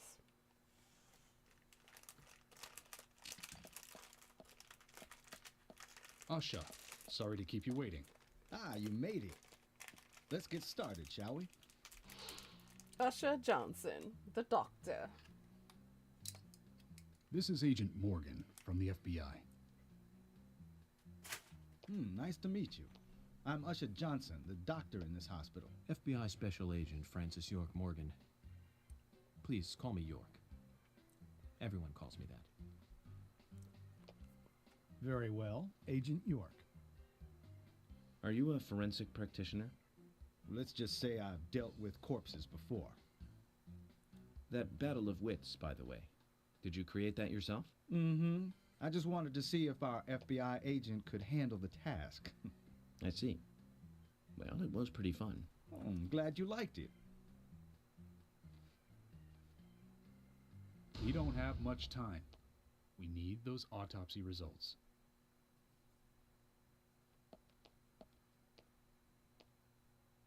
Next time, try challenging us without obstructing an investigation. You've angered the monarch. So cringe! From the onset of rigor mortis, the stiffening of the muscles, the time of death is estimated to be between 20 and 2200 hours. That's still quite early for such a crime to take place. Note that there are 2 exterior wounds, pressure marks around the neck, and a long cut running from chest to abdomen. Blood marks on her right hand tell us she was gripping something round in her right hand.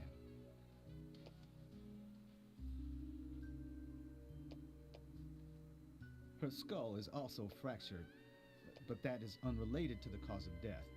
It probably happened to her after she was killed.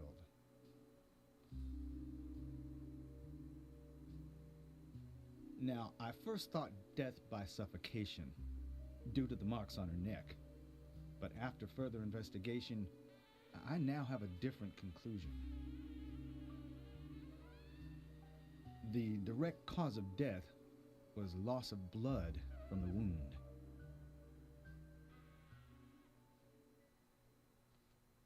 So she was alive when they did that to her. Which means she was cut up while she was still alive. Yes, a sharp knife was used. It was inserted beneath the sternum and then quickly sliced downwards. The excessive loss of blood from her internal organs is what actually killed her. Her nails are clean, and with no skin cells from the attacker. She also doesn't appear to have been bound nor badly beaten. She was apparently killed without resistance. The most tragic thing, however, was that she was unable to speak her story to anyone who could hear her cries.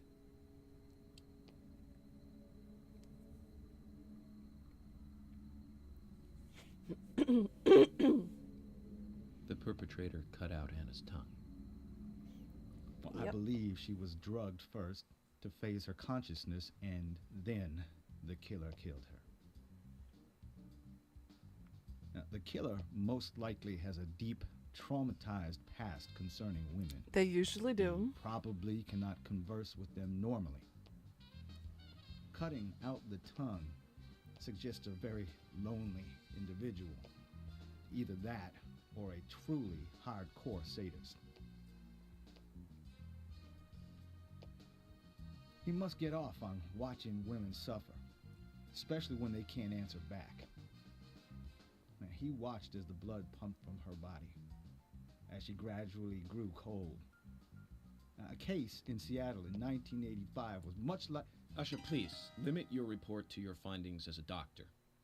Criminal profiling is my job.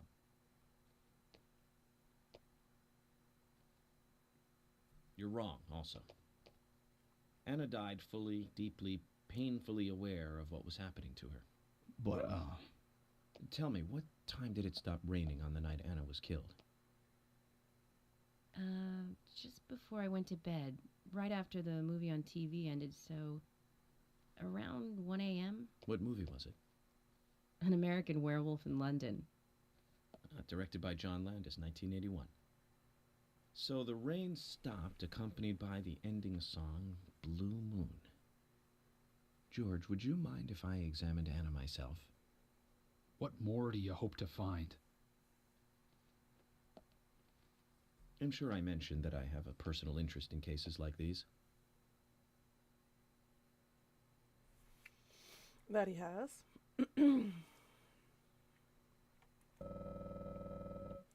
Tears of evaporated liquid around the eyes. She must have cried before she was murdered.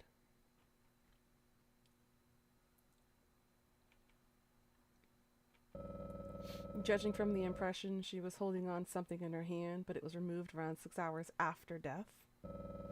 The object was circular with a relief shaped like a peace mark. Beautiful blonde hair, stunning even in death. The tongue has been removed. Look at the edge of the stump.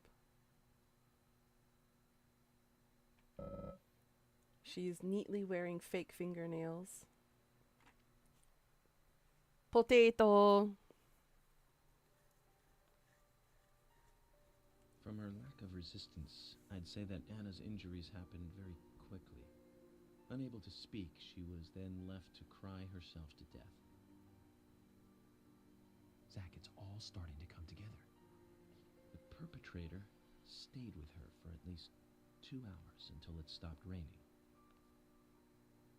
At the estimated time of her death, it was still raining, but you can still see tear marks on her cheeks. That means she was killed under a roof somewhere. She was then carried into the woods after it stopped raining. There's one other thing. Her tongue was removed with a very blunt knife. In fact, it's more likely it was simply chopped off. Usher, Are you a passionate man? Well, not particularly, but I am man enough should the moment call for it. George, how about you? I'm very passionate, yes. Especially when it comes to women. But I don't see what that has to do with anything. George, the perpetrator is just like you. He's passionate about women. He's a passionate kisser. This was a kiss of death. The perpetrator bit off Anna's tongue. We'll never get a dental print from a wound like this. But this is still a big lead. So yeah, they bit off her tongue.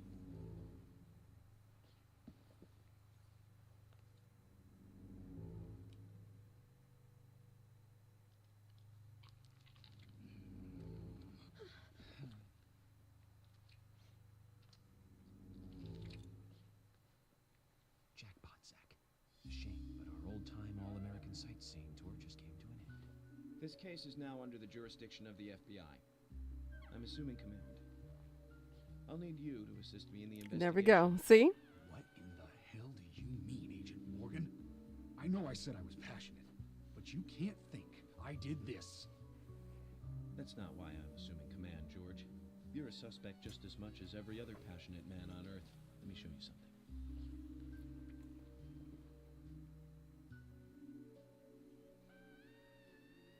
You have a connection after all.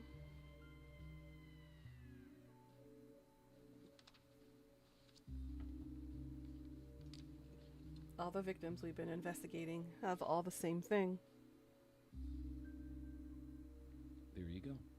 Amazing, huh? I'm sure you have a lot of questions, but most of the details are top secret. George, Emily, we should be going. No need to stay here any longer. Okay. I have to sign the release. Just give me a moment. Very well. I'll go on ahead. I can't take it any longer down here.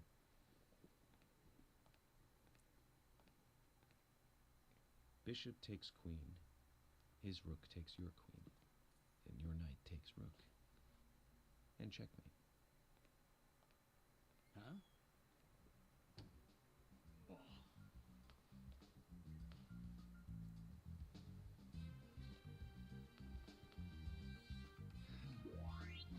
My first victory in the Grandmaster ranking. He got you.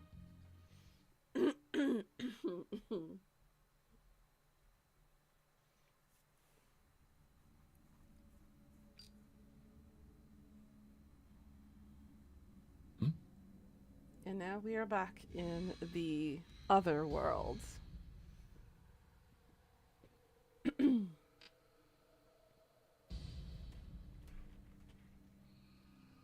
Zach, they're here.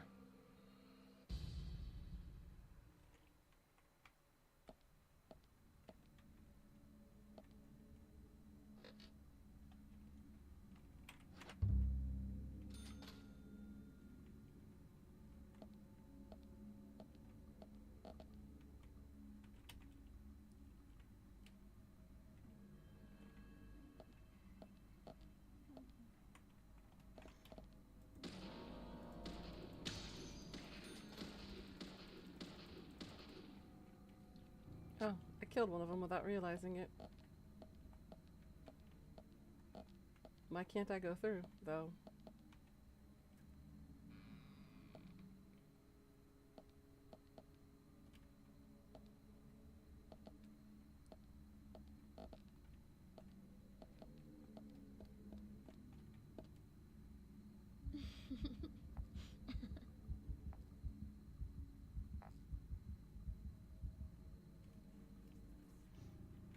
Freaky.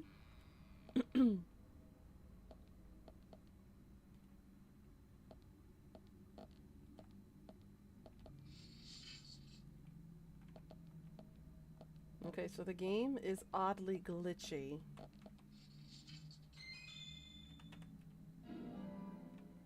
.10mm auto bullets, which we don't have a gun for yet.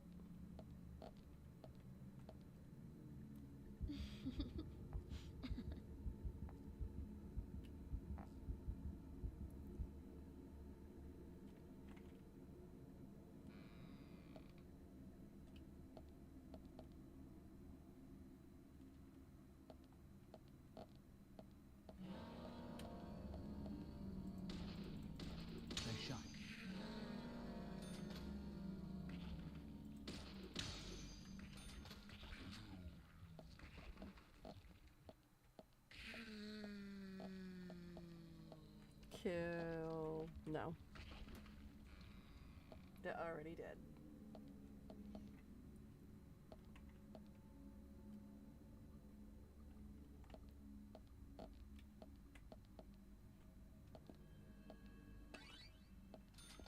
Give me more money.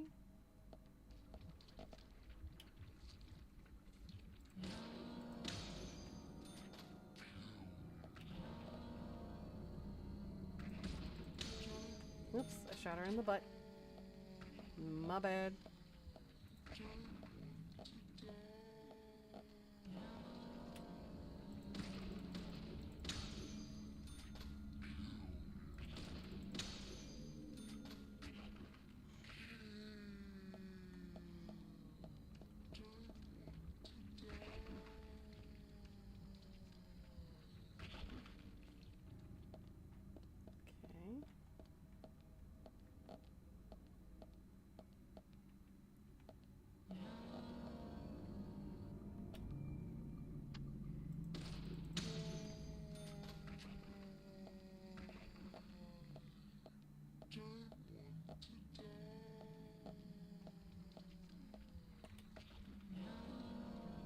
Nice shot.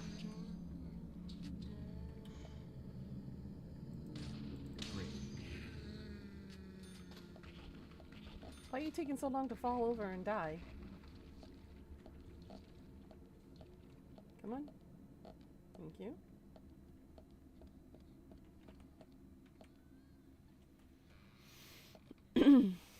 Everybody doing all right?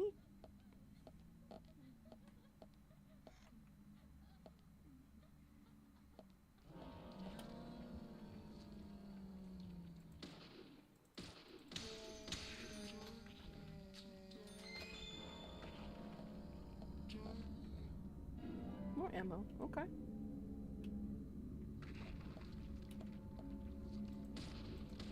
Nice shot.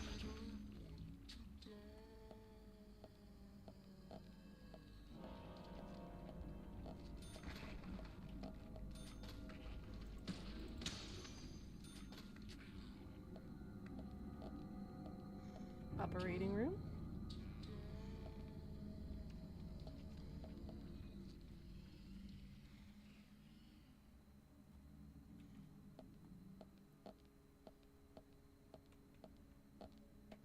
Ooh, coffee.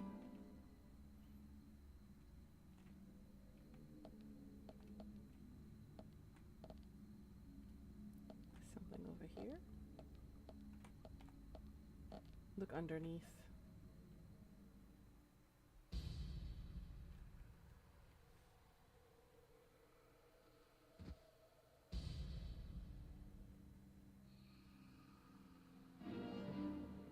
Card for central building.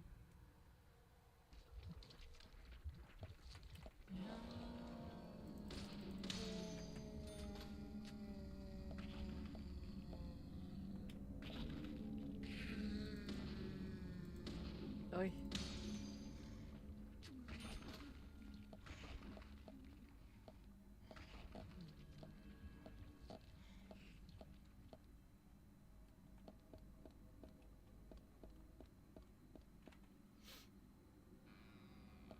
Yeah, like I said, this game, guilty pleasure.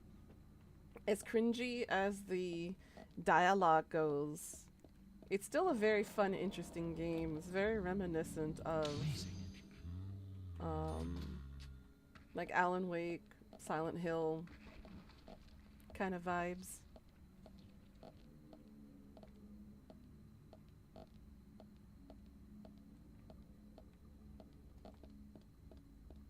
Okay, where the frick am I supposed to go?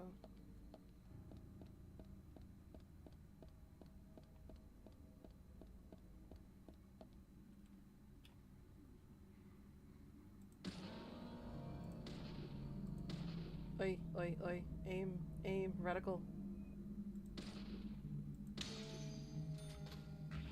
The hell are you going, Spirit? Come back over here. I'm right here. Thank you.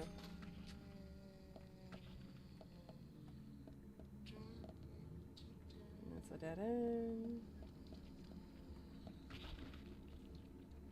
Dead end. Is it here? Yeah, this one.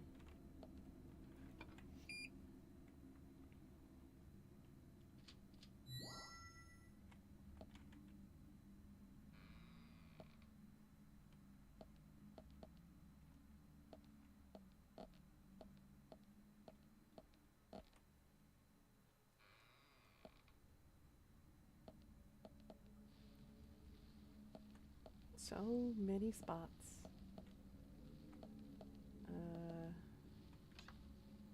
Suitcase, we're fine with ours. It still increases our HP, attack and cash, reduces hunger and tiredness, looks almost brand new, no problem. Okay, good, good, good. We don't have to send it to the cleaners yet. But save here. I believe a boss fight might be coming up. Again, my memory of this particular part of the game is very weak. I don't really remember what's going on here. Sleep. Mission knife.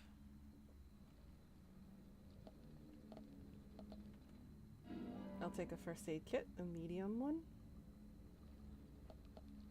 And I'll take a lollipop.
Follow the blood. So much blood everywhere. Here we go.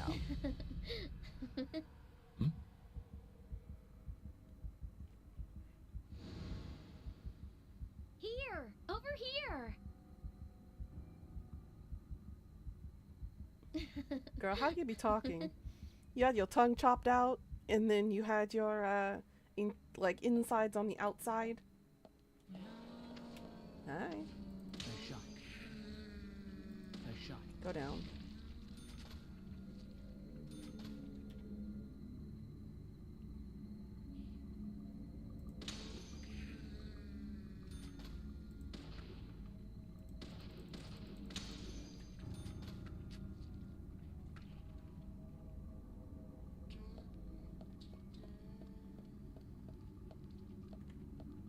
Ooh.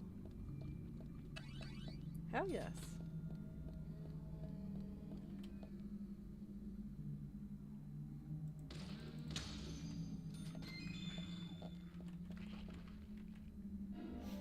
More ammo. Lovely. Butts to a gun I don't have yet.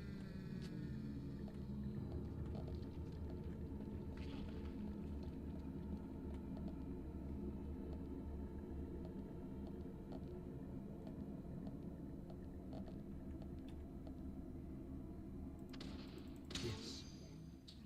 Great.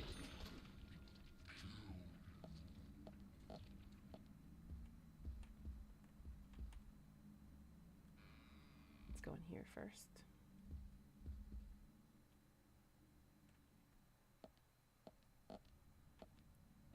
Another first aid kit. Appreciate it. It's a CAT scan.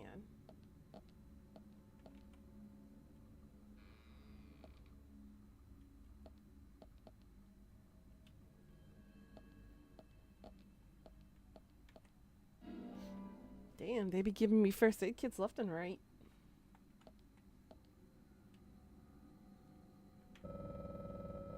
seems to control the MRI device with this computer. Should we fiddle with it, Zach? Sure. Let's type on it and pretend we know what we're doing.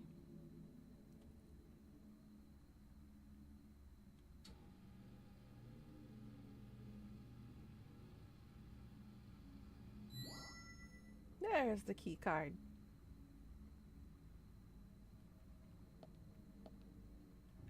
We gonna save it?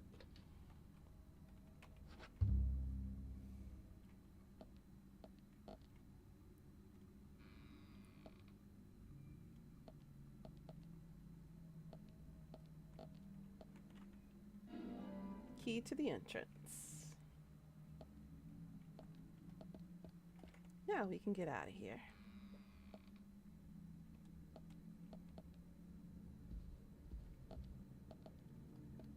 Back this way, this way. Boy, I told you to turn left. Touch the thing. Thank you.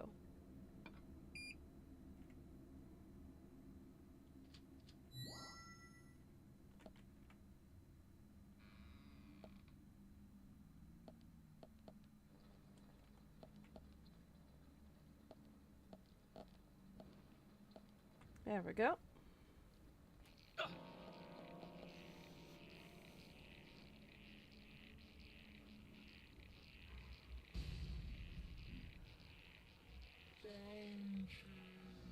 Found you, rock.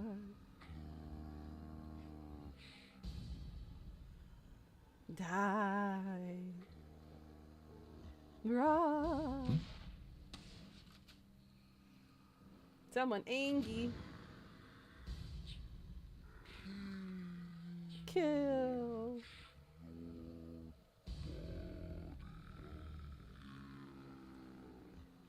Huh? Huh?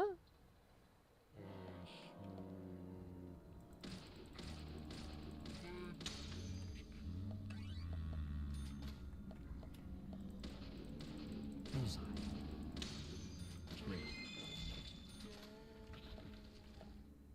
Ooh, shotgun shells. Okay. Again, with guns I don't have. Another first aid kit. Okay, where are the other ones? There you are. Nice shot.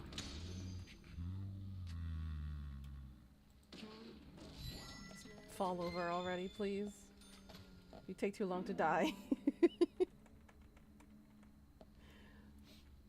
Reload. Thank you.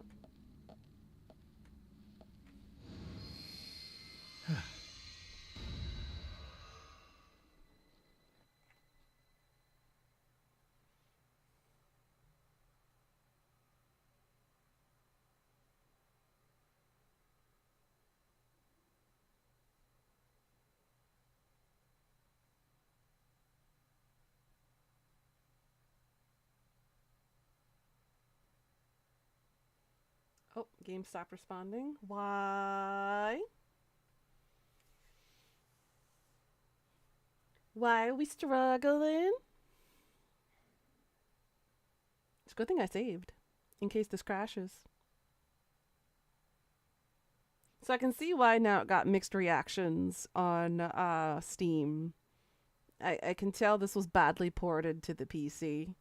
The volume adjustments is incorrect. There's a lot of visual glitches, especially when opening and closing certain things that are not doorways. The whole full screening is like shifting everything away from my computer and taking two screens, and I can tell why people are upset that this was ported improperly. And now the game has completely frozen and stopped responding. Lovely.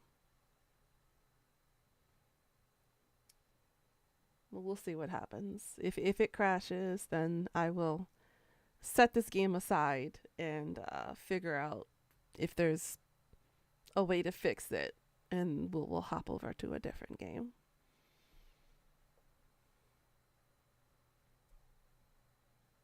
But let me just say, towards The day after tomorrow, I'm looking forward to playing the Lusty Argonian. I think at some point I'm going to go ahead and reinstall or attempt to reinstall the mods for Skyrim so I can play it non-vanilla. Because again, I've never played modded Skyrim before.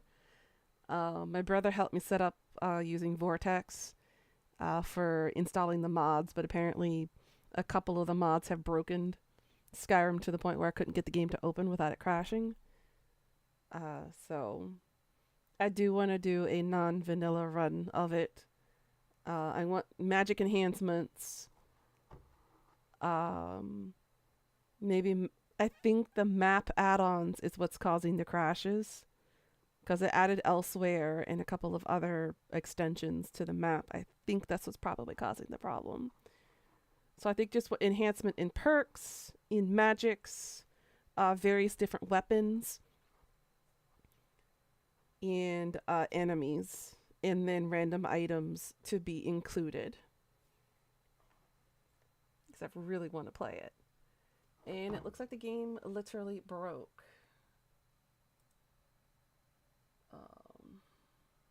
Hey, I got my second achievement. Cleared the prologue in Lost Arnold.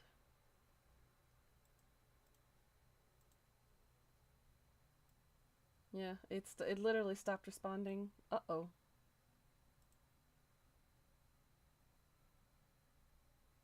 I don't know what's going on.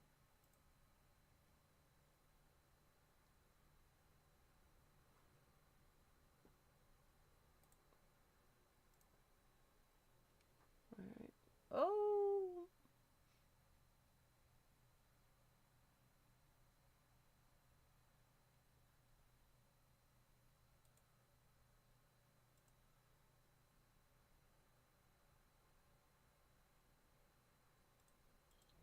Okay.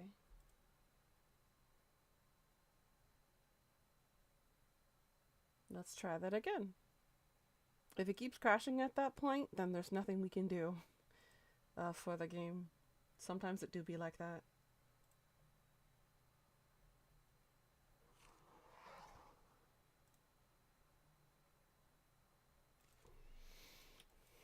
Alright. Let's try this again.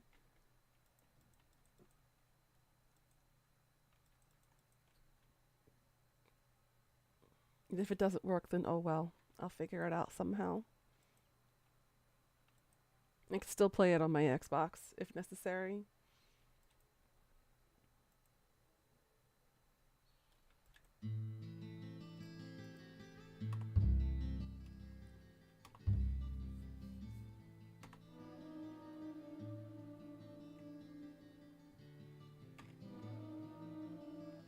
Previously during the investigation.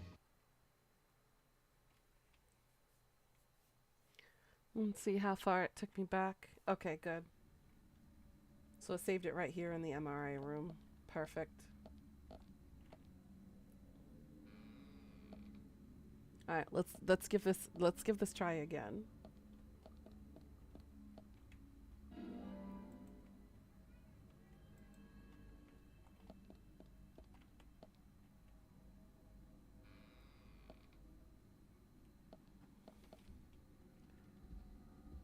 Go here, go here, go here.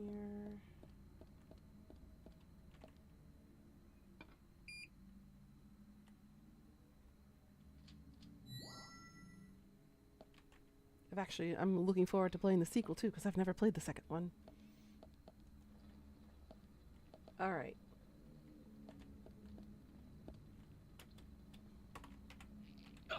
Skip. Nope, can't skip.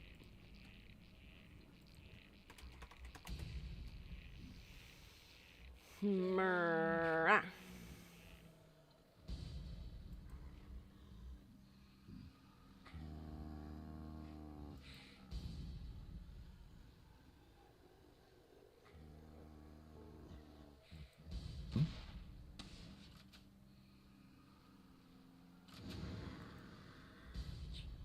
All right.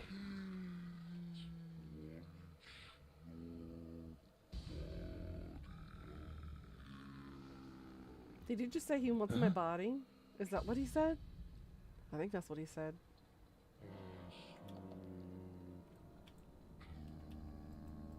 Oh god, my game is... Huh?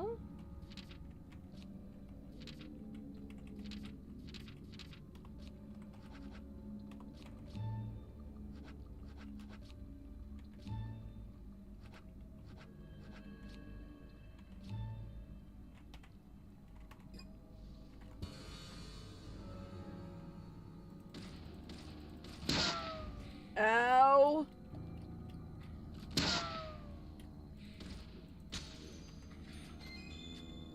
Shit. Yes. Amazing.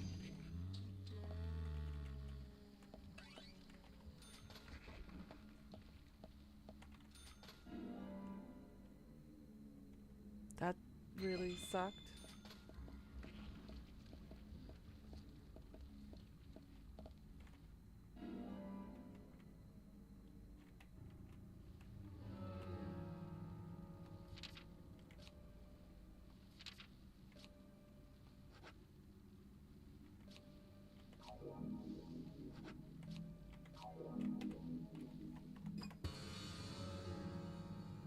Okay, that's better.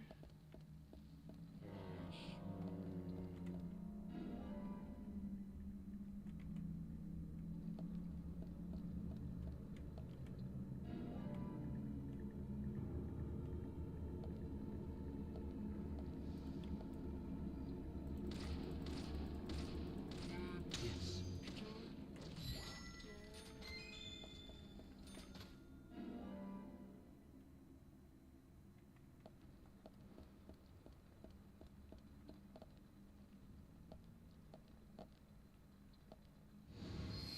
Okay, now hopefully it works.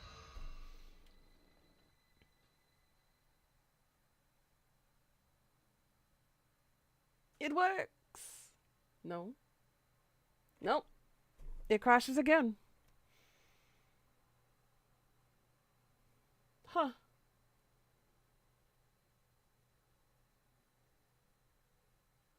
Interesting.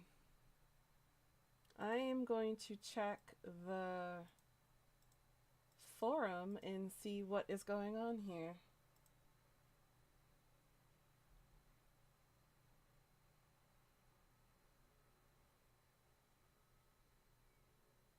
How to easily get past crashes. Let's see. Is the crappy PC port that causes crashes and freezes, oftentimes corrupting your save file, preventing you from continuing. So we need to install mods for this to fix it.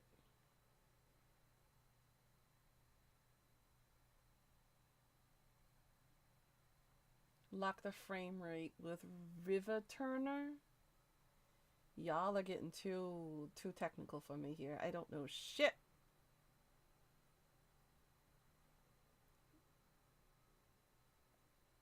Make dp.exe aware of large addresses. Again, too much. I already did borderless windowed full screen mode. Okay.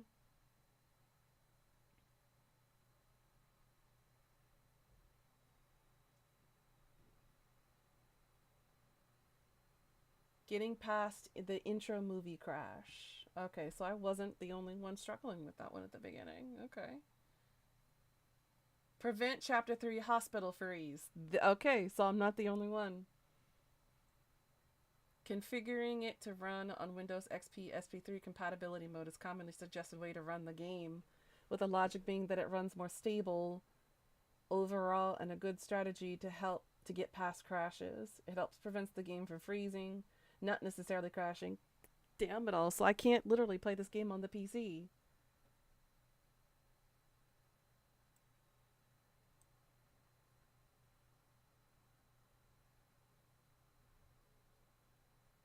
Jesus. And this update was just last month.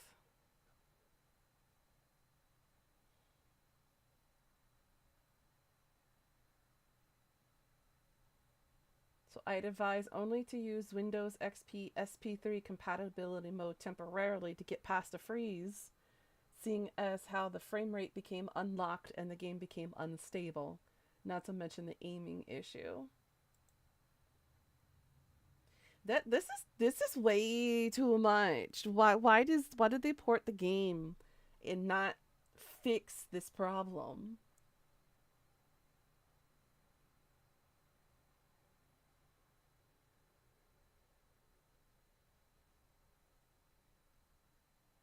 So this game is literally unplayable on Steam.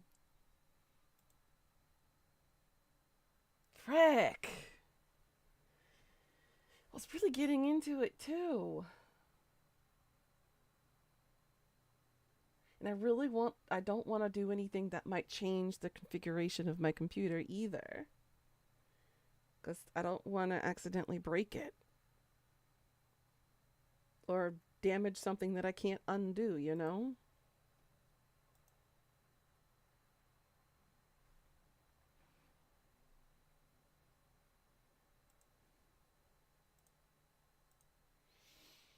Damn. Well, you guys got to see a little bit of my guilty pleasure. I might just have to pop it back on the old Xbox 360 and play it there. Damn it!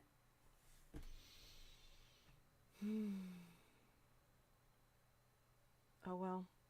What can we do?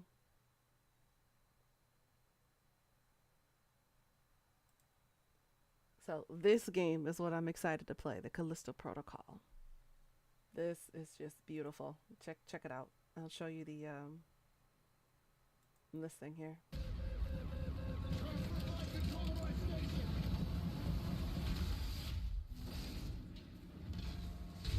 Sign detected.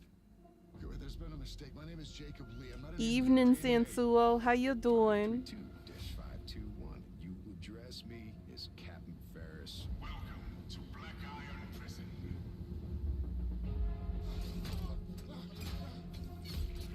Again, Dead Space vibes. I'm here for it.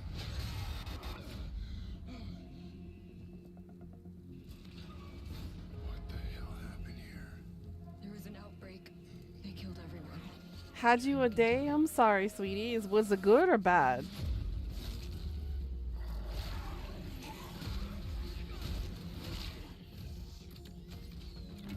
I can't wait to play this.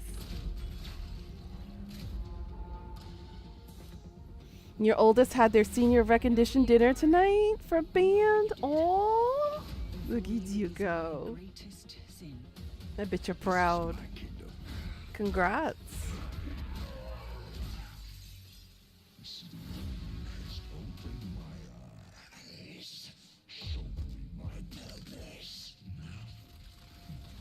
Oh, this looks so good. I can't wait.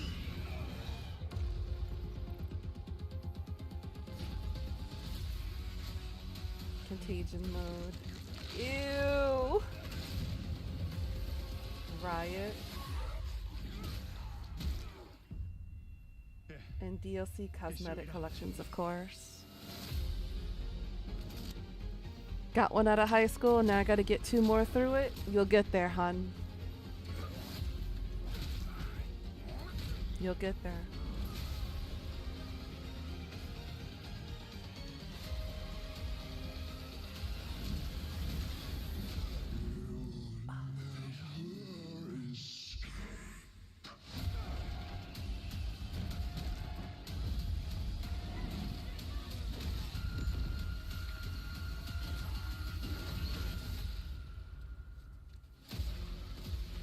Fear takes no prisoners. The Callisto Protocol, available now. If you had them, it would have been pretty emotional right now. And true. That is very, very true.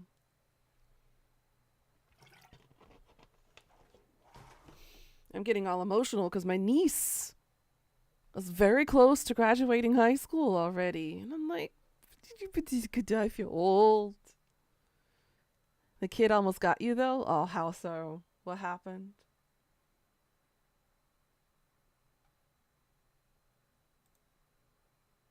So good. We will be playing this very soon. But sadly, we can no longer play Deadly Premonition considering that their port is broken. And it requires me to do all that techie crap that I can't touch. They said I love you to me without saying it, without me saying it first. That never happens. Oh, honey. Oh, your heart. Ugh. Out of the mouth of babes, right? Damn. Is there any way that I can get around this other than having to do that?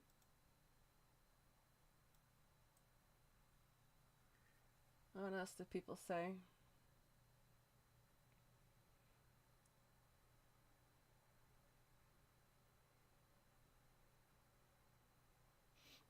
It's a garbage bag, but like a garbage bag made entirely out of gold. Resident Evil book written by Seth MacFarlane and produced by a schizophrenic Japanese man. I like the Twin Peaks inspired story this game has. I also don't think the gameplay is bad. I honestly don't really care about the bad graphics. The problem is the horrible optimization. The game frequently crashes or freezes when entering or exiting cutscenes. You can avoid that by installing DPFix, placing the folder in the games directory, then going to pack dpfix.ini, and then go to window options section and change forced windowed 0 to forced windowed 1, or borderless full screen 0 to borderless full screen 1. Now if you choose forced windowed, make sure to launch the game, go to settings and uncheck full screen. If you choose borderless full screen, then you don't need to do that, even though you can't truly avoid all freezes and crashes, but you can play the game. That fucking sucks.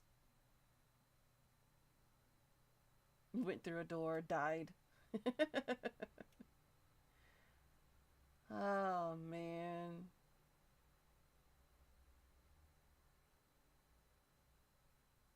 Yep.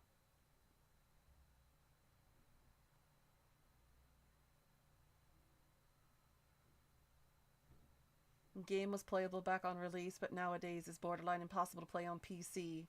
Get the Switch version or emulate the PS3 version instead. That sucks that it's completely broken now to this point. And the only way to do it is to install that installer and to override it because of the bordered issue. Apparently, the full screen versus windowed version is what causes the crashes. And why hasn't the company fixed this?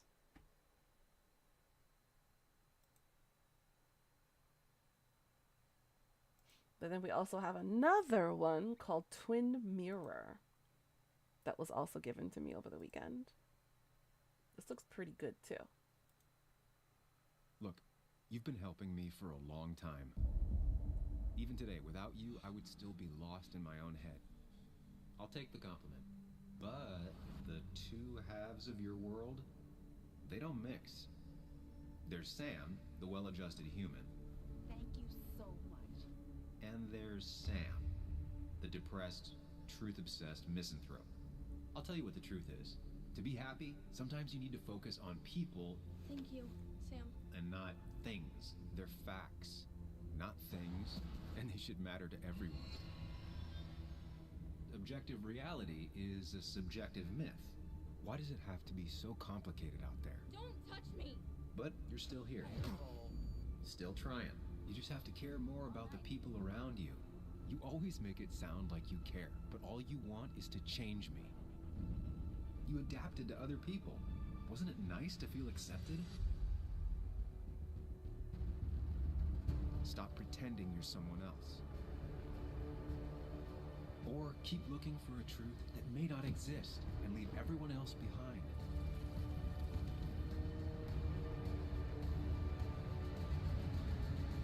And this was more of a psychological thriller. No matter the consequences. Twin Mirror. Its reviews are mostly positive. So this one, Sam Higgs left his hometown and everyone knows behind 2 years ago. But the death of his best friend, Nick calls the former investigative journalist back to confront the town's troubled past and his own. He soon becomes drawn into a dangerous web of intrigue, as all is not as it seems in the small town of Basswood, West Virginia. Forced to face himself and the townsfolk, Sam struggles to balance the scales of reconciliation and his life-changing investigation. He must decide how much he's willing to risk to uncover the mysteries of his hometown. So explore Sam's unique and analytical ways in his expansive mind palace, where you can revisit his past, relive old memories, and reconstruct events. Then you can go through possible scenarios, envision how things could have gone, and follow the clues to your next lead. Be careful, though. The Mind Palace is a reflection of Sam's state of mind, for better or for worse. You can also speak with your double, who is the more social and emphatic side of yourself that nobody can see. You must navigate the dangers of Sam's collected thoughts and feelings together. Will your double become a trusted confidant or an unwelcome guest? In Twin Mirror, every decision you make alters the course of your investigation, as well as your relationships in Basswood. Trust others or rely only on yourself to hunt for the truth. But no matter your choices, your story is yours. Take a look in the mirror. What will you see?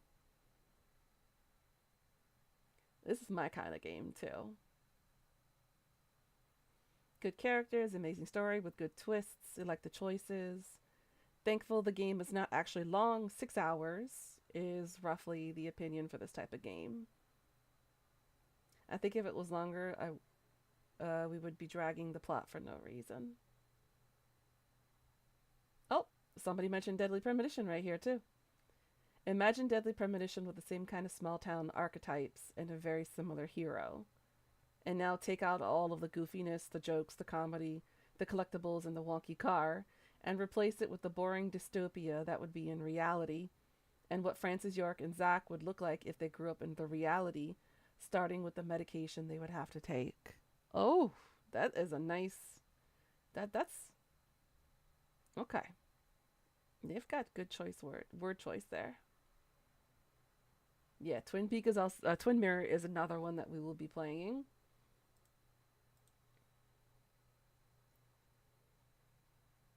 And I also have the new Saints Row, which I need to install.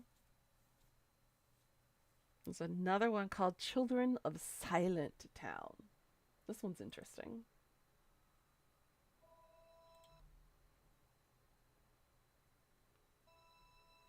In a quiet village surrounded by forest.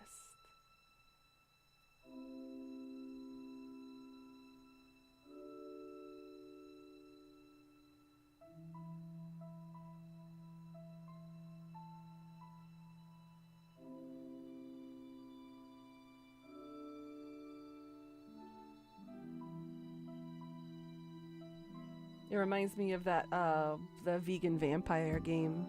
The animation style is very similar. You got a note.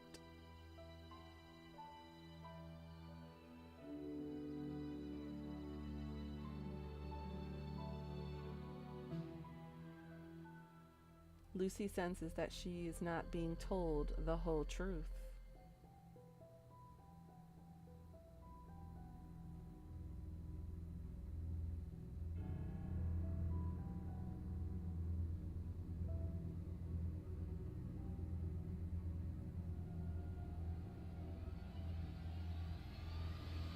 Do you dare to enter the forest?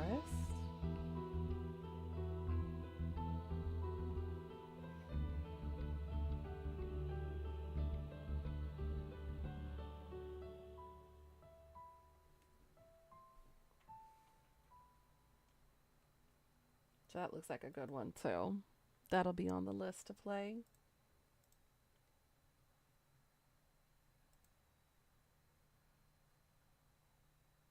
Then we have this one called the Red Lantern.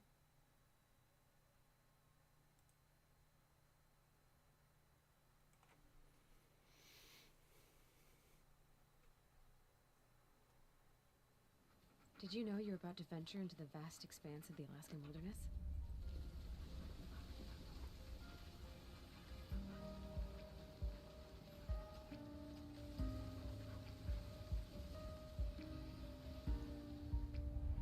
Adopt a team of sled dogs. Let's find someone that complements your squirrel hunting obsessions. Maybe a Bodega. Cute name. Iggy. Oh. So, we've been lost for, what, 3 days? I heard a rumor that over 2,000 people go missing in Alaska each year.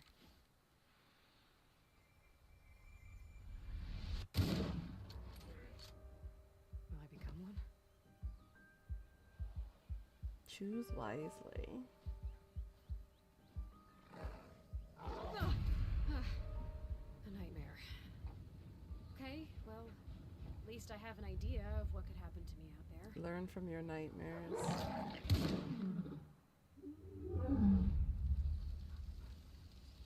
Just push through and do what Live you have off to the do. land. Got it. Okay, I know I barely have enough food for all of us, but that's part of the adventure, right? We're gonna find our food. We're gonna live off the land. Meet the new neighbors. This looks like a really nice game to play too. Hey, you!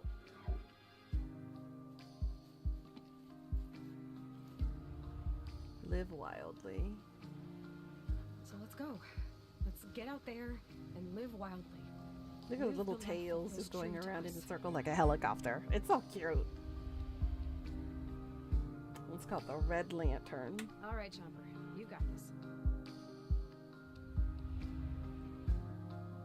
So that's another one too to play. Then we have one called Beacon Pines. It's a cute little furry one, it looks like.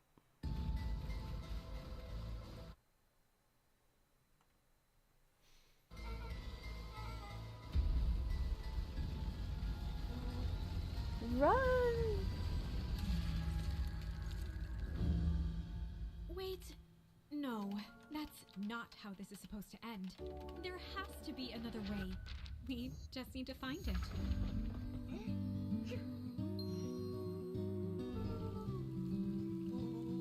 It's adorable. Look at them.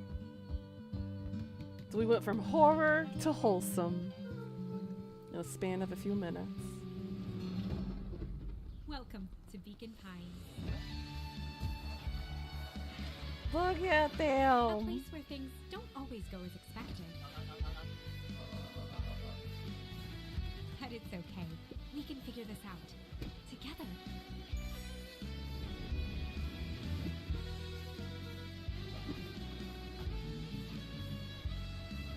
That was I adorable don't yet too. know how this story ends.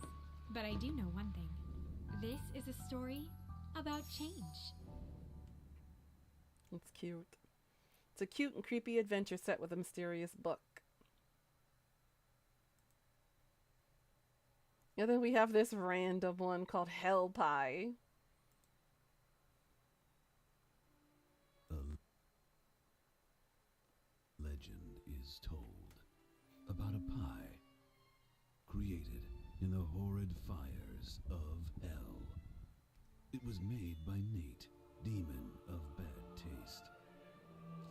He traveled with Nugget, heaven's ambassador of joy and living grappling hook.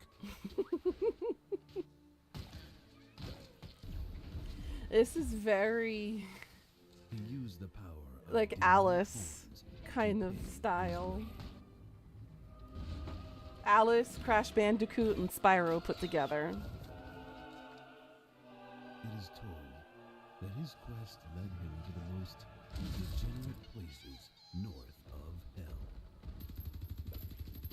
where he gathered the most foul ingredients ever to be assembled into a pastry.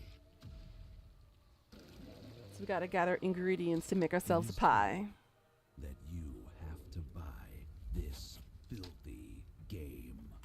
And it's a platformer base. And I suck at those because you guys know me in Gravity. But we're going to have fun with it regardless. So that is our list lineup of games that we're going to be playing in the next 2 months. Like I said, May is just around the corner starting next week. We're going to have some fresh new games that we have not played on stream before. Games that I have never played, so this will be my first run-throughs for a lot of these games. And we're going to be introducing a lot more new content, including podcasts. Our next podcast that's coming up is actually going to be the Pride podcast in June. So if you wish to participate, do let me know about that. And we can set something up. I will have some special guests come, and we will do some discussions and all of that jazz. So it'll be really great. Then in August, I'll have my 1-year anniversary since I published my first book last year. As well as my 10-year anniversary here in Korea. So we got a 2-for-1 kind of deal going on. But the summer is going to be jam-packed full of a lot of fun events to kind of keep our minds off of the heat, and because of the typhoon season just around the corner in a couple of weeks. Here, we're going to be dealing with some major climate change. That's basically going to break my my sinuses for sure. But yeah, that's what we got going on. So starting next week, we're going to start off with the Callisto Protocol and see how well my computer handles it while we're streaming. And then we will be popping all over to Twin Mirror, Children of Silent Town, Beacon Pines, Hell Pie, and then Red Lantern, and any other games that I come across. We'll also be trying to restart our run-through of the Harry Potter game. I have yet to finish it. The Hogwarts Legacy game, we're also going to be continuing to play that too.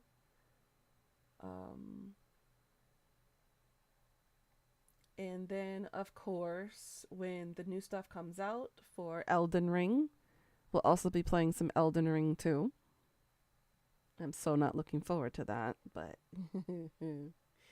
we shall see how that happens.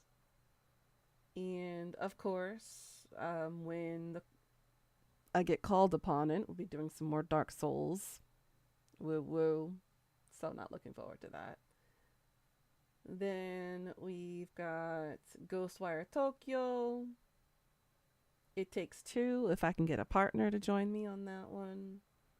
Labyrinthine, I'm still working on gathering the group of people together, getting our schedules set for that, so that way we can have a team to play. Lies of P, I will be playing as well again. I got Monster Hunter Rise. I'll be taking a look into that too. But yeah, we got a whole bunch of fun new content that'll be coming up. And for all of y'all gamer buffs, we got some awesome news. 7 Days to Die is leaving early access after 12 long years of being in early access. They have finally announced the news. And this is exciting. Now I'm hoping that the things that we had mentioned before when we were playing the game actually get fixed. That way it's actually playable. But I am super excited to see this change because I had this game for the longest time. We played it a little bit here and there on stream when I was on Twitch. But then it kind of lost traction because of the alpha update that happened. And there was some issues that my computer was experiencing where it made it playable while streaming. So hopefully this stuff will get fixed. And we can play 7 Days to Die again. Especially with Sansuo and with Tony and Quinn and everybody who has the game who wants to join can play that. So I'm excited for those upcoming changes. Let's see. Dead Island 2 is now available on Steam.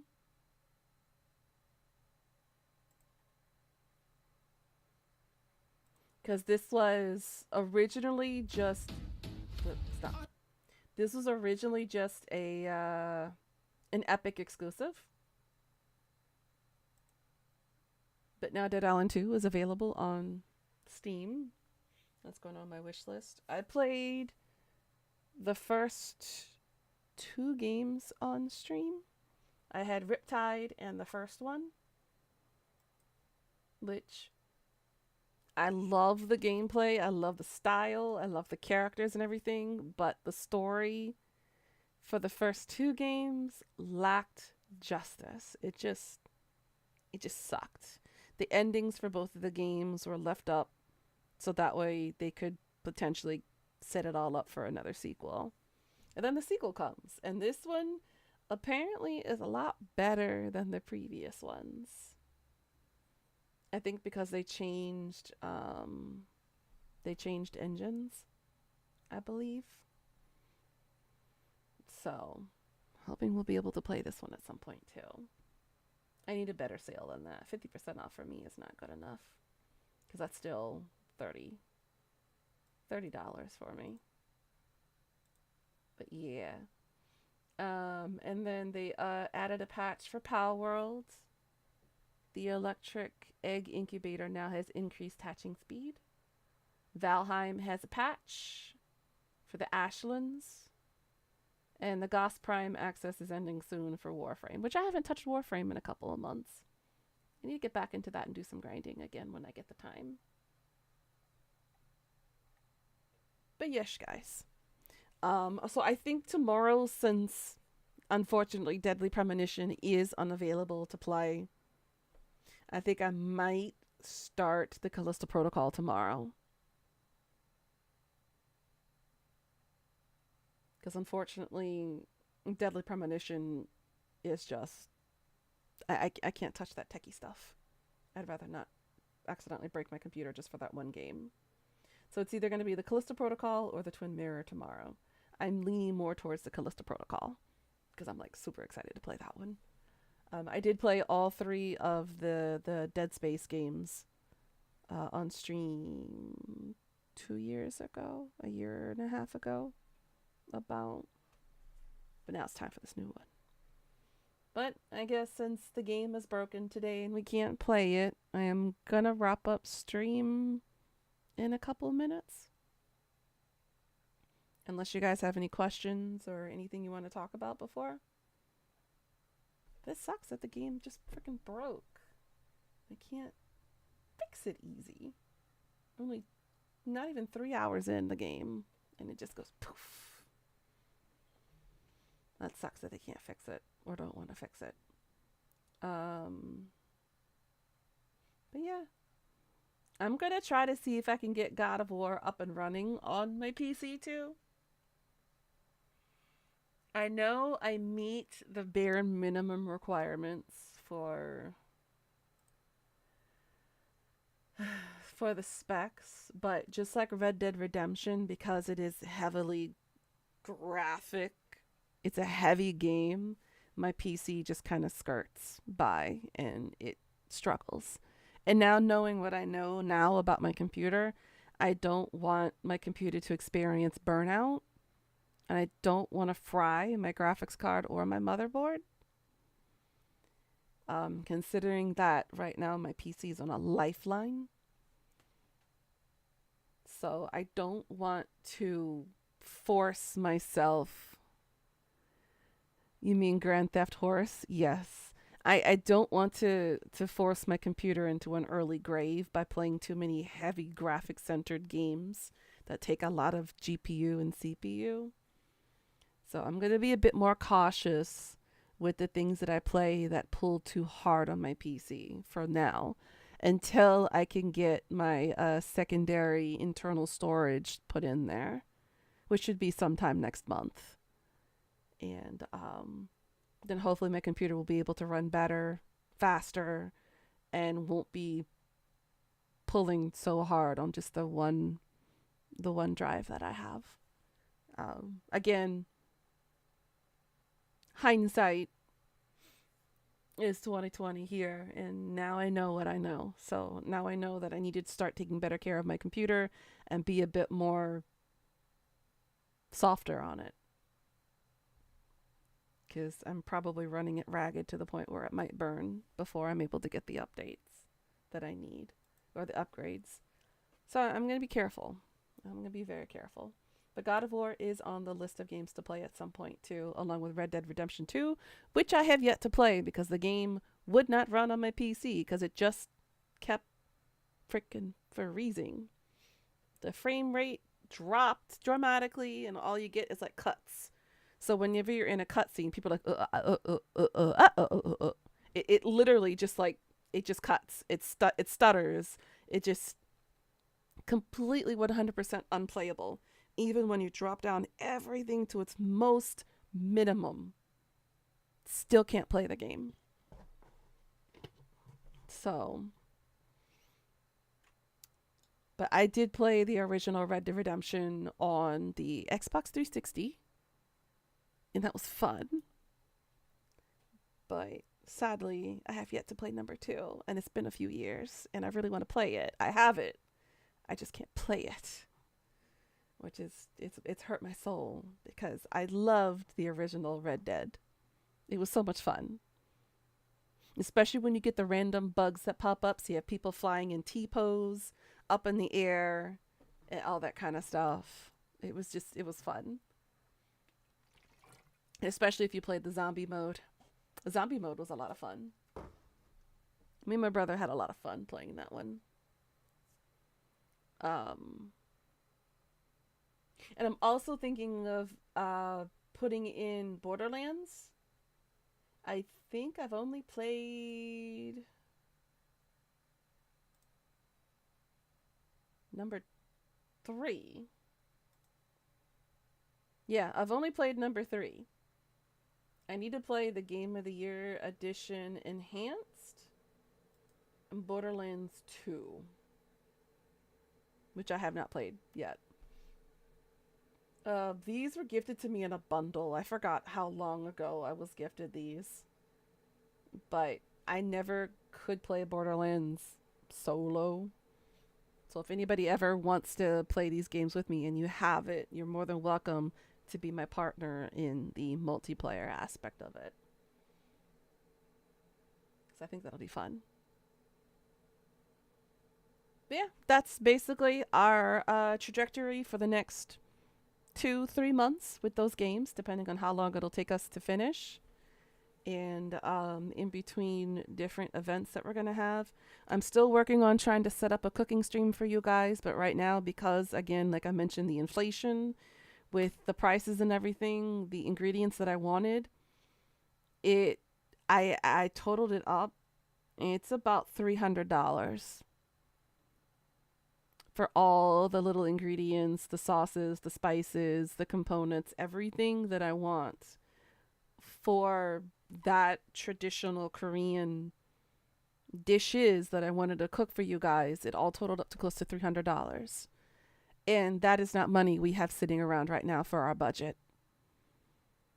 So I'm going to have to wait a little longer until the inflation decreases, or when I go towards the end of this week to that store that's being liquidated, if I can grab a bunch of those ingredients at like 80-90% off before they go out of business, I will do my best that I can.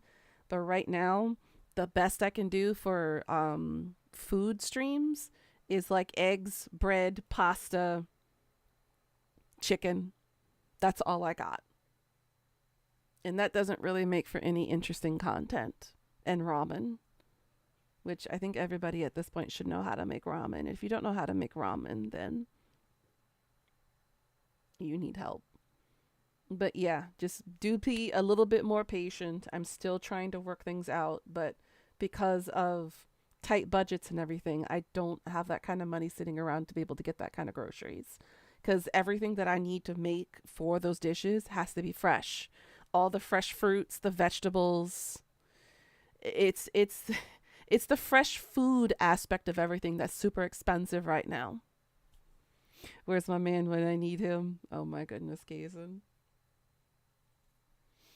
But yeah, it's rough. So do be patient while we wait for the budget for the inflation stuff to go down a little bit, because it's insane right now. And I haven't had like fresh vegetables in like, I would say, a couple of weeks here, because of the fact that a head of lettuce is going to cost you $10 to $12. And that'll only last you a couple of days to a week at most, even when you freeze it. So it's impossible to try to get fresh fruits and vegetables that I need for the main dishes and whatnot. But I'm working on it. I'm planning everything out. I'm working on creating calendars so that way I can start organizing my time effectively and maintaining a comfortable schedule for myself. So I know exactly what expectations I need to meet and what deadlines I need to meet, so that way I'm not falling behind anything. Again, I've been working really hard on trying to maintain time management, because I've been terrible at that the past 3 years since I've been a streamer. I've been so focused into streaming that I've neglected a lot of other aspects of my life, and I need to kind of step back and learn how to maintain a balance and juggle everything that I need to. So I've been working really hard on it when I can, and it's been an eye-opener. I'm angry at myself for certain things, but then I gotta be a bit more softer on myself, because I gotta be understanding. I went through a lot of shit the past few years of my lifetime. Everything from cancer to getting hit by a bus to having oral surgery because I broke all of my teeth in my mouth and I needed my jaw realigned. And there was just so much in the past, I would say 5 years of my life, that I had to put a lot of my stuff in life on pause. So I'm trying to get back up to speed on everything, and try not to be overwhelmed by so much, because I do have a lot of projects that I do need to finish, including updating and upgrading my Discord, getting all the roles situated and all of that stuff. I'm going to be working on a mod application. So if anybody is interested in joining to be a mod for both YouTube and my Discord, you'll have the option to pick either or both. And I will give you a small questionnaire to answer some questions.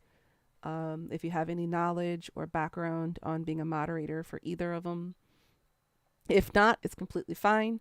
I'll be setting up a tutorial for the moderators as well as myself to be able to understand the ins and outs of the security and commands and what to do and all that stuff.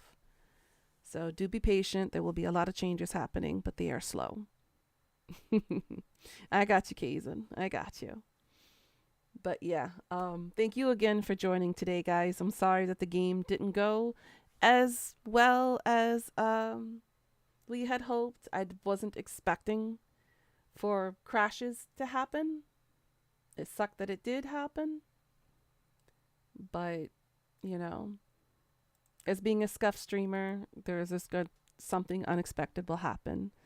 But do be patient with me while we're going through all these changes. My computer will be getting a pretty decent upgrade to the point where it'll be able to run and function a bit more smoother.